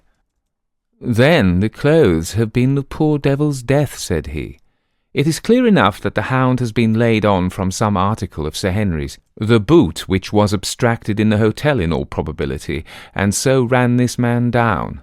There is one very singular thing, however. How came Selden in the darkness to know that the hound was on his trail?" "He heard him."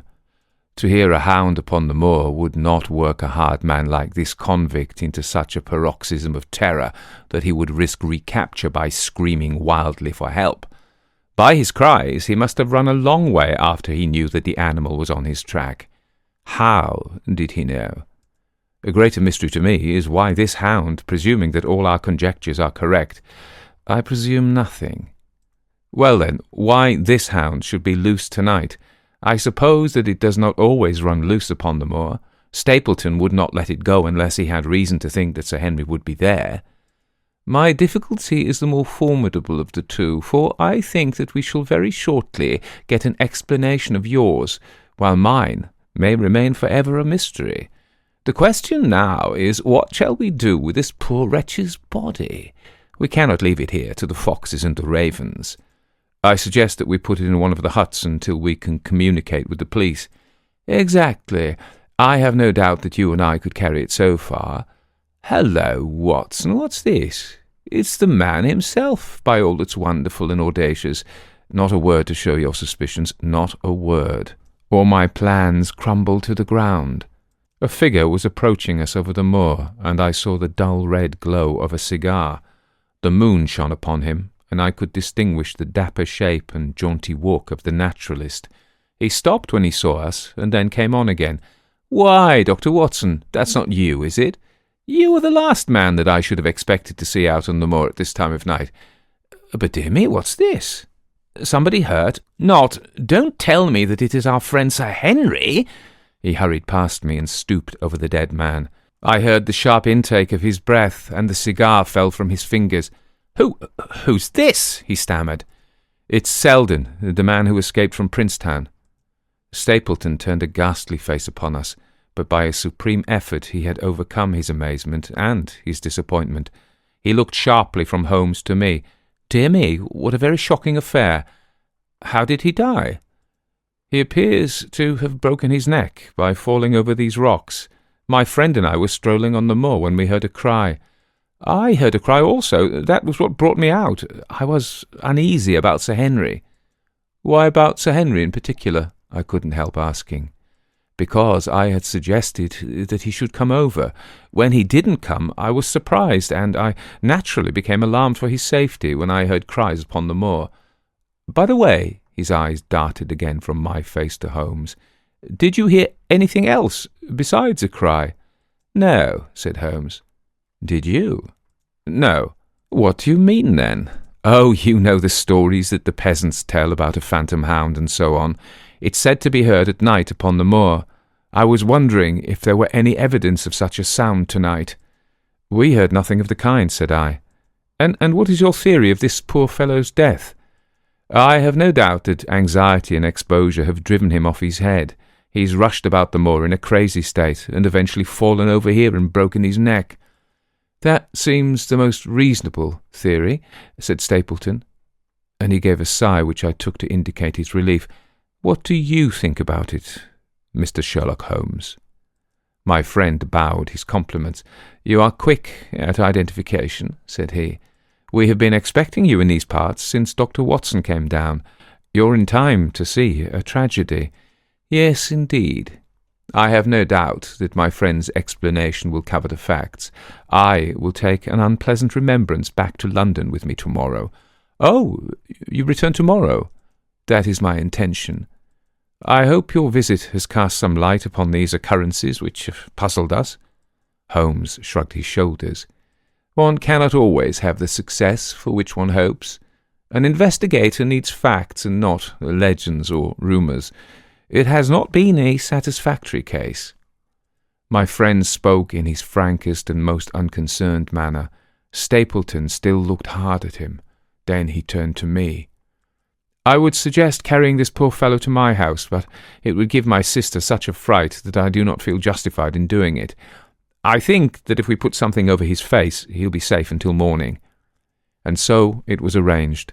Resisting Stapleton's offer of hospitality, Holmes and I set off to Baskerville Hall, leaving the naturalist to return alone.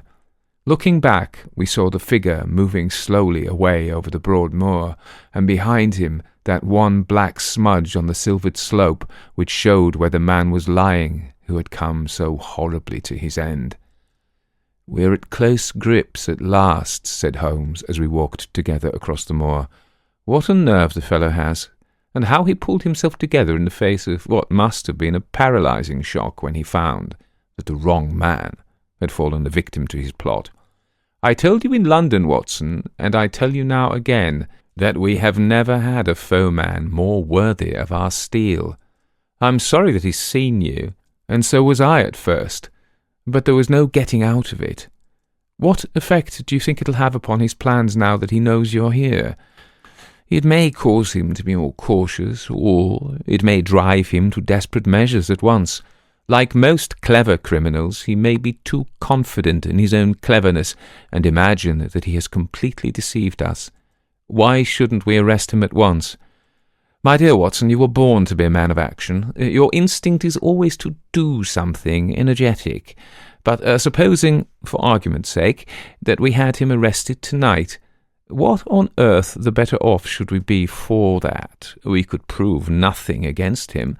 There's the devilish cunning of it. If he were acting through a human agent, we could get some evidence. But if we were to drag this great dog to the light of day, it would not help us in putting a rope round the neck of its master. Surely we have a case. Not a shadow of one, only surmise and conjecture.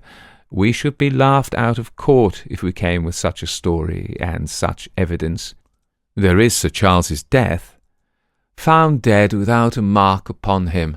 You and I know that he died of sheer fright, and we know also what frightened him. But how are we to get 12 stolid jurymen to know it? What signs are there of a hound?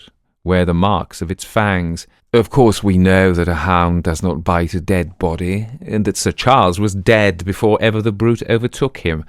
But we have to prove all this, and we are not in a position to do it. Well then, tonight? We are not much better off tonight. Again, there was no direct connection between the hound and the man's death. We never saw the hound. We heard it, but we could not prove that it was running upon this man's trail. There is a complete absence of motive. No, my dear fellow, we must reconcile ourselves to the fact that we have no case at present, and that it is worth our while to run any risk in order to establish one. And how do you propose to do so? I have great hopes of what Mrs. Laura Lyons may do for us when the position of affairs is made clear to her, and I have my own plan as well. Sufficient for tomorrow is the evil thereof, but I hope before the day is past to have the upper hand at last. I could draw nothing further from him, and he walked, lost in thought, as far as the Baskerville gates. Are you coming up? Yes, I see no reason for further concealment. But one last word, Watson. Say nothing of the hound to Sir Henry. Let him think that Selden's death was as Stapleton would have us believe. He will have a better nerve for the ordeal which he will have to undergo tomorrow, when he is engaged, if I remember your reporter right, to dine with these people. And so am I. Then you must excuse yourself, and he must go alone. That will be easily arranged. And now, if we are too late for dinner, I think that we are both ready for our suppers. Chapter 13. Fixing the Nets. Sir Henry was more pleased than surprised to see Sherlock Holmes, for he had for some days been expecting that recent events would bring him down from London.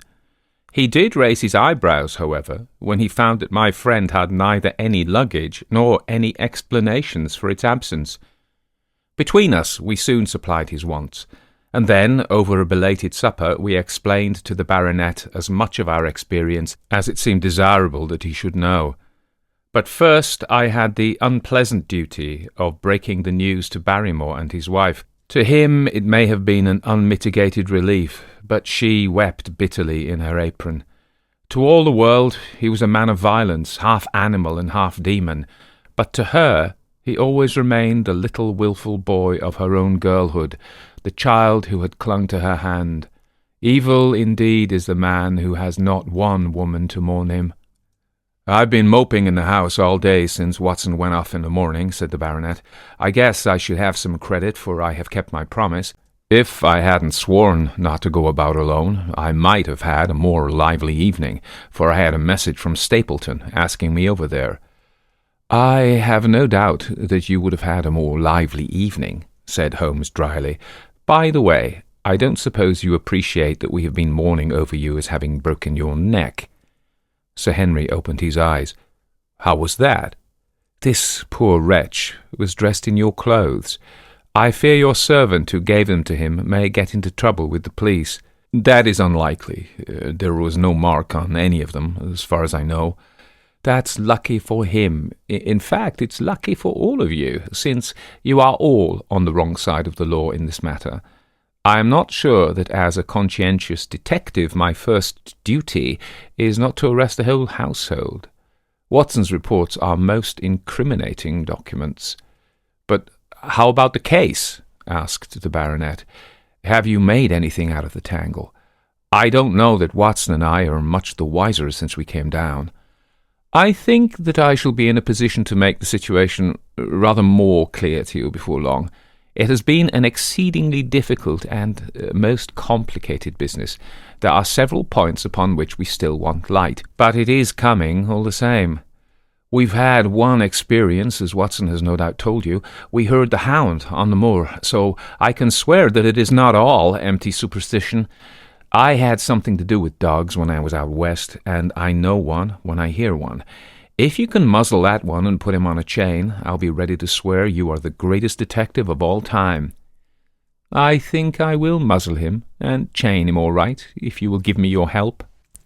"Whatever you tell me to do, I will do." "Very good, and I will ask you also to do it blindly, without always asking the reason." "Just as you like."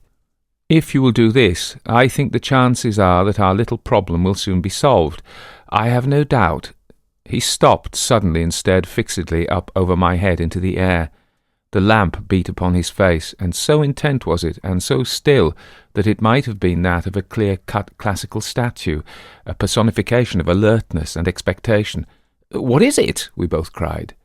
I could see as he looked down that he was repressing some internal emotion. His features were still composed, but his eyes shone with amused exultation. "Excuse the admiration of a connoisseur," said he, as he waved his hand towards the line of portraits which covered the opposite wall. "Watson won't allow that I know anything about art, but that is mere jealousy, because our views on the subject differ. Now, these are a really fine series of portraits." "Well, I'm glad to hear you say so," said Sir Henry, glancing with some surprise at my friend. "I don't pretend to know much about these things, and I'd be a better judge of a horse or a steer than of a picture. I didn't know that you found time for such things." "I know what is good when I see it, and I see it now. That's a Nella, I swear, that lady in the blue silk over yonder. And the stout gentleman with the wig ought to be a Reynolds. They're all family portraits, I presume." "Every one." "Do you know the names?" "Barrymore has been coaching me in them, and I think I can say my lessons fairly well." "Who is the gentleman with the telescope?"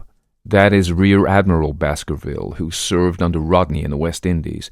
The man with the blue coat and the roll of paper is Sir William Baskerville, who was chairman of committees of the House of Commons under Pitt. And this cavalier opposite to me, the one with the black velvet and the lace. Ah, you have a right to know about him. That is the cause of all the mischief, the wicked Hugo, who started the Hound of the Baskervilles. We're not likely to forget him." I gazed with interest and some surprise upon the portrait. "Dear me," said Holmes, "he seems a quiet, meek-mannered man enough, but I dare say that there was a lurking devil in his eyes. I had pictured him as a more robust and ruffianly person. There is no doubt about the authenticity, for the name and the date, 1647, are on the back of the canvas." Holmes said little more, but the picture of the old roisterer seemed to have a fascination for him, and his eyes were continually fixed upon it during supper. It was not until later, when Sir Henry had gone to his room, that I was able to follow the trend of his thoughts. He led me back into the banqueting hall, his bedroom candle in his hand, and he held it up against the time-stained portrait on the wall. "Do you see anything there?" I looked at the broad-plumed hat, the curling love-locks, the white lace collar, and the straight, severe face which was framed between them. It was not a brutal countenance, but it was prim, hard, and stern, with a firm-set, thin-lipped mouth and a coldly intolerant eye. "Is it like anyone you know?" "There's something of Sir Henry about the jaw. Just a suggestion, perhaps, but wait an instant." He stood upon a chair, and holding up the light in his left hand, he curved his right arm over the broad hat and round the long ringlets. "Good heavens!" I cried in amazement. The face of Stapleton had sprung out of the canvas. "Ah, you see it now. My eyes have been trained to examine faces and not their trimmings. It is the first quality of a criminal investigator that he should see through a disguise. But this is marvellous. It might be his portrait." "Yes, it's an interesting instance of a throwback, which appears to be both physical and spiritual. A study of family portraits is enough to convert a man to the doctrine of reincarnation. The fellow is a Baskerville. That is evident. With designs upon the succession." "Exactly. This chance of the picture has supplied us with one of our most obvious missing links. We have him, Watson, we have him. And I dare swear that before tomorrow night he will be fluttering in our net, as helpless as one of his own butterflies. A pin, a cork, and a card. And we add him to the Baker Street collection." He burst into one of his rare fits of laughter as he turned away from the picture. I have not heard him laugh often, and it has always boded ill to somebody. I was up betimes in the morning, but Holmes was afoot earlier still, for I saw him as I dressed coming up the drive. "Yes, we should have a full day today," he remarked, and he rubbed his hands with the joy of action. "The nets are all in place, and the drag is about to begin. We'll know before the day is out whether we have caught our big, lean-jawed pike, or whether he has got through the meshes. Have you been on the moor already? I have sent a report from Grimpen to Princetown as to the death of Selden. I think I can promise that none of you will be troubled in the matter. And I have also communicated with my faithful Cartwright, who would certainly have pined away at the door of my hut, as a dog does at its master's grave, if I had not set his mind at rest about my safety. What's the next move?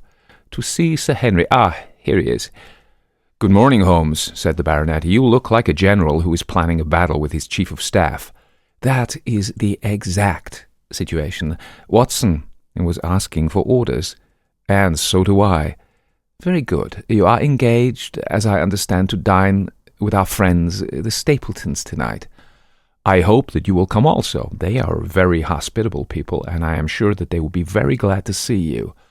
I fear that Watson and I must go to London. To London? Yes, I think that we should be more useful there at the present juncture. The baronet's face perceptibly lengthened. I hope that you were going to see me through this business. The Hall and the Moor are not very pleasant places when one is alone.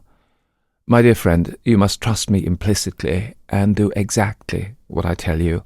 You can tell your friends that we should have been very happy to have come with you, but that urgent business required us to be in town.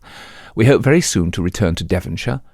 Will you remember to give them that message, if you insist upon it? There is no alternative, I assure you. I saw by the baronet's clouded brow that he was deeply hurt by what he regarded as our desertion. When do you desire to go? He asked coldly. Immediately after breakfast. We will drive in to Coombe Tracy, but Watson will leave his things as a pledge that he will come back to you. Watson, you will send a note to Stapleton to tell him that you regret that you cannot come.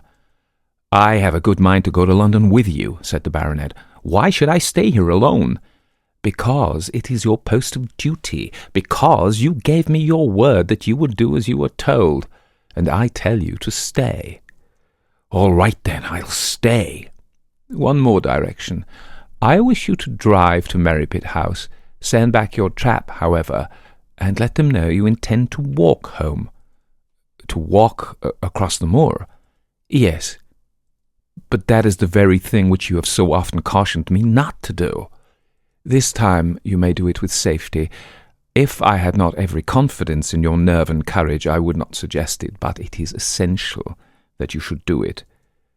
Then I'll do it. And as you value your life, do not go across the moor in any direction, save along the straight path which leads from Merripit House to the Grimpen Road, and is your natural way home. I'll do just what you say. Very good. I should be glad to get away as soon after breakfast as possible, so as to reach London in the afternoon.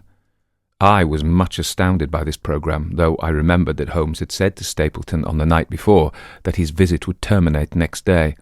It had not crossed my mind, however, that he would wish me to go with him, nor could I understand how we could both be absent at a moment which he himself had declared to be critical. There was nothing for it, however, but implicit obedience, so we bade good-bye to our rueful friend, and a couple of hours afterwards we were at the station of Coombe Tracy, and had dispatched the trap upon its return journey. A small boy was waiting upon the platform. "Any orders, sir?" "You will take this train to town, Cartwright. The moment you arrive you will send a wire to Sir Henry Baskerville in my name, to say that if he finds the pocket-book which I have dropped, he is to send it by registered post to Baker Street." "Yes, sir." "And ask at the station office if there is a message for me." The boy returned with the telegram, which Holmes handed to me. It ran, "Wire received, coming down with unsigned warrant, arrive 45, Lestrade." That is an answer to mine of this morning. He is the best of the professionals, I think, and we may need his assistance. Now, Watson, I think that we cannot employ our time better than by calling upon your acquaintance, Mrs. Laura Lyons. His plan of campaign was beginning to be evident. He would use the baronet in order to convince the Stapletons that we were really gone, while we should actually return at the instant when we were likely to be needed. That telegram from London, if mentioned by Sir Henry to the Stapletons, must remove the last suspicions from their minds. Already I seemed to see our nets drawing closer around that lean-jawed pike. Mrs. Laura Lyons was in her office, and Sherlock Holmes opened his interview with a frankness and directness which considerably amazed her. "I am investigating the circumstances which attended the death of the late Sir Charles Baskerville," said he. "My friend here, Dr. Watson, has informed me of what you have communicated, and also of what you have withheld in connection with that matter." "What have I withheld?" she asked defiantly. "You have confessed that you asked Sir Charles to be at the gate at 10 o'clock. We know that that was the place and hour of his death. You have withheld what the connection is between these events. There is no connection. In that case, the coincidence must indeed be an extraordinary one, but I think that we shall succeed in establishing a connection after all. I wish to be perfectly frank with you, Mrs. Lyons. We regard this case as one of murder, and the evidence may implicate not only your friend Mr. Stapleton, but his wife as well." The lady sprang from her chair. "His wife!" she cried. The fact is no longer a secret. The person who has passed for his sister is really his wife." Mrs. Lyons had resumed her seat. Her hands were grasping the arms of her chair, and I saw that the pink nails had turned white with the pressure of her grip. "His wife!" she said again. "His wife! He's not a married man." Sherlock Holmes shrugged his shoulders. "Prove it to me! Prove it to me! And if you can do so—" The fierce flash of her eyes said more than any words. "I have come prepared to do so," said Holmes, drawing several papers from his pocket. "Here is a photograph of the couple taken in York 4 years ago. It is endorsed Mr. and Mrs. Vandeleur, but you will have no difficulty in recognizing him. And her also, if you know her by sight. Here are 3 written descriptions by trustworthy witnesses of Mr. and Mrs. Vandeleur, who at that time kept St. Oliver's private school. Read them and see if you can doubt the identity of these people." She glanced at them and then looked up at us with the set, rigid face of a desperate woman. "Mr. Holmes," she said, "this man had offered me marriage on condition that I could get a divorce from my husband. He has lied to me, the villain, in every conceivable way. Not one word of truth has he ever told me. And why? Why? I imagined that all was for my own sake. But now I see that I was never anything but a tool in his hands. Why should I preserve faith with him who never kept any with me? Why should I try to shield him from the consequences of his own wicked acts? Ask me what you like, and there is nothing which I shall hold back. One thing I swear to you, and that is that when I wrote the letter I never dreamed of any harm to the old gentleman, who had been my kindest friend." "I entirely believe you, madam," said Sherlock Holmes. "The recital of these events must be very painful to you, and perhaps it will make it easier if I tell you what occurred, and you can check me if I have made any material mistake. The sending of this letter was suggested to you by Stapleton." He dictated it. "I presume that the reason he gave you was that you would receive help from Sir Charles for the legal expenses connected with your divorce." "Exactly." "And then after you had sent the letter, he dissuaded you from keeping the appointment. He told me that it would hurt his self-respect, that any other man should find the money for such an object, and though he was a poor man himself, he would devote his last penny to removing the obstacles which divided us. He appears to be a very consistent character. And then you heard nothing until you read the reports of the death in the paper?" "No." "And he made you swear to say nothing about your appointment with Sir Charles?" "He did. He said that the death was a very mysterious one, and that I should certainly be suspected if the facts came out. He frightened me into remaining silent." "Quite so. But you had your own suspicions." She hesitated and looked down. "I knew him," she said. "But if he had kept faith with me, I should always have done so with him." "I think that, on the whole, you have had a fortunate escape," said Sherlock Holmes. "You have had him in your power, and he knew it, and yet you are alive. You have been walking for some months very near to the edge of a precipice. We must wish you good morning now, Mrs. Lyons. and it is probable that you will very shortly hear from us again. Our case becomes rounded off, and difficulty after difficulty thins away in front of us," said Holmes, as we stood waiting for the arrival of the express from town. "I shall soon be in the position of being able to put into a single connected narrative one of the most singular and sensational crimes of modern times. Students of criminology will remember the analogous incidents in Godno, in Little Russia, in the year 66, and of course there are the Anderson murders in North Carolina. But this case possesses some features which are entirely its own. Even now we have no clear case against this very wily man, but I shall be very much surprised if it is not clear enough before we go to bed this night." The London express came roaring into the station, and a small, wiry bulldog of a man had sprung from a first-class carriage. We all three shook hands, and I saw at once from the reverential way in which Lestrade gazed at my companion that he had learned a good deal since the days when they had first worked together. I could well remember the scorn which the theories of the reasoner used then to excite in the practical man. "Anything good?" he asked. "The biggest thing for years," said Holmes. "We have 2 hours before we need think of starting. I think we might employ it in getting some dinner, and then, Lestrade, we will take the London fog out of your throat by giving you a breath of the pure night air of Dartmoor.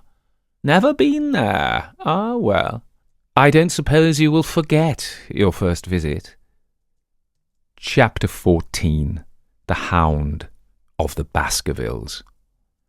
One of Sherlock Holmes's defects, if indeed one may call it a defect, was that he was exceedingly loath to communicate his full plans to any other person until the instant of their fulfilment. Partly it came no doubt from his own masterful nature, which loved to dominate and surprise those who were around him, partly also from his professional caution, which urged him never to take any chances. The result, however, was very trying for those who were acting as his agents and assistants. I had often suffered under it, but never more so than during that long drive in the darkness. The great ordeal was in front of us. At last we were about to make our final effort, and yet Holmes had said nothing, and I could only surmise what his course of action would be.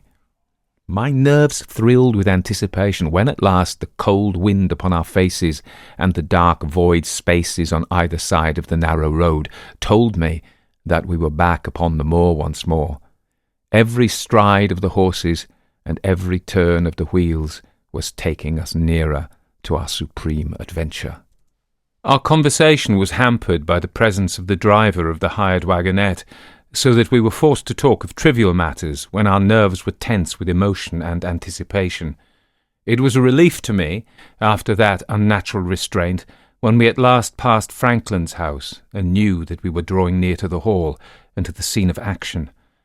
We did not drive up to the door, but got down near the gate of the avenue.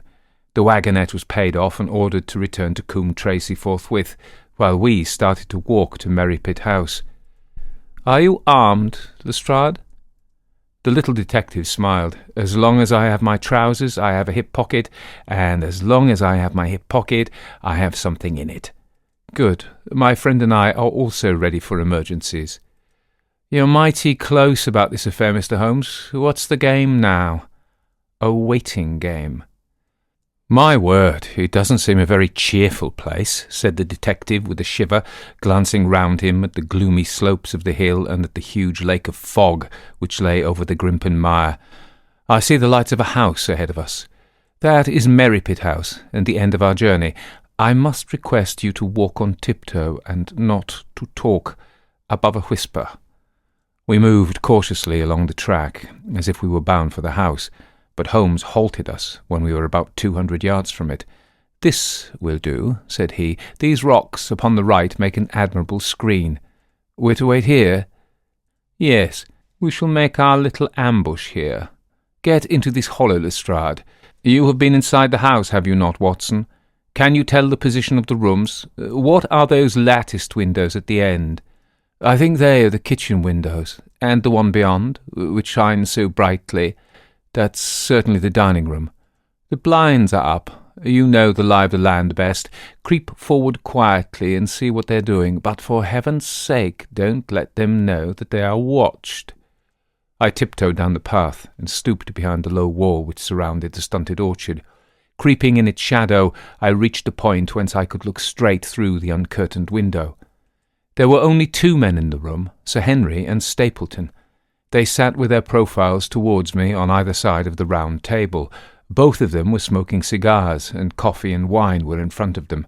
Stapleton was talking with animation, but the baronet looked pale and distrait. Perhaps the thought of that lonely walk across the ill-omened moor was weighing heavily upon his mind. As I watched them, Stapleton rose and left the room, while Sir Henry filled his glass again and leaned back in his chair, puffing at his cigar. I heard the creak of a door and the crisp sound of boots upon gravel. The steps passed along the path on the other side of the wall under which I crouched. Looking over, I saw the naturalist pause at the door of an outhouse in the corner of the orchard. A key turned in a lock, and as he passed in, there was a curious scuffling noise from within. He was only a minute or so inside, and then I heard the key turn once more, and he passed me and re-entered the house. I saw him rejoin his guest, and I crept quietly back to where my companions were waiting to tell them what I had seen. "You say, Watson, that the lady is not there?" Holmes asked, when I had finished my report. "No." "Where can she be, then, since there is no light in any other room except the kitchen?" "I cannot think where she is." I have said that over the great Grimpen Mire there hung a dense white fog. It was drifting slowly in our direction, and banked itself up like a wall on that side of us, low but thick and well defined. The moon shone on it, and it looked like a great shimmering ice field, with the heads of the distant tors as rocks borne upon its surface. Holmes's face was turned towards it, and he muttered impatiently as he watched its sluggish drift. "It's moving towards us, Watson." "Is that serious?" "Very serious indeed. The one thing upon earth which could have disarranged my plans. He can't be very long now. It's already 10 o'clock. Our success, and even his life, may depend upon his coming out before the fog is over the path." The night was clear and fine above us. The stars shone cold and bright, while a half-moon bathed the whole scene in a soft, uncertain light. Before us lay the dark bulk of the house, its serrated roof and bristling chimneys hard outlined against the silver-spangled sky. Broad bars of golden light from the lower windows stretched across the orchard and the moor. One of them was suddenly shut off. The servants had left the kitchen. There only remained the lamp in the dining room, where the 2 men, the murderous host and the unconscious guest, still chatted over their cigars. Every minute that white woolly plain which covered one half of the moor was drifting closer and closer to the house. Already the first thin wisps of it were curling across the golden square of the lighted window. The farther wall of the orchard was already invisible, and the trees were standing out of a swirl of white vapour. As we watched it, the fog wreaths came crawling round both corners of the house and rolled slowly into one dense bank, on which the upper floor and the roof floated like a strange ship upon a shadowy sea. Holmes struck his hand passionately upon the rock in front of us and stamped his feet in his impatience. "If he isn't out in a quarter of an hour, the path will be covered. In half an hour we won't be able to see our hands in front of us. Shall we move farther back, upon higher ground?" "Yes, I think it would be as well." So, as the fog bank flowed onward, we fell back before it, until we were half a mile from the house, and still that dense white sea, with the moon silvering its upper edge, slept slowly and inexorably on. "We're going too far," said Holmes. "We dare not take the chance of his being overtaken before he can reach us. At all costs we must hold our ground where we are." He dropped on his knees and clapped his ear to the ground. "Thank God, I think I hear him coming." The sound of quick steps broke the silence of the moor. Crouching among the stones, we stared intently at the silver-tipped bank in front of us.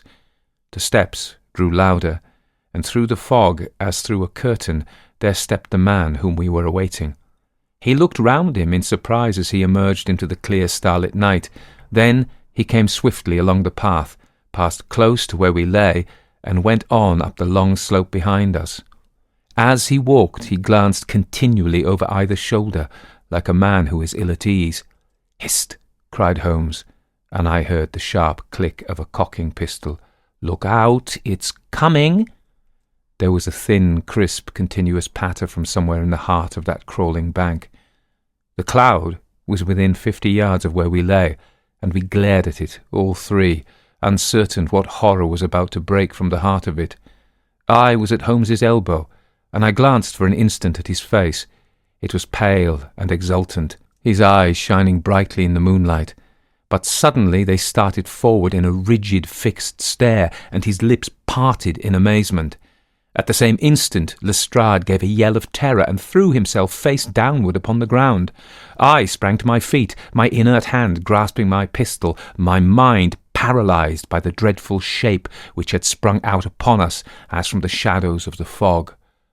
A hound, it was. An enormous, coal-black hound, but not such a hound as mortal eyes have ever seen. Fire burst from its open mouth, its eyes glowed with a smouldering glare, its muzzle and hackles and dewlap were outlined in flickering flame. Never, in the delirious dream of a disordered brain, could anything more savage, more appalling, more hellish be conceived than that dark form and savage face which broke upon us out of the wall of fog. With long bounds the huge black creature was leaping down the track, following hard upon the footsteps of our friend. So paralysed were we by the apparition that we allowed him to pass before we had recovered our nerve. Then Holmes and I both fired together, and the creature gave a hideous howl, which showed that one at least had hit him. He did not pause, however, but bounded onward.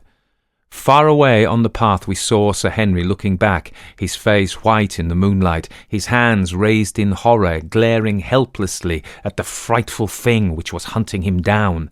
But that cry of pain from the hound had blown all our fears to the winds.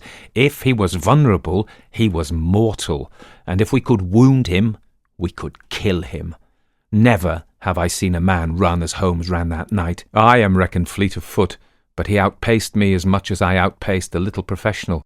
In front of us, as we flew up the track, we heard scream after scream from Sir Henry and the deep roar of the hound. I was in time to see the beast spring upon its victim, hurl him to the ground and worry at his throat, but the next instant Holmes had emptied 5 barrels of his revolver into the creature's flank. With a last howl of agony and a vicious snap in the air, it rolled upon its back, 4 feet pawing furiously, and then fell limp upon its side. I stooped, panting, and pressed my pistol to the dreadful shimmering head. But it was useless to press the trigger. The giant hound was dead. Sir Henry lay insensible where he had fallen. We tore away his collar, and Holmes breathed a prayer of gratitude when we saw that there was no sign of a wound, and that the rescue had been in time. Already our friend's eyelids shivered, and he made a feeble effort to move. Lestrade thrust his brandy flask between the baronet's teeth, and 2 frightened eyes were looking up at us. "My God," he whispered, "what was it? What in heaven's name was it?" "It's dead, whatever it was," said Holmes. "We've laid the family ghost once and for ever." In mere size and strength it was a terrible creature which was lying stretched before us. It was not a pure bloodhound, and it was not a pure mastiff, but it appeared to be a combination of the two, gaunt, savage, and as large as a small lioness. Even now, in the stillness of death, the huge jaws seemed to be dripping with a bluish flame, and the small, deep-set, cruel eyes were ringed with fire. I placed my hand upon the glowing muzzle, and as I held them up, my own fingers smouldered and gleamed in the darkness. "Phosphorus," I said. "A cunning preparation of it," said Holmes, sniffing at the dead animal. "There is no smell which might have interfered with his power of scent. We owe you a deep apology, Sir Henry, for having exposed you to this fright. I was prepared for a hound, but not for such a creature as this, and the fog gave us little time to receive him." "You have saved my life, having first endangered it. Are you strong enough to stand?" "Give me another mouthful of that brandy, and I shall be ready for anything. So, now, if you will help me up, what do you propose to do?" to leave you here. You are not fit for further adventures tonight. If you will wait, one or other of us will go back with you to the hall." He tried to stagger to his feet, but he was still ghastly pale and trembling in every limb. We helped him to a rock where he sat shivering, with his face buried in his hands. "We must leave you now," said Holmes. "The rest of our work must be done, and every moment is of importance. We have our case, and now we only want our man." "It's 1,000 to 1 against our finding him at the house," he continued as we retraced our steps swiftly down the path. "Those shots must have told him that the game was up. We were some distance off, and this fog may have deadened them. He followed the hound to call him off, of that you may be certain. No, he's gone by this time, but we'll search the house and make sure." The front door was open, so we rushed in and hurried from room to room to the amazement of a doddering old manservant who met us in the passage. There was no light save in the dining room, but Holmes caught up the lamp and left no corner of the house unexplored. No sign could we see of the man whom we were chasing. On the upper floor, however, one of the bedroom doors was locked. "There's someone in here," cried Lestrade. "I can hear a movement. Open this door." A faint moaning and rustling came from within. Holmes struck the door just over the lock with the flat of his foot, and it flew open. Pistol in hand, we all three rushed into the room. But there was no sign within it of that desperate and defiant villain whom we expected to see. Instead, we were faced by an object so strange and so unexpected that we stood for a moment staring at it in amazement. The room had been fashioned into a small museum, and the walls were lined by a number of glass-topped cases full of that collection of butterflies and moths, the formation of which had been the relaxation of this complex and dangerous man. In the centre of this room there was an upright beam, which had been placed at some period as a support for the old worm-eaten balk of timber which spanned the roof.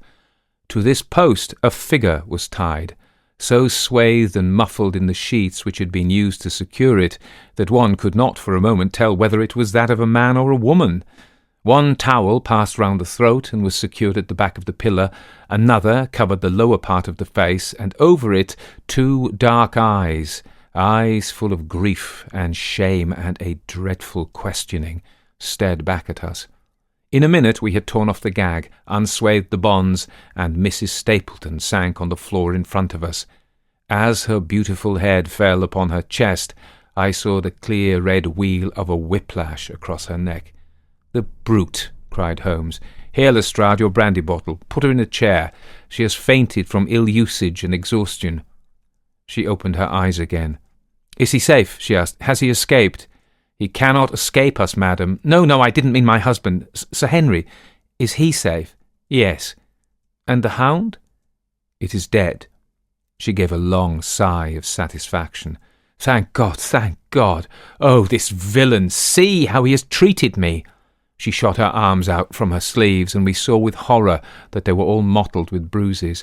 "But this is nothing. It is my mind and soul that he has tortured and defiled. I could endure it all, ill-usage, solitude, a life of deception, everything, as long as I could still cling to the hope that I had his love. But now I know that in this also I have been his dupe and his tool." She broke into passionate sobbing as she spoke. "You bear him no good will, madam," said Holmes. "Tell us, then, where we shall find him. If you have ever aided him in evil, help us now, and so atone." "There is but one place where he can have fled," she answered. "There's an old tin mine on an island in the heart of the mire. It was there that he kept the hound, and there also he made preparations so that he might have a refuge. That is where he would fly." The fog bank lay like white wool against the window. Holmes held the lamp towards it. "See," said he, "no one could find his way into the Grimpen Mire tonight." She laughed and clapped her hands. Her eyes and teeth gleamed with fierce excitement. "He may find his way in, but never out," she cried.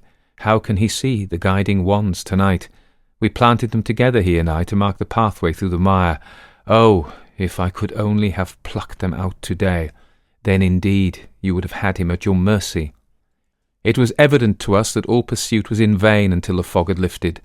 Meanwhile we left Lestrade in possession of the house, while Holmes and I went back with the baronet to Baskerville Hall. The story of the Stapletons could no longer be withheld from him. But he took the blow bravely when he learned the truth about the woman whom he had loved. But the shock of the night's adventures had shattered his nerves, and before morning he lay delirious in a high fever under the care of Dr. Mortimer. The two of them were destined to travel together round the world before Sir Henry had become once more the hale, hearty man that he had been before he became master of that ill-omened estate. And now I come rapidly to the conclusion of this singular narrative, in which I have tried to make the reader share those dark fears and vague surmises which clouded our lives so long and ended in so tragic a manner. On the morning after the death of the hound, the fog had lifted, and we were guided by Mrs. Stapleton to the point where they had found a pathway through the bog. It helped us to realize the horror of this woman's life when we saw the eagerness and joy with which she laid us on her husband's track. We left her standing upon the thin peninsula of firm, peaty soil which tapered out into the widespread bog. From the end of it, a small wand planted here and there showed where the path zigzagged from tuft to tuft of rushes among those green-scummed pits and foul quagmires which barred the way to the stranger. Rank reeds and lush, slimy water plants sent an odour of decay and a heavy miasmatic vapour onto our faces, while a false step plunged us more than once thigh-deep into the dark, quivering mire, which shook for yards in soft undulations around our feet. Its tenacious grip plucked at our heels as we walked, and when we sank into it, it was as if some malignant hand was tugging us down into those obscene depths, so grim and purposeful was the clutch in which it held us. Only once we saw a trace that someone had passed that perilous way before us. From amid a tuft of cotton grass, which bore it up out of the slime, some dark thing was projecting. Holmes sank to his waist as he stepped from the path to seize it, and had we not been there to drag him out, he could never have set his foot upon firm land again. He held an old black boot in the air. Mayors, Toronto, was printed on the leather inside. "It's worth a mud bath," said he. "It's our friend Sir Henry's missing boot. Thrown there by Stapleton in his flight." "Exactly. He retained it in his hand after using it to set the hound upon the track. He fled when he knew the game was up, still clutching it, and he hurled it away at this point in his flight. We know at least that he came so far in safety. But more than that we were never destined to know, though there was much which we might surmise. There was no chance of finding footsteps in the mire, for the rising mud oozed swiftly in upon them. But as we at last reached firmer ground beyond the morass, we all looked eagerly for them. But no slightest sign of them ever met our eyes. If the earth told a true story, then Stapleton never reached that island of refuge towards which he struggled through the fog upon that last night. Somewhere in the heart of the great Grimpen mire, down in the foul slime of the huge morass which had sucked him in, this cold and cruel-hearted man is forever buried. Many traces we found of him in the bog-girt island where he had hid his savage ally. A huge driving wheel and a shaft half filled with rubbish showed the position of an abandoned mine. Beside it were the crumbling remains of the cottages of the miners, driven away no doubt by the foul reek of the surrounding swamp. In one of these a staple and chain with a quantity of gnawed bone showed where the animal had been confined. A skeleton with a tangle of brown hair adhering to it lay among the debris. "A dog," said Holmes. "By Jove! A curly-haired spaniel. Poor Mortimer will never see his pet again. Well, I do not know that this place contains any secret which we have not already fathomed. He could hide his hound, but he could not hush its voice, and hence came those cries which even in daylight were not pleasant to hear. On an emergency he could keep the hound in the outhouse at Merripit, but it was always a risk, and it was only on the supreme day which he regarded as the end of all his efforts that he dared to do it. This paste in the tin is no doubt the luminous mixture by which the creature was daubed. It was suggested, of course, by the story of the family hellhound, and by the desire to frighten old Sir Charles to death. No wonder the poor devil of a convict ran and screamed, even as our friend did, and as we ourselves might have done when he saw such a creature bounding through the darkness of the moor upon his track. It was a cunning device, for apart from the chance of driving your victim to his death, what peasant would venture to inquire too closely into such a creature, should he get sight of it, as many have done, upon the moor? I said it in London, Watson, and I say it again now, that never yet have we helped to hunt down a more dangerous man than he who is lying yonder. He swept his long arm towards the huge mottled expanse of the green-splotched bog, which stretched away until it merged into the russet slopes of the moor. Chapter 15. A Retrospection. It was the end of November, and Holmes and I sat upon a raw and foggy night on either side of a blazing fire in our sitting-room in Baker Street. Since the tragic upshot of our visit to Devonshire, he had been engaged in two affairs of the utmost importance, in the first of which he had exposed the atrocious conduct of Colonel Upwood in connection with the famous card scandal of the Nonpareil Club, while in the second he had defended the unfortunate Madame Montpensier from the charge of murder which hung over her in connection with the death of her stepdaughter, Mademoiselle Carrère, the young lady who, as it will be remembered, was found 6 months later alive and married in New York. My friend was in excellent spirits over the success which had attended a succession of difficult and important cases, so that I was able to induce him to discuss the details of the Baskerville mystery. I had waited patiently for the opportunity, for I was aware that he would never permit cases to overlap, and that his clear and logical mind would not be drawn from its present work to dwell upon memories of the past. Sir Henry and Dr. Mortimer were, however, in London, on their way to that long voyage which had been recommended for the restoration of his shattered nerves. They had called upon us that very afternoon, so that it was natural that the subject should come up for discussion.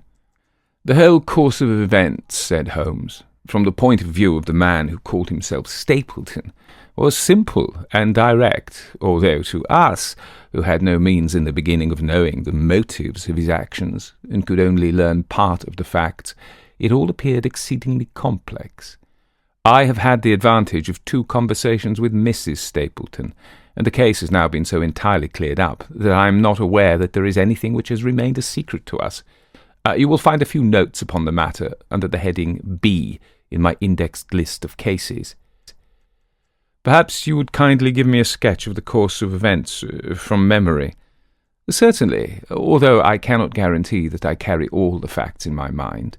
Intense mental concentration has a curious way of blotting out what has passed. The barrister, who has his case at his fingers' ends and is able to argue with an expert upon his own subject, finds that a week or 2 of the courts will drive it all out of his head once more.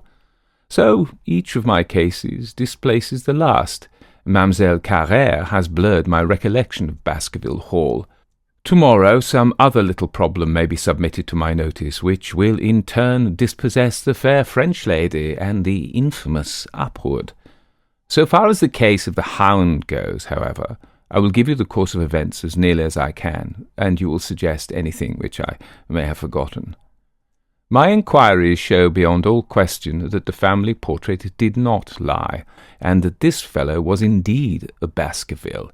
He was a son of that Roger Baskerville, the younger brother of Sir Charles, who fled with a sinister reputation to South America, where he was said to have died unmarried. He did, as a matter of fact, marry, and had 1 child, this fellow, whose real name is the same as his father's.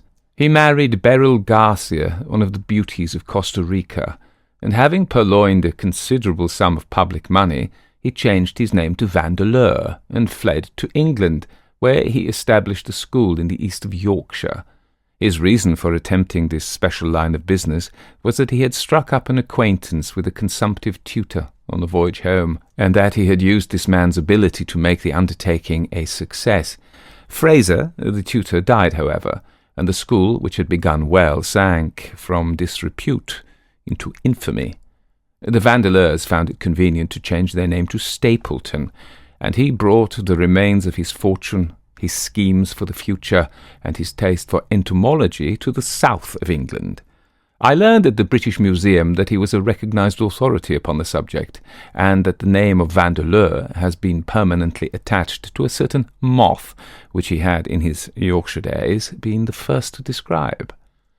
We now come to that portion of his life which has proved to be of such intense interest to us. The fellow had evidently made inquiry, and found that only 2 lives intervened between him and a valuable estate. When he went to Devonshire, his plans were, I believe, exceedingly hazy, but that he meant mischief from the first is evident from the way in which he took his wife with him in the character of his sister. The idea of using her as a decoy was clearly already in his mind, though he may not have been certain how the details of his plot were to be arranged. He meant in the end to have the estate, and he was ready to use any tool or run any risk for that end. His first act was to establish himself as near to his ancestral home as he could, and his second was to cultivate a friendship with Sir Charles Baskerville and with the neighbours. The baronet himself told him about the family hound, and so prepared the way for his own death. Stapleton, as I will continue to call him, knew that the old man's heart was weak, and that a shock would kill him. So much he had learned from Dr. Mortimer. He had heard also that Sir Charles was superstitious, and had taken this grim legend very seriously. His ingenious mind instantly suggested a way by which the baronet could be done to death, and yet it would be hardly possible to bring home the guilt to the real murderer. Having conceived the idea, he proceeded to carry it out with considerable finesse. An ordinary schemer would have been content to work with a savage hound. The use of the artificial means to make the creature diabolical was a flash of genius upon his part. The dog he bought in London from Ross and Mangles, the dealers in Fulham Road. It was the strongest and most savage in their possession. He brought it down by the North Devon line and walked a great distance over the moor so as to get it home without exciting any remarks. He had already on his insect hunts learned to penetrate the Grimpen mire, and so had found a safe hiding-place for the creature. Here he kennelled it, and waited his chance. But it was some time coming. The old gentleman could not be decoyed outside of his grounds at night. Several times Stapleton lurked about with his hound, but without avail. It was during these fruitless quests that he, or rather his ally, was seen by peasants, and that the legend of the demon dog received a new confirmation. He had hoped that his wife might lure Sir Charles to his ruin, but here she proved unexpectedly independent. She would not endeavour to entangle the old gentleman in a sentimental attachment which might deliver him over to his enemy. Threats, and even, I am sorry to say, blows, refused to move her. She would have nothing to do with it, and for a time Stapleton was at a deadlock. He found his way out of his difficulties through the chance that Sir Charles, who had conceived a friendship for him, made him the minister of his charity in the case of this unfortunate woman, Mrs. Laura Lyons. By representing himself as a single man, he acquired complete influence over her, and he gave her to understand that in the event of her obtaining a divorce from her husband, he would marry her. His plans were suddenly brought to a head by his knowledge that Sir Charles was about to leave the hall on the advice of Dr. Mortimer, with whose opinion he himself pretended to coincide. He must act at once, or his victim might get beyond his power. He therefore put pressure upon Mrs. Lyons to write this letter, imploring the old man to give her an interview on the evening before his departure for London. He then, by a specious argument, prevented her from going, and so had the chance for which he had waited. Driving back in the evening from Coombe Tracey, he was in time to get his hound, to treat it with his infernal paint, and to bring the beast round to the gate, at which he had reason to expect that he would find the old gentleman waiting.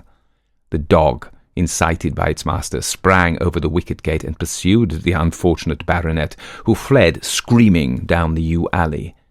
In that gloomy tunnel, it must indeed have been a dreadful sight to see that huge black creature, with its flaming jaws and blazing eyes, bounding after its victim. He fell dead at the end of the alley from heart disease and terror. The hound, had kept upon the grassy border while the baronet had run down the path, so that no track but the man's was visible. On seeing him lying still, the creature had probably approached to sniff at him, but finding him dead, had turned away again. It was then that it left the print which was actually observed by Dr. Mortimer. The hound was called off and hurried away to its lair in the Grimpen mire, and a mystery was left, which puzzled the authorities, alarmed the countryside, and finally brought the case within the scope of our observation. So much for the death of Sir Charles Baskerville. You perceive the devilish cunning of it, for really it would be impossible to make a case against the real murderer. His only accomplice was one who could never give him away, and the grotesque, inconceivable nature of the device only served to make it more effective. Both of the women concerned in the case, Mrs. Stapleton and Mrs. Laura Lyons, were left with a strong suspicion against Stapleton. Mrs. Stapleton knew that he had designs upon the old man, and also of the existence of the hound. Mrs. Lyons knew neither of these things, but had been impressed by the death occurring at the time of an uncancelled appointment, which was only known to him. However, both of them were under his influence, and he had nothing to fear from them. The first half of his task was successfully accomplished, but the more difficult still remained. It is possible that Stapleton did not know of the existence of an heir in Canada. In any case, he would very soon learn of it from his friend Dr. Mortimer, and he was told by the latter all details about the arrival of Henry Baskerville. Stapleton's first idea was that this young stranger from Canada might possibly be done to death in London, without coming down to Devonshire at all. He distrusted his wife ever since she had refused to help him in laying a trap for the old man, and he dared not leave her long out of his sight, for fear he should lose his influence over her. It was for this reason that he took her to London with him. They lodged, I find, at the Mexborough Private Hotel in Craven Street, which was actually one of those called upon by my agent in search of evidence. Here he kept his wife imprisoned in her room while he, disguised in a beard, followed Dr. Mortimer to Baker Street, and afterwards to the station and to the Northumberland Hotel. His wife had some inkling of his plans, but she had such a fear of her husband, a fear founded upon brutal ill-treatment, that she dare not write to warn the man whom she knew to be in danger. If the letter should fall into Stapleton's hands, her own life would not be safe. Eventually, as we know, she adopted the expedient of cutting out the words which would form the message and addressing the letter in a disguised hand. It reached the baronet and gave him the first warning of his danger. It was very essential for Stapleton to get some article of Sir Henry's attire, so that in case he was driven to use the dog, he might always have the means of setting him upon his track. With characteristic promptness and audacity, he set about this at once, and we cannot doubt that the boots or chambermaid of the hotel was well bribed to help him in his design. By chance, however, the first boot which was procured for him was a new one, and therefore useless for his purpose. He then had it returned and obtained another, a most instructive incident, since it proved conclusively to my mind that we were dealing with a real hound, as no other supposition could explain this anxiety to obtain an old boot and this indifference to a new one. The more outré and grotesque an incident is, the more carefully it deserves to be examined. And the very point which appears to complicate a case is, when duly considered and scientifically handled, the one which is most likely to elucidate it. Then we had the visit from our friends next morning, shadowed always by Stapleton in the cab. From his knowledge of our rooms and of my appearance, as well as from his general conduct, I am inclined to think that Stapleton's career of crime has been by no means limited to this single Baskerville affair. It is suggestive that during the last 3 years there have been 4 considerable burglaries in the West Country, for none of which was any criminal ever arrested. The last of these, at Folkestone Court in May, was remarkable for the cold-blooded pistoling of the page, who surprised the masked and solitary burglar. I cannot doubt that Stapleton recruited his waning resources in this fashion, and for years he has been a desperate and dangerous man. We had an example of his readiness of resource that morning when he got away from us so successfully, and also of his audacity in sending back my own name to me through the cabman.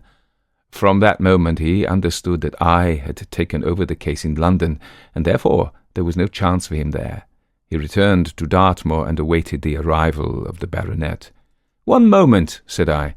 "You have no doubt described the sequence of events correctly, but there is one point which you have left unexplained. What became of the Hound when its master was in London?" "I have given some attention to this matter, and it is undoubtedly of importance.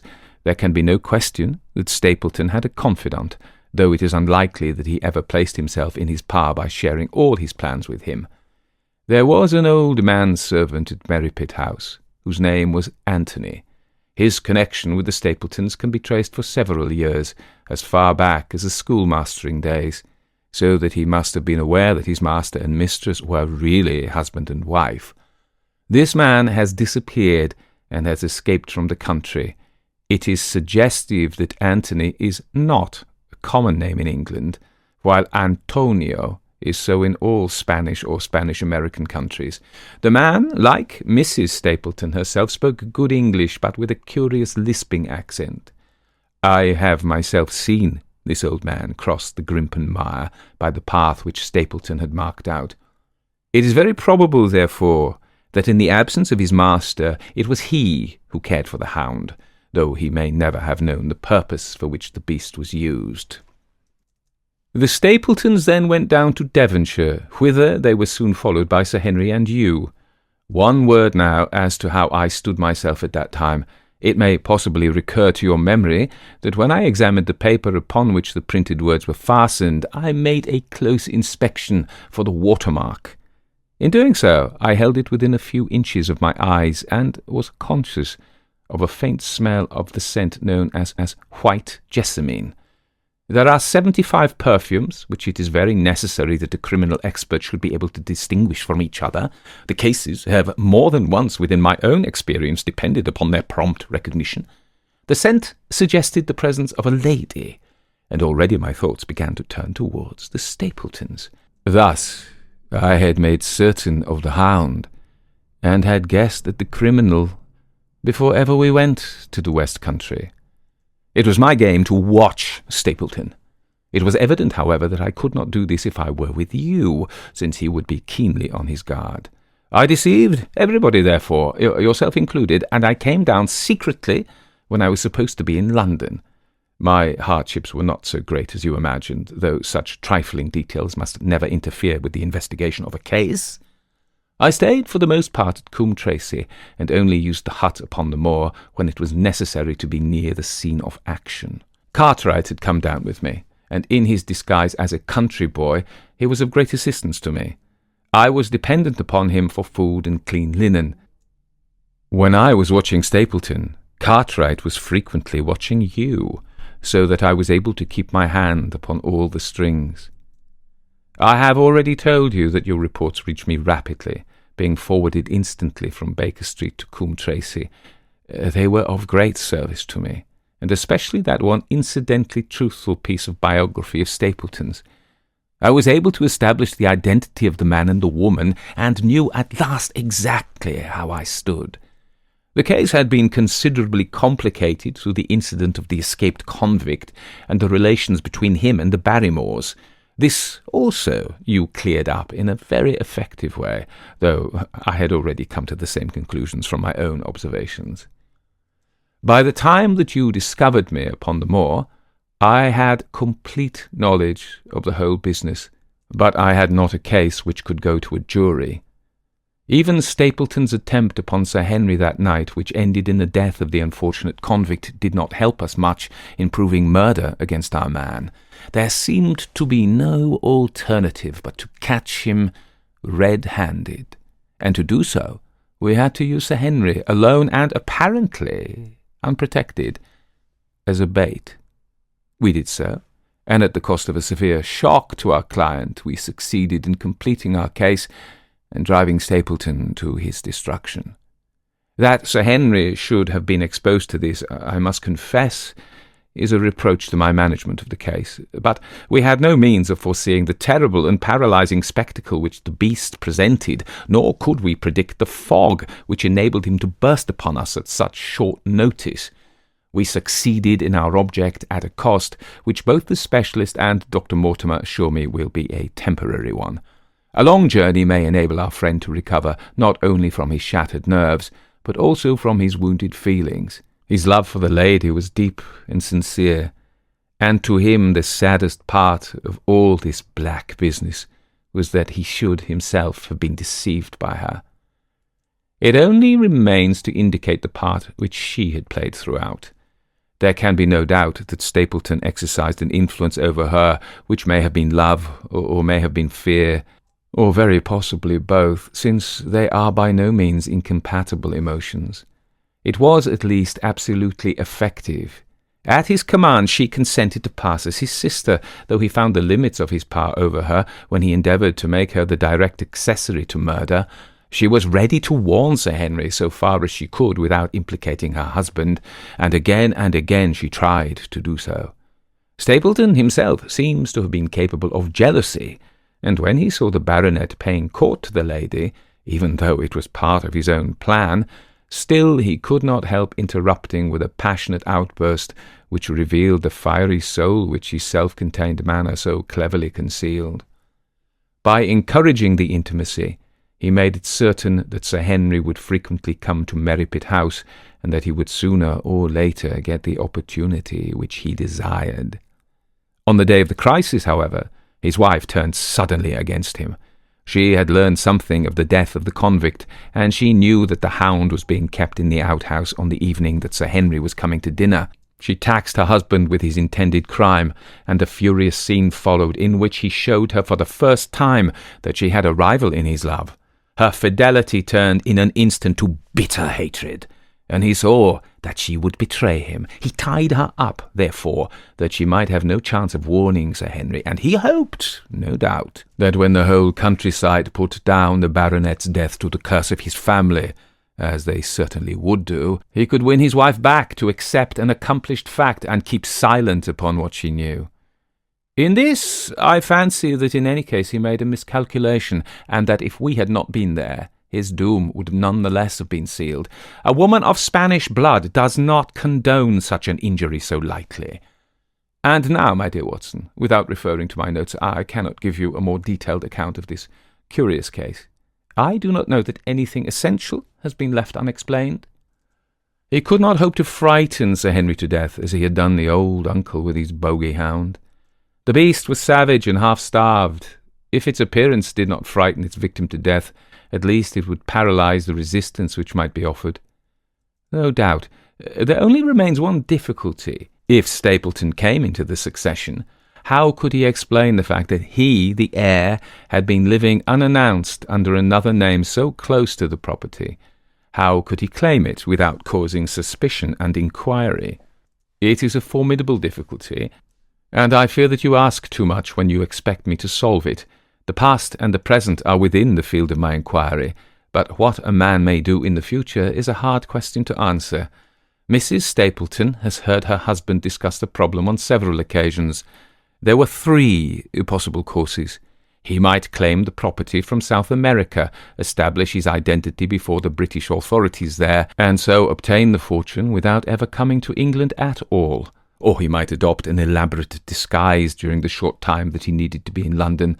Or, again, he might furnish an accomplice with the proofs and the papers, putting him in as the heir, and retaining a claim upon some proportion of his income. We cannot doubt, from what we know of him, that he would have found some way out of the difficulty. And now, my dear Watson, we have some weeks of severe work, and for one evening, I think, we may turn our thoughts into more pleasant channels. I have a box for Les Huguenots. Have you heard of the Reschkes? Might I trouble you, then, to be ready in half an hour? And we can stop at Marcini's for a little dinner on the way. The End.